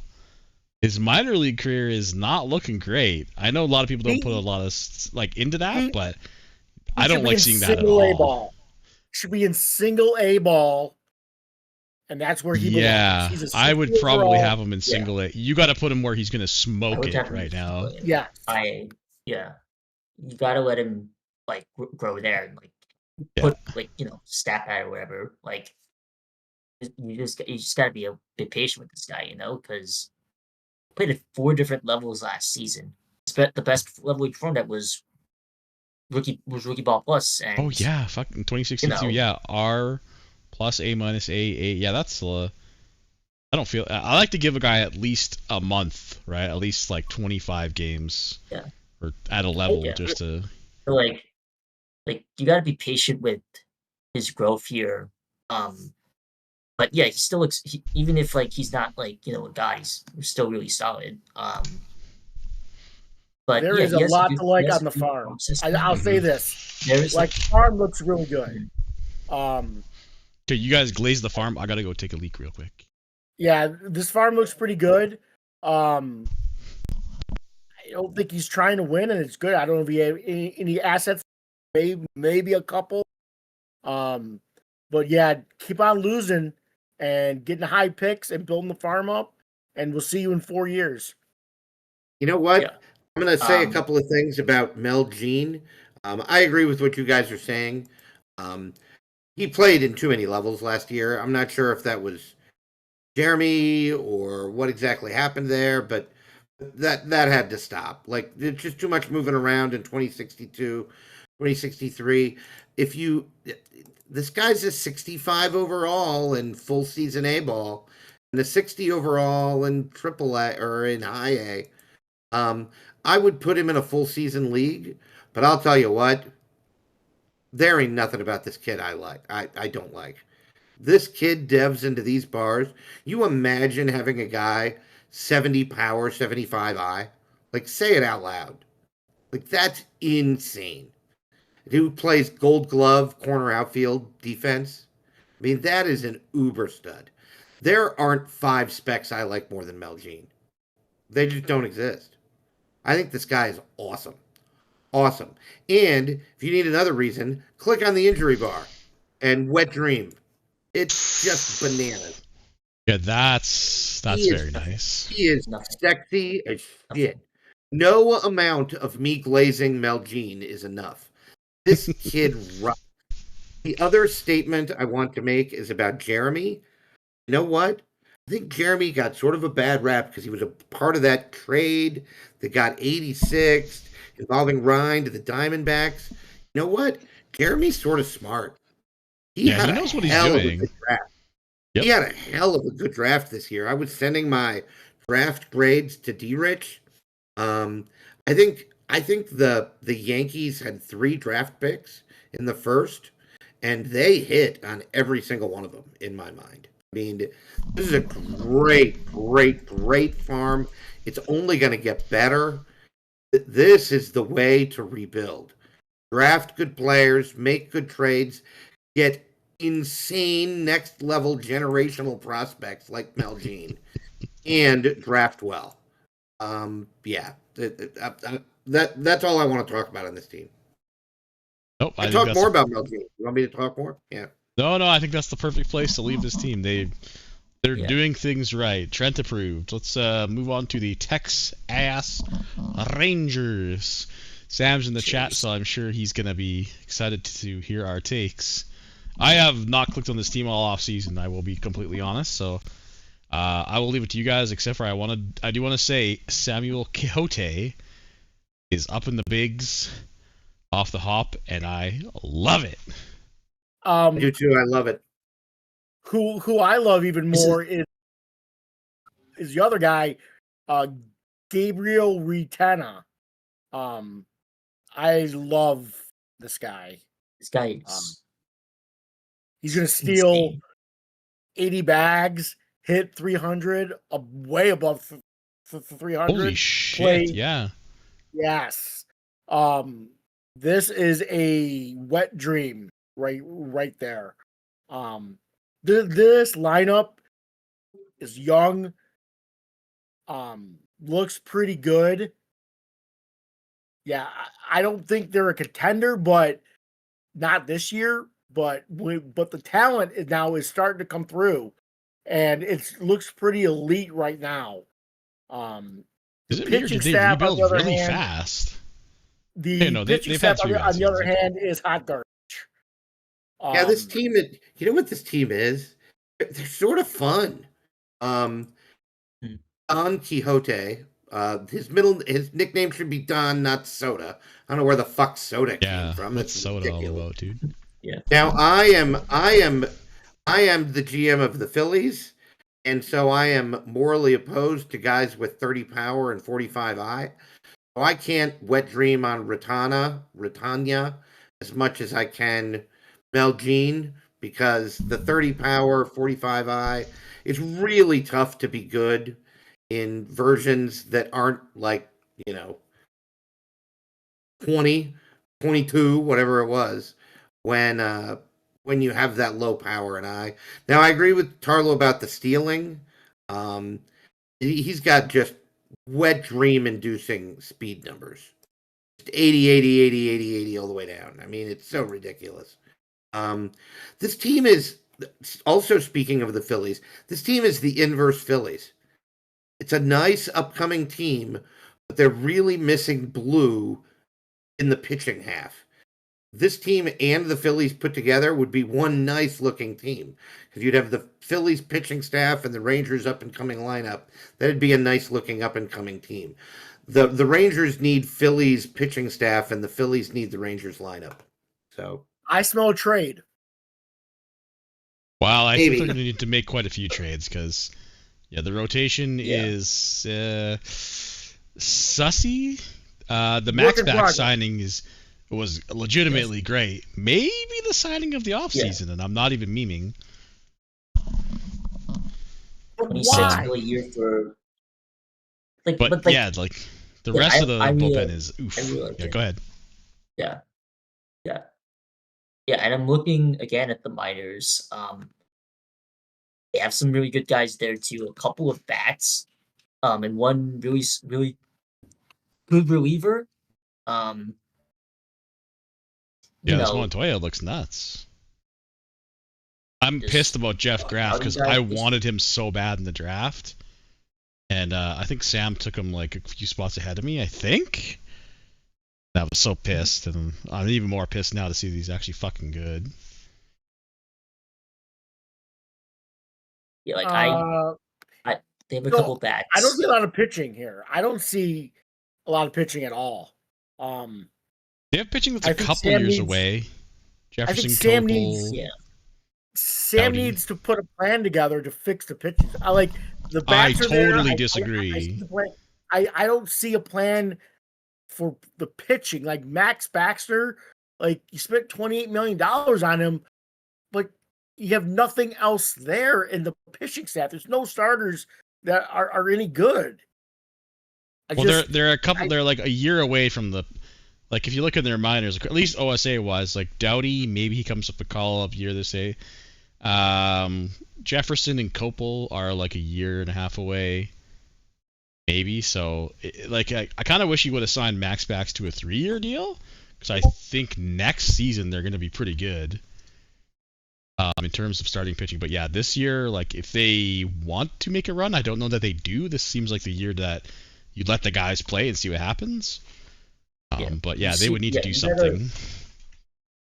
With the lineup they have, like I think I'm fine with them being a bit more, you got like you said, you gotta let them see what they play. Like, like this pitching staff may look pretty crap right now, but like it's the best you have. Like you invested so much into your lineup. In this year's draft so far, Texas has taken, they had 3 first-round picks and a second-round pick. They've taken 4 pitchers. They had the number 1 overall pick this year. They took a pitcher. So they're already emphasizing that in the draft.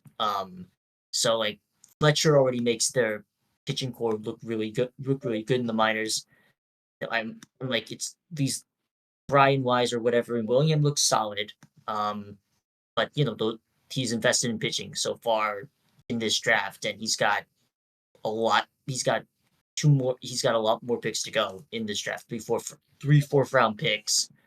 So it's not like the pitching's being ignored. He's going all in now this draft, which I do like, even though I don't exactly love all 4 players. It's what you should do when you have the young lineup you have. Yeah, Yort's good at this. This is another team that when I was looking at the draft they had, preparing my grades for D-Rich, I really like their draft. Had the 1-1, got a pitcher. Yort is right. They had 3 first-round draft picks. I really like the kid they got in the late first, Jack Wise. Really, really smart pick. Great value pick where they got him. So Yosemite Sam's pretty good at this. And there's absolutely no reason to not let the young kids play. Samuel Cahote belongs on a Sky baseball field. So does Ratana. These guys are good enough to play in the Sky. Let them play in the Sky. He's got a good young catcher in Rojas. He's actually got 2 good young catchers. There's a trade chip, Sam. You don't need both Rojas and Lowry. One of those guys can go. And people are always in the mood for catchers. So you can trade them. I like the Max Bax signing. I don't like it for $28 million. It's tough to imagine he's worth that. Maybe he will be, but I just can't get past paying that much for a reliever. But I don't dislike the signing, because worst case scenario, he's trade bait in a couple of years. You get something useful for him. He's 31, not 41. I like a lot of what I see here. Sam's actually pretty good at this. So I agree. I will retract my statement on Sam needed a plan for his pitching. He had a plan. He drafted all 21-year-olds in the draft. Mm-hmm. I stand corrected. Yeah, I think the pitching's going to solve itself next year. Yeah. Might need one guy in a trade or free agency, but I think he'll be fine. Yeah, I will stand corrected on that. Now these guys won't be up for 2 years, but there is a plan there. So, all right, let's rank the Rivera, fellas. I'm gonna go Toronto. I mean, it's not difficult, I don't think. It's the first one's the hardest one. Toronto, Fresno, Pittsburgh, Texas, New York, London. I think Little Lee is listening and is going to take our advice and call these fuckers up. And I'm going to take Pittsburgh 1. I'm going to take Fresno 2, Toronto 3, Texas 4, Yankees 5, and a pile, then a giant pile of shit, and then there's London. I think Pittsburgh could get on a hot streak if they call these guys up and could smoke a lot of teams.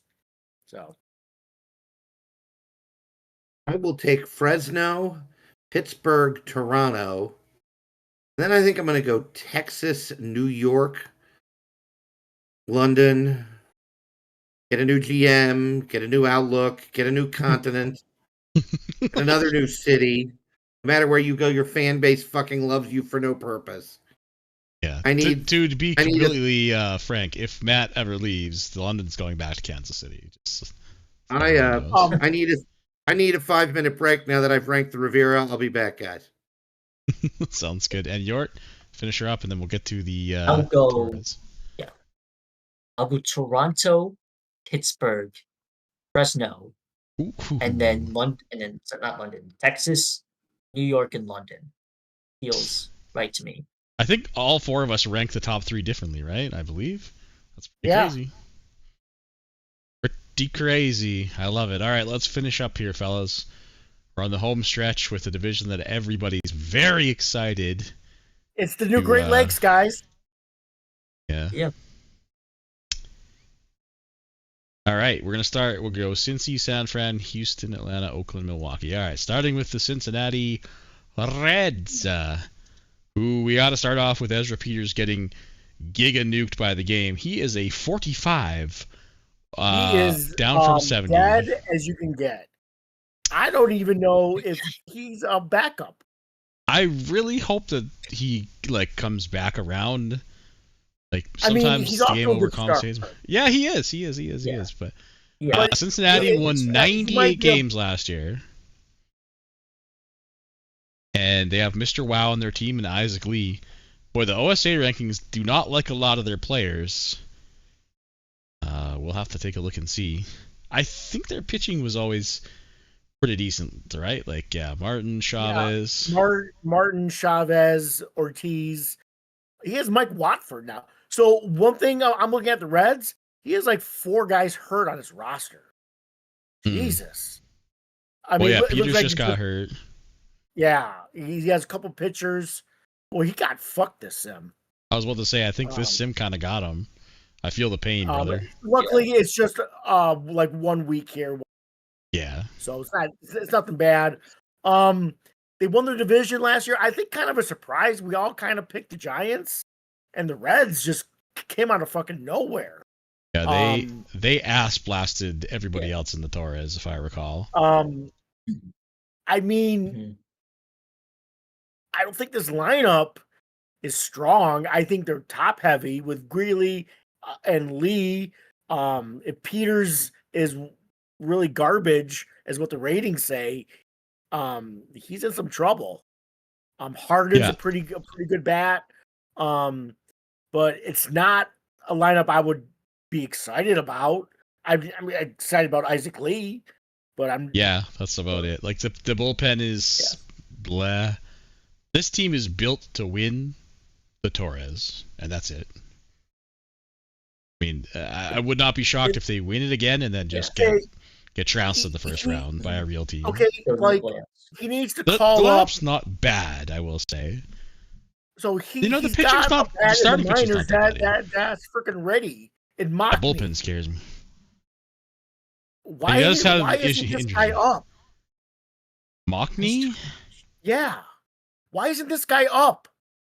Is it he's a first base. It might be a positional thing, right? He's got Christian Harden, and then he's got Conrado Greeley playing DH.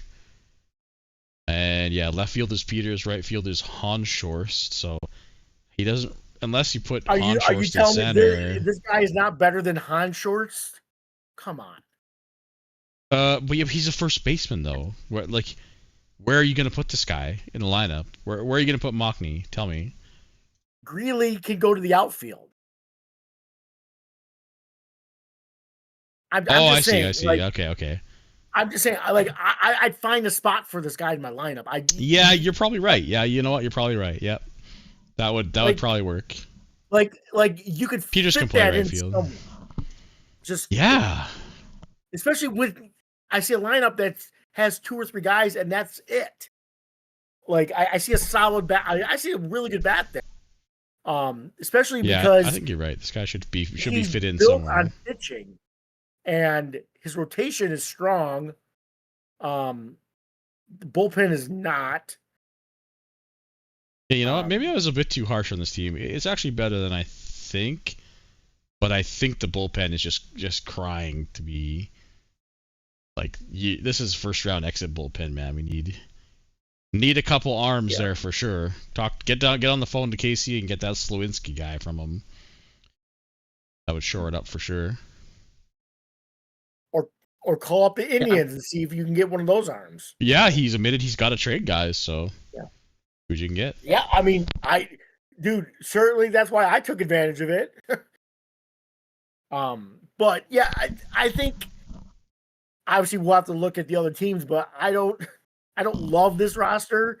I think that they're a product of their division just being not very good. But I mean, let's be fair. They really got shafted by Peters. Like that is the biggest number one, no doubt about it, shaft from 26. Like that's extremely deflating to have that happen. So I will argue that the 1-2 in the rotation is pretty damn good. Not a lot of teams are rolling out a Martin and a Chavez. Yeah, I think Martin's been sneaky good. Yeah, nobody really talks about him either. So yeah, the guy I actually like better is Chavez. Look at that guy's consistency over the last couple of years. Oh wow, yeah, so what the sexy. fuck? He's so fucking good. He's the best pitcher nobody talks about. He's so good. I think you're right, actually. Yeah, that's crazy. 5.55, 4. So good. Yeah, no, I like this team more than I thought I would when I clicked on them. Same. So, yeah, no, I think this team's pretty good. There's so many former MVPs on this team. Really, Peters, sort of crazy. Was he really the MVP last year, or did one guy get the shaft? Well, that I don't know. I'm not going to. Okay, we're not going into that. We don't have time for that rabbit hole, buddy. Oh, okay, because the popularity, you know. All right, what do you have to say about the Reds, and we'll move on. Yeah, I don't have a lot to say. I kind of thought that like 98 was a lot for a team that was like 500, barely 500 the last few years. I don't think they reached this number. I think they'll be around 85, 86, which is probably good enough to win this division. There you go. Yeah, I kind of see them as around a 90-ish, or take a couple games. So I definitely think 98 is out there for them to do it again. All right, let's go to the Giants. Everybody's probably picked to win the division last year. They finished second by, I want to say, a game or two. They fell apart the last 2 or 3 sims. I think so, yeah. Didn't they go I think they went 0-6? 0-6 the sim before the end of the season, yeah, to really fuck themselves over, yeah. Yeah, I thought it was the last sim too. Like I thought they went 0-6 on just- the last sim. Oh, Yeah. maybe that too, yeah. Yeah. And So- I'm not gonna lie, I think this run for the Giants is Sorry, you cut out. Did you say obviously- over? Yeah, I don't think they're a contender anymore. I think could they get the AC seed in the playoffs? Yeah. But I don't think this roster is as strong. It's not as strong as it used to be. Like they were a serious contender to win the whole damn thing. But yeah, everyone's Okay. gone, right? Baxter's gone. Yeah, Sterling Harris is Baxter's gone. and Teddy Lucas Lucas is gone. Yeah, I think you're and right, just- man. I think there's just been a lot of attrition, and I think Matt is putting scotch tape on things, kind of just trying to fix it, and that's why they fell apart. Like the stars are gone, and maybe the pitching isn't any good, and because Titus Pugh is not a good pitcher. Oh no! Hey, he might be good on 26 now. Maybe that'll do something. But yeah, Well, I'm not gonna hold my breath on that one. Okay, yeah, so me either. Honestly. what what Matt does though, and I give Matt a lot of props for this. He does some of the most sneakiest deals out of nowhere. Mm-hmm. Yep. And Yort's here because I would love to hear why you traded him, Fel. Because Felton. Because you really could use this guy. And Matt does this shit all the time at the deadline. He trades for prospects. He doesn't trade for major league guys. He trades for prospects, which is crazy. It's funny you say that. He tried to get my third baseman from me last year at the deadline. Yeah. But I love that about Matt because it's fucking sneaky as shit too. Yep. It's so under the radar. Yeah. It is like he probably has like his scout like just all over like AA, AAA, high, whatever. Yet like the Felton deal felt like, at least in my eyes, like it just felt like too hard to, because like that year I was like not great. It was 2062, so I finished like 73-89 or something like that. That season was trending it down in the direction, but like I thought I had my rotation in place. And like I couldn't turn down, and it was hard for me to turn down a first at that point, because I didn't have a first that year. And the guy I drafted that year, that year with that pick, he actually looks fine in my minors, but yeah, like he's gonna make another sneaky move like that again this next upcoming deadline. He did it this last year with Bordenax, who played really well when he was a Giant.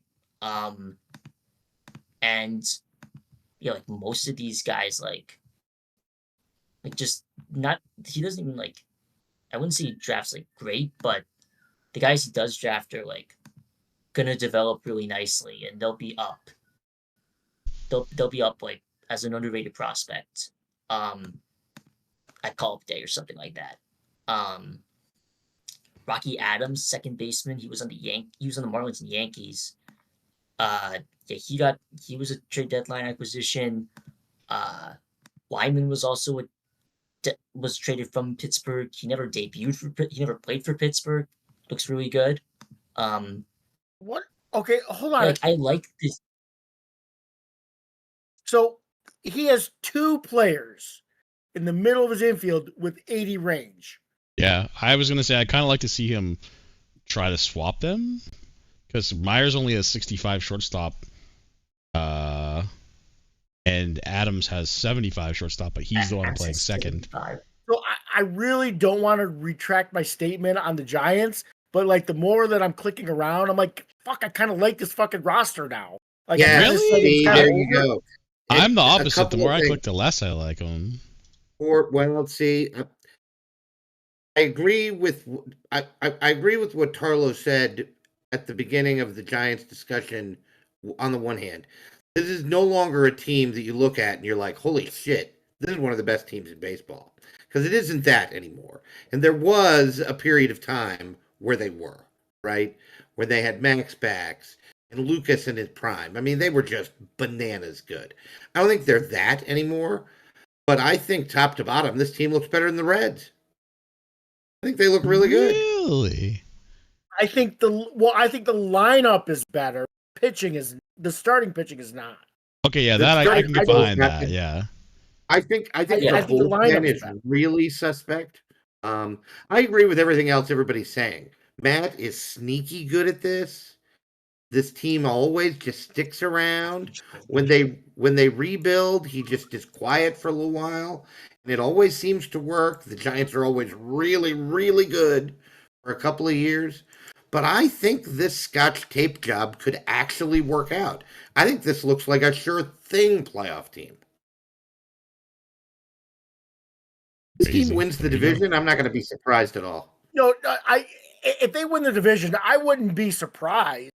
They're not going to beat Pittsburgh, and they're not going to beat Fresno or Arizona.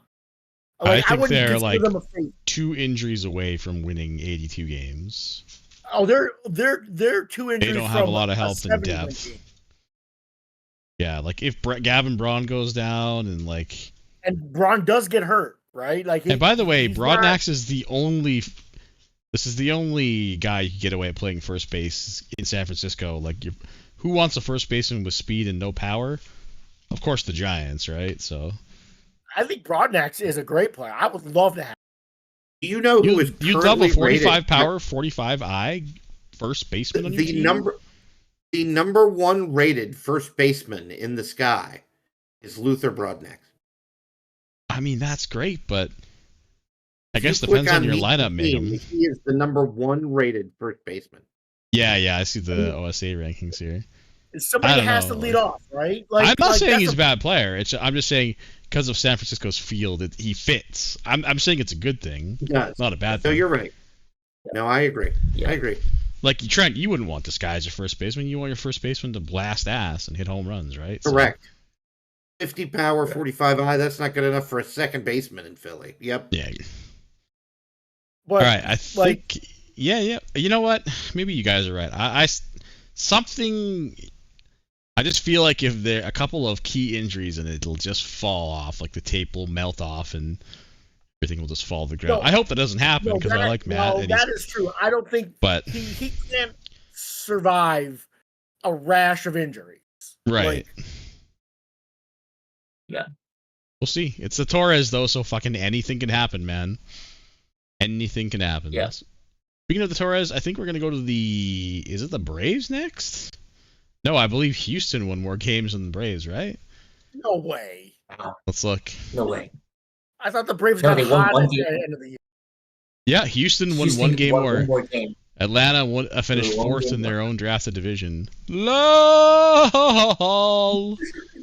That's all I have to say about that.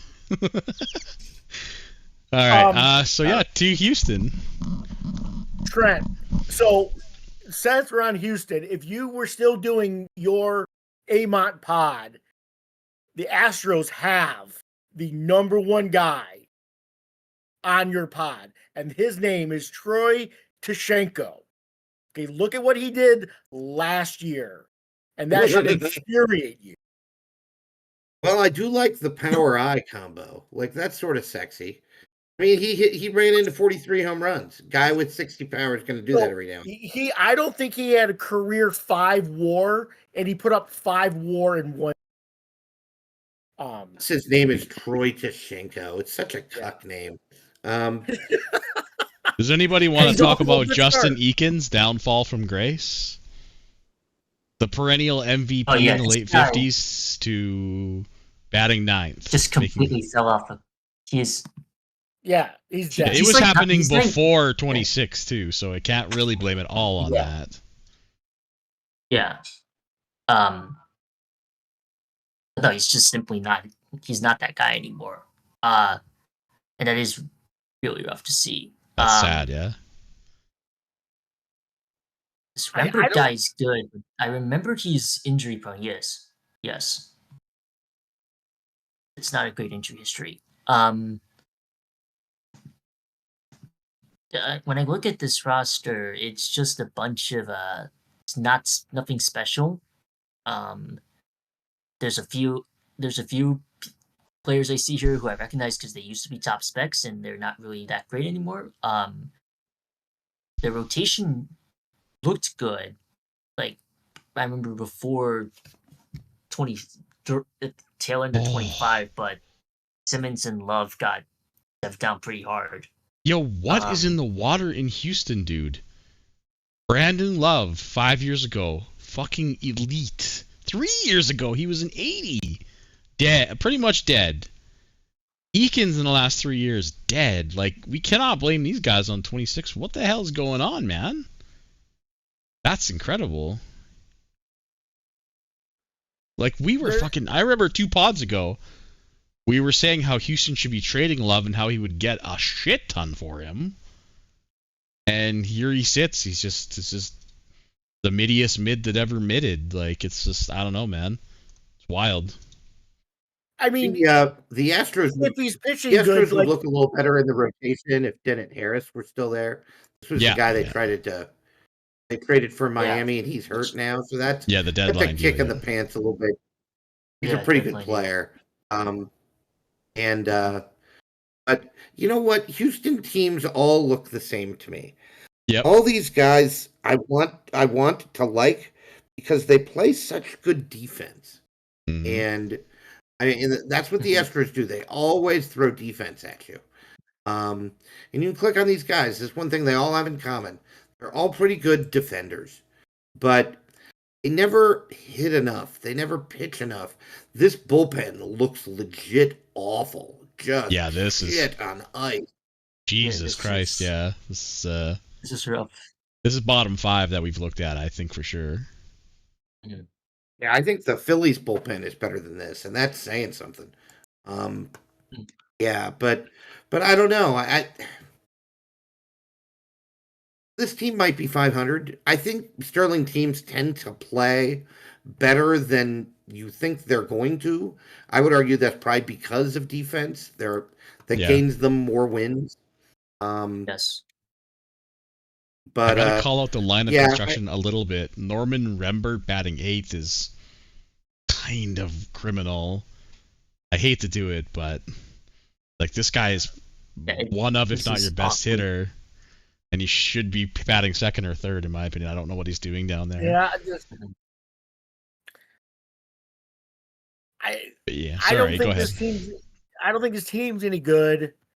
I don't think they're going to be good. I think they'll be okay They'll be mid, because just like last year, 77 because wins. they don't play anybody good in the division. Like all Yeah. these teams aren't very good. Like the Reds, even though they might be the best team in the division, aren't really that good. The Giants aren't really that good.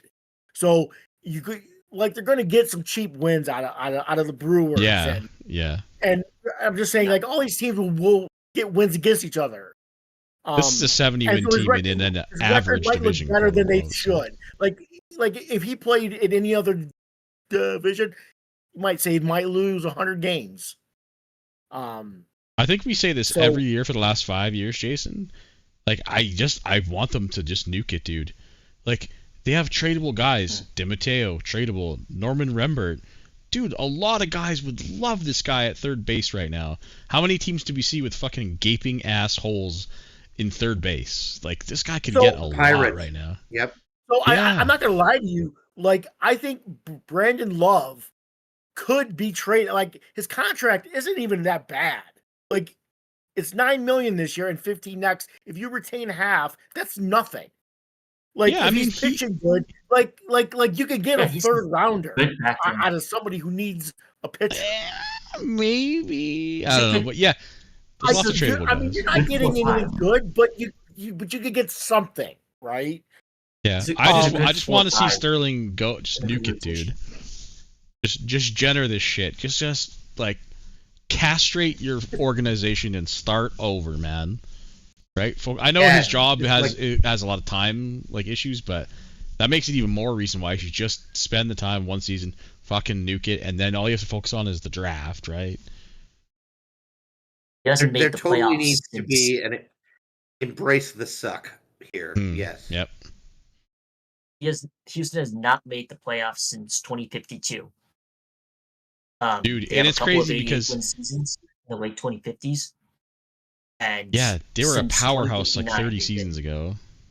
Yeah. They were. Like 40 seasons ago. Sorry now, but No, it was. They were good in the a late battle 40s with the too. White Sox. I remember those years. Them and the White Sox were like every year. Were Yeah. 1 Yeah. and 2. Yeah, I it was think it was the one AJ year- and him. We just talked about Jennering something. I think the 1 year Jenner won it all. He beat the Astros.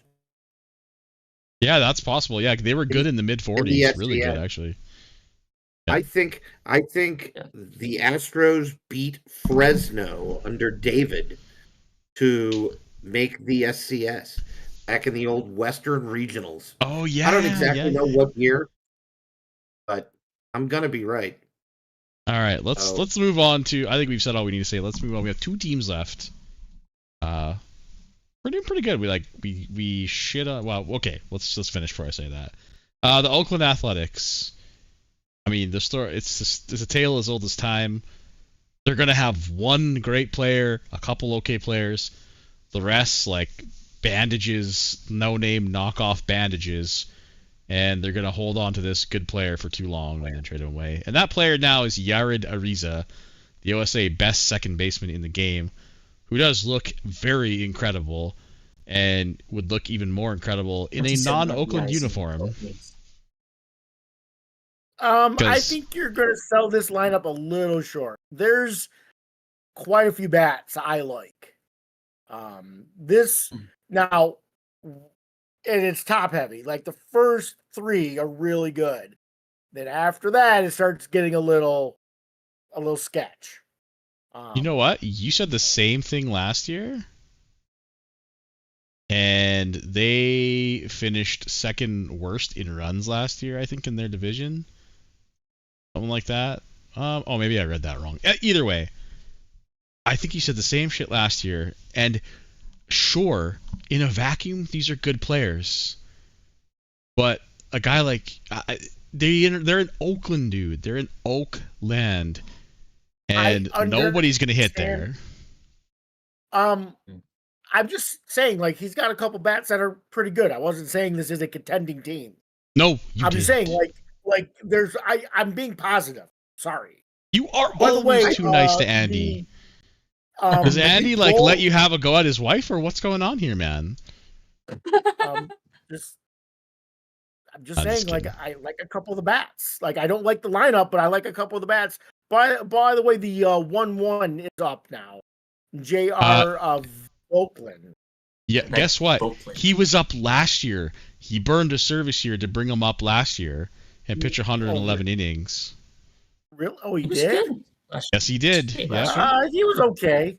Yeah, he was good. He was all right. But why, though? But why? Well, I mean, he was 23. It's not like he was 21. He was 23. But why? He looks underdeveloped still. I don't know, man. I empathize a bit with Andy because his ballpark. I don't know how I would fucking build a team there. I really don't. Although, to be completely fair, it's not as bad as it used to be. It's not that bad. But I don't know what to say, man. I'll let Trent, you go ahead. I want to... I mean, part of me wants to agree with Tarlo. Because Jason Wilkinson, I click on him, I don't think he looks like such a bad player. Right? I mean, Ryan mentioned Ariza. Looks like a really good little player. I don't even dislike this guy, Kelly Victor, all that much. I can see that working out. Elton Briggs. Like that player. He's like the guy for Texas Light, right? Like Ratana or whatever his name is. Sort of looks like a poor man's Ratana. So there are some players here that I don't hate. But Andy just does dumb things that makes me mad.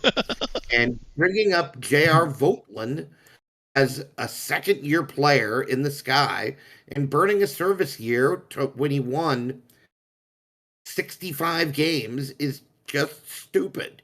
This pitching staff is woefully bad. Yeah, it's woefully scary. And scary and they look really bad. There's no way this team can win games. I think if I had a really pitcher-friendly park, and maybe you guys are right. I haven't looked at Oakland's park. I know back before we started to change park factors with new versions, Oakland had a ridiculously pitcher-friendly park. So maybe it's still not that way. But I think you have to lean into that. I think you have to get guys who steal bases, singles, doubles, and triples, big gaps, play good defense, and hope that they hit enough singles, doubles, and triples to score some runs. You know what? I'm gonna give you guys Elton Briggs. That's my bad. He's actually a pretty good player, and I would have 9 Elton Briggs on my teams if I could. I was Andy. That feels like that's the only formula. Probably has a pitcher with a top 5 name in the league. Starter Jimmy J. Sherry. Love it. Trent, you were talking about names. You got somebody has a catcher named Smokin' J Blade, the Oriole. York has a catcher named Smokin' J Blade. Yes. I think that gives BJ Ho a run for his money. I'm just saying, Jimmy J. Sherry is a great fucking. It's pretty good. It's pretty good. I like Smoking Jay Blade a little bit better, but nothing touches BJ Ho. It is perfection in names has been achieved with BJ Ho. But no, Yeah, dude, this pitching is like, oh my god. Like the they're bullpen really, is really, really trash. Like, ooh. Did we forget the Braves, or did they really finish last in this division? Oh, I did forget the Braves. Sorry, I did that on purpose to piss D Rich off. So we'll go to them. You know what? Because they drafted their division so poorly, we'll do them last. Yeah, I don't have anything else to say about Oakland. We can move to Milwaukee unless you guys have anything else left. Well, we didn't skip them. They really finished 5th. They finished tied with the Athletics. They finished 76 5th. and 86. Oh my god. They finished tied with Oakland. My god. How the mighty fall. Can I get another round of LOL? Holy shit. What is happening, man? The old D Rich just ain't what he used to be. I don't know what to say, man. So, yeah, because the Braves aren't good. What team are we talking about? Are we in Atlanta or Milwaukee? Yeah, or we're done. We're done. Yeah, we'll go to Atlanta. Fuck it. I clicked on them by accident. We'll go to them. Yeah. Technically, they're the next team. So. Yeah. What gives? Because their lineup looks pretty good, right? Am I crazy? This lineup is quite good. This is a classic D-Rich lineup. This is a team that's going to hit for a lot of that hits a lot of power. They have a guy like Mason at the top of the lineup. Hunter Baker is up. One of the very few good first round picks D-Rich has ever made. He's a total stud. Yeah, when he drafts in the late first, he hits almost every time. It's wild. Well, that's where Larry Tuba came from. Like, right. Yep, exactly. Yeah, I think you're right. When his ballpark flipped from pitcher friendly to home run friendly, he just went balls, right shaft deep in on home runs, and then he just burned the idea of pitching out of his mind. It seems because his pitching has been just super. And this team shows it because I like a lot of these hitters. Benton Kaiser is now an Atlanta Brave. He has been for a couple of years. I see no reason he can't do what he did last year again. Jude Meadows doesn't look like such a terrible baseball player. I think some of these guys look pretty good. I agree with Yort. I like Hunter Baker. I think Iker Meza can still do Iker Meza things, draw lots of walks, get on base, and hopefully some of those home runs are 2-3 run home runs. I like the center fielder, Apollo, that's 1P1L Contreras. Apollo Contreras. I think this team looks pretty good. It's just the pitching. It's like D-Rich has forgotten that pitchers exist now that his park plays. Well, I will say, Thurston Hill got nuked. Yord is correct. This is a very D-Rich lineup. This is a very un-D-Rich pitching staff. I don't have the first damn clue what he's doing here. The Phillies have a better pitching staff than the Braves do. I mean, their starting pitching has been bad for 5 years. Yeah. Thurston Hill got nuked on the switch, but Parker Fafford basically picked up what he got. That's kind of Fafford actually looks pretty sick now. But the rest of the guys Horace Castro. Okay, this is a guy that'll be interesting to watch as well too. Does this shit still work? 65 movement, 35 stuff. Yeah. 60 control. And no pitches. Yeah, the secondary pitches is zero pitches. If this works, great. I don't care if a 40 stuff, 65, 50, if that works. But if this guy with fucking no pitch above 45, that's what I hope they fix, right? I don't understand what these pitches do. Oh. Right? Where is the badness coming in? I'd take this Horace guy Castro in his last start. Horace Castro in his last start gave up 12 hits. They gave up no runs in 8 innings, 8 shutout innings. That is absurd. Oh, man.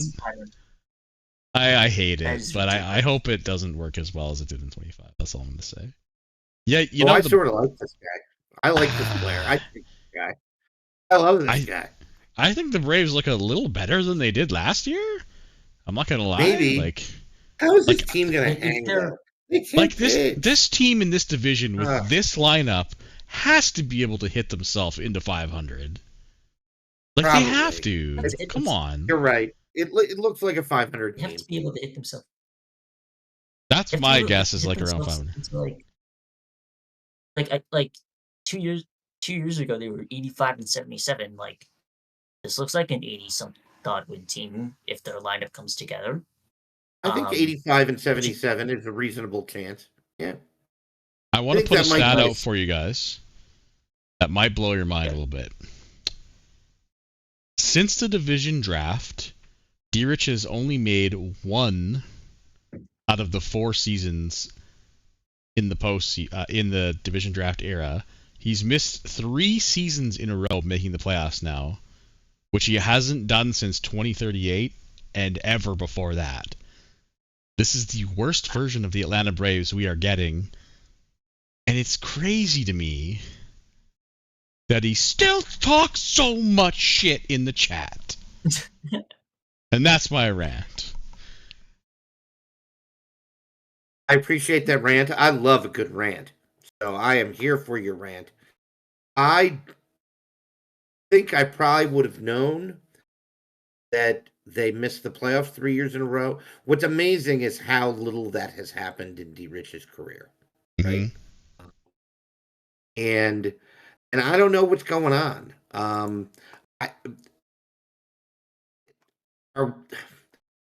I'm not convinced he's making the playoffs this year either. I mean, Yeah, I'm with you. Whatever he's you gonna- guys put his win total at, I'll take the under. If you said 85, I'll take the under. You say 82, I'm going to take the under. Like, it's the same team from last year plus Hunter Baker for a full year. I love Hunter Baker. I'm excited to see what he can do. It's the same team from last year. Yeah, Okay. yeah, you're not wrong, What? man. What And improvements? you're not wrong. What marginal improvements are we going to see? Okay, this is a veteran-laden team, less Hunter Baker. Are we convinced that this pitching is going to be any good? Okay, and some of these guys get dinged up a little bit as well. So I worry about the depth because we know there's shit on the farm. Okay. Yeah, the Henrik only Lund- guy that might be of any help on the farm is this Rick 2, maybe this Markel guy, but I don't know if I trust these bars. So, Henrik Len is now a corpse. Okay, and you got to play him at first base because you don't have anybody else to play at first base. yeah, he's okay, burnt so- toast. Holy shit. So while you guys are glossing up the team a little bit, I'm gonna just take the opposite view and say it's the same team that couldn't make the playoffs last year. Okay. So while there's some good players, this roster is not as good as the Giants. It's not as Nope. good as the Reds. Okay. Nope. So Yeah. at best you might be third. Okay. But you also I have think to think about, well, you got 4 or 5 teams in the Sparrow that are 100% better. So I'm just saying, I don't Yeah, think that's this is a 6 playoff. playoff teams right there. Yeah. No, I there's no And chance. you haven't even, so I'm just saying is that. And then the like, Rivera Braves has like are 3 not playoff garbage. teams too. Yeah. There's no chance. It's just yeah. I don't. He hasn't. There isn't a marketable improvement from last year. Yeah, So, you're right. All right. I think for me, go 85 wins is probably a maximum. But I'm sort of an extremist on things like this. I think everybody starts the season at like a 10-win Delta team. I think that's the minimum amount of wins. Because 5 wins plus or minus, that can be luck. 1-run losses, injuries, dice rolls. It can be 5 wins, 5 losses. Every team starts the year at plus or minus 10. The minimum win threshold is 10. I'll take the Braves to win 75 to 85 games this year. I think that feels about right. Yep. That About sounds right to me. 500 there is the midpoint. I Right, don't and- think and- that's a playoff team in this league. Might be a playoff team in the American League, but it's not a playoff team in the National League. Another team I might like more than the Atlanta Braves is the Milwaukee Brewers. Yep. Let's move on to the Brewers. Really? I mean, this lineup is. I do unfortunately have to call out that the Brewers went from 88 wins and 1 game out of winning the division to dropping to 28 games behind the Reds and 70 wins, a minus 18 delta. That was pre-26 change, which I know Andrew was talking in the chat today about one of his batters getting nerfed or something, but Trent, go ahead, Trent. You said you kind of like them a little more. I just sort of like this team. This Jeffrey Wagner is a good little player. I like Troy Cyprian, good little player. Ooh, yeah, I like this guy. Clicked on these guys. I think there are some players here. Their shortstop can play defense. Looks like pretty consistent performer. Been with Milwaukee for a long time. Makes a lot of money. Catcher too. Yeah. Oh yeah, Kendall. He traded for him from Miami a couple seasons ago, right? So. Yep, David Reed. That deal has been a very underrated move, in my opinion. But like, I don't really trust Milwaukee for some reason. I can never trust Milwaukee. Reason. Well, there's a reason. It's Andrew. Yeah. Yeah, no, I mean, I think that's true. I mean, Yort's right. See, Yort's making smart comments on every team we talk about. I agree. I like this roster more than I like the Atlanta Braves roster. I'm not going to pick Milwaukee ahead of the Atlanta Braves. I disagree. Yeah. Guys, your bullpen is miles ahead. I'm fuming at one of these guys in the pen. So, Rule 5 pick from Detroit, Deo, right? So history. This guy was a Mariner. Was traded to Miami. Was hot garbage, right? Got released. I signed him as a minor league free agent. What is with this dev up in 26? My fucking 30 stuff gain from 50 to 80. Did he complete a dev lab? No. I am just livid over this. Holy shit, bro. What in the actual fuck is this, right? Okay, I signed this dude as a minor league free agent in the middle of last year. Got released, right? For AAA depth. What in the fuck? I can't believe I'm going to say this. This is the most well-rounded lineup in this division. It is. I'm not even kidding. I like this lineup a lot. They're really good. Andrew always has a good lineup. Like they've always had a good offense. It's whether their pitching can actually pitch. And healthy. I think he's gotten pretty unlucky with like big pitchers going down the last few years. Really bad. Like James Jones and whoever else. You know. It was fake. Oh yeah, well, right now. Yeah, I cannot believe how much I like this team. The back of the bullpen is really like Andrew could cut the last 3 guys in his bullpen, run a 6-man pen. Two guys, and I would love his bullpen actually. Yeah, I would like this team better if Victorino Diaz were not on it. Yeah, same. Yeah. And Blake Brown scares me too. Yeah, why is this guy on the roster? Or Zach Hathaway and Diaz need to go. I like the team on paper, but again, it's trusting the GM to make the necessary moves that needed. No offense to Andrew. Andrew's great. I'm not saying he should leave or anything because he's a character we need in the sky. He's the glue. He's one of the OGs too. He's been here since I was born. Yep, since 2001, I think so. I just want to see guys on the lineup. Connect the dots. Like this lineup is pretty good. The pitching is questionable. I like LeBombard. He's all right. And LeBombard looks good. He is a Brewer for life because he will not trade him. And you know why he won't? Because he doesn't get hurt. This is what Andrew told me. He's my only guy who doesn't get hurt. I'm not trading him. Oh yeah, he's an Iron Man for True. sure. Only flew like He- some he has- doors he's had 5 one years ago. injury. That's definitely an Iron Man. Yeah, that's a guy you keep for life, man. Yeah. Having an Iron Man is so valuable, dude. I can't even when I had Raton in center field, and you just know he's never gonna get hurt. It's such a relieving feeling in a key position, especially what your ace is right now. Having that is just so fucking nice. Plus, the starting first baseman for the Brewers has the first name Danny Smell. That's fucking fun. What Right? the Like fuck? that. Danny Danny Smell. Smell. Danny's Mill. Yeah. Danny Denise, it's Smell probably Calderon. Denismal? Stop from Cuba, changing so the emphasis on the syllable. He's from Cuba, That's so I Danny have no Smell. idea how the hell to say that shit. That's a compound word. Danny Smell, if smell were spelled. All right. You're the professor. I'll take your word for it. I think this is probably a 500-ish team. I mean, No. I If don't. Atlanta's a 500 team, these guys have to be 87. Well, Yeah. no, These guys like can win. I don't think the pitching is going to hold up though. Yeah, fuck, you're probably not wrong. And they have, Yeah, it's tough. I don't think they have any help in the minors in terms of pitching. They have some hitters in the minors, but they have legitimately no pitching. Like Ricardo, kind of it, and that guy ain't gonna impact shit. So You're right. Some of the AAA, there's some depth in the outfield.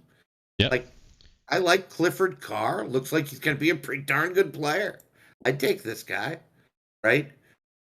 yeah, it's there. But Andrew got burned by trading for a big name a couple of years ago, and I think he's literally said straight up, I'm not gonna do that again. So Yeah, no. After that, it gets Yeah, pickings are slim. who did he trade for a couple years ago? It was who the fuck Bush. was that? It was Roberto. It was Roberto. Yeah, Bush. Roberto Bush. Roboito. Yeah, he got burned, and then it was I think he said, Yeah, I'm he got literally burned never in- doing he that got- again. Yeah, he got burned in the Cameron Crosby trade too. When he traded with me, way back when I was deep in the rebuild, because Crosby put up 3 WAR in 80 some odd games, with me, and then he got traded for a 4th, and then he got hurt right away. Oh, And then jeez. Andrew's like, no.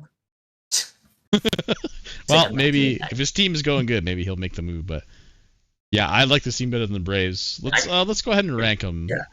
fellas. Let's go. They all suck. Yeah, let's go. Well, I'll go. I'm gonna go Cincy, the Brewers, and the Giants, right there, 2 and 2A. Brewers, really? Yeah, man, I like this team way more than I thought I would.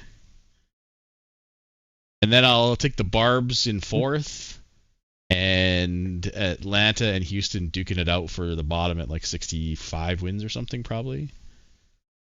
Well, maybe not actually. I'll take Houston then Oakland. I'm going to take San Francisco to win the division. In second place, I'll put the Reds, even though I don't feel great about it. Then I'm going to go Braves, Brewers, Astros, A's. I mean, gun to my head, I think I would take the Reds, then the Giants, then the Braves, Brewers, Oakland, and the Astros. But I don't think any of these teams are good. That's fair. All right, York, take us I home. don't think. No, No, you're not like, wrong. if we have a 15 or 18 team division, none of these teams make the playoffs. I totally Yeah, no, agree I'm with saying you, but- I wouldn't pick these guys above 3rd, 4th in any other division. No, I'm with you. I'm with you on that. I think there's 8 to 10 teams that I would pick in the NL over all these teams. All right, York, what do you got, buddy? I'm gonna go Reds. No, I'll go Giants and then Reds. Then I'm gonna go Milwaukee, and then I'm gonna say Atlanta, Houston, Oakland, doesn't really matter for me in the bottom half. All right, fellas. Now it's time. We're going to predict our SCS entrance. And I'm going to start off by saying you're not allowed to say Arizona, Cleveland, because that one is just too obvious. I think if we had to poll the league, 3/4 of the people would say Arizona, Cleveland. What I need I need your alternate picks, and then I need some dark horse picks. So, Carlo, we'll start with just your regular picks. We'll rotate through the regulars then the dark horses. I'm gonna go Pittsburgh and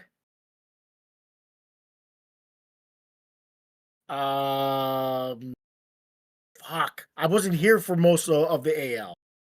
I'm gonna go the Rockies. Okay, Pittsburgh Rockies. Who wants to go next? I'll go next. Are these the I'm dark gonna horse? go. The dark horse picks, or is this the real picks? Just the regular picks, but you can't say Okay, Arizona I'm or ready. Cleveland because it's too obvious. Okay, fair enough. No problem. That's fine. All right, what you got, I'm York? gonna say. I'm gonna go. Say that this will be Fresno's year. Okay, yeah. They'll come out of the NL. And in the AL, tough to pick a team besides the Indians. You know what? We'll go. I don't know. It's tough. It's like I'll say like the Cardinals, maybe. Okay. You I stole like, half I of think mine. I think they might have the lineup. I don't know. Just thinking about it. All right, you stole half of my they regular making pick. the I was best gonna say move. Fresno and the White Sox would be my regular pick. Okay. What do you got, Trent?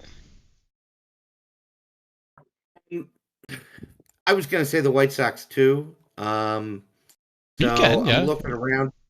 I wasn't around for the AL pick. I'll stick with the White Sox. I've got some good dark horse picks in the AL, but I'll stick with White Sox then. I'll take the White Sox over.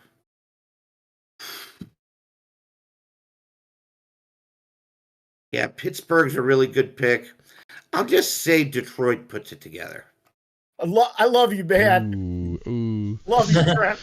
All right, Any of those teams from the Sparrows are good picks. Yeah. Okay, let's do reverse snake now. We'll do Trent. You get to do your dark horse picks first since you had to pick last. It was the first team I clicked on because I wasn't here for any of the AL. Are the Mets not pretty decent looking? Like, am I making this up in my mind? I think the Mets are a closet dark horse pick in the AL. All right. So I'll take the Mets, and in the NL, I'll go all in and say San Fran. I think this team's actually better than we think it is. There you go. Cross country matchup. Some orange in October. Mets Giants. There it is. All right, York, what do you got for dark horse picks? Dark horse. I mean, I guess the Cardinals are kind of a dark horse already. Yeah, that was kind of If we want to go if we want to go really dark horse at the moment, I'm gonna say Memphis out of the AL. That was my pick. God damn it! And then the NL, I'm gonna say. I'm thinking I'm gonna go with the Giants out of the NL. I feel like I think about this every year, but that's what my dark horses are at the moment. All right, go ahead, Jason. Yeah, you go next. I'll let you. I had Memphis. He stole my thunder. I obviously wasn't here for that, but I clicked on him. I'm like, well, there's a lot here. Yeah, they look good. Yeah. Yeah, they look like they're ready to ascend. So I would say Memphis. And in the NL, are we not allowed to pick ourselves? You could pick yourself, yeah. I would think that Detroit is a dark horse. I would agree with that. Yeah. Because we're not the favorite. I would think we're probably the third or fourth best team in the NL, ish. We're in that mix. So I would call us a dark horse. I would think that if we come alive at the end of the year, we're pretty scary. So, There you go. and again, the NL is pretty stacked. So like the last like 3 or 4 years, like the 7th seed is in the SCS every year. So True. Not wrong. All right, I'm going to end it off by disgusting everybody. my And you're God. going to think I'm crazy at first. And you're going to think Ready. these guys aren't dark horses, but Toronto, Seattle. The classic matchup.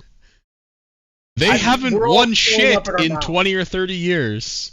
We are all throwing up in our mouths. Yeah, My closet love it, right? Yeah. exactly. See? You That- know, I- thought this you were it's gonna say- almost I time. thought you were going to say Portland for a second there. I Fuck, thought you I'm were not gonna say- ever going to pick Portland to win. Are you kidding me? this Never. comes up every 5 years in game. Do you know how bad Toronto is against Seattle in the playoffs? Oh, They've yeah. never Really beat 'em. somewhat They've comical. never beat them. Yeah. They're like 4 and 4. 15 in games in the playoffs against Seattle. It's the only team Amin can't beat. Yep. Toronto And has Texas. faced Seattle in the SCS like 5 times. He wins 1 game a series. Tops. Like he gets swept. He- Yeah. Actually, I can't think touch aren't them. all Dustin's titles beating Toronto? Now that I think all about but it. Not one. all. I think he But No. one, yeah, okay, yeah. I think he beat the Mets once or something. But yeah, no, I thought you were going to hit us with something like Portland, Minnesota, which would end Good the lord, world. no. It would- That's That's would not end the dark league. horse. That's back of the bus. That would end the That's- league. Oh, are That you kidding? would make the lead implode, man. Can you imagine? I'd pay to see that. That'd be awesome. But Although Tyler hasn't won. I always have a soft spot for first time winners, except for Arizona Ryan. Fuck that photoshopping dickweed. But yeah, otherwise I always have a soft spot for the firsties. So one day I'll root for Tyler. Today is not that day though. today is not that day. It never is the day you root for a Ryan, but that's okay. Yep. All right, guys, that's gonna wrap it up. A nice, solid, clean 5-hour podcast. I hope you Yeah, that's nothing. enjoyed. Yep. Yeah, those are rookie numbers, man. But I want to thank Yort, who was here the whole time, Jason, who was here most of the time, Blame His Kid, and Trent for making the last half very entertaining. Appreciate it. Thanks so much, guys, for having me. Enjoy it as always. Nice. All right. Later. Take her easy, fellas. Thanks. Bye. Yep. Bye.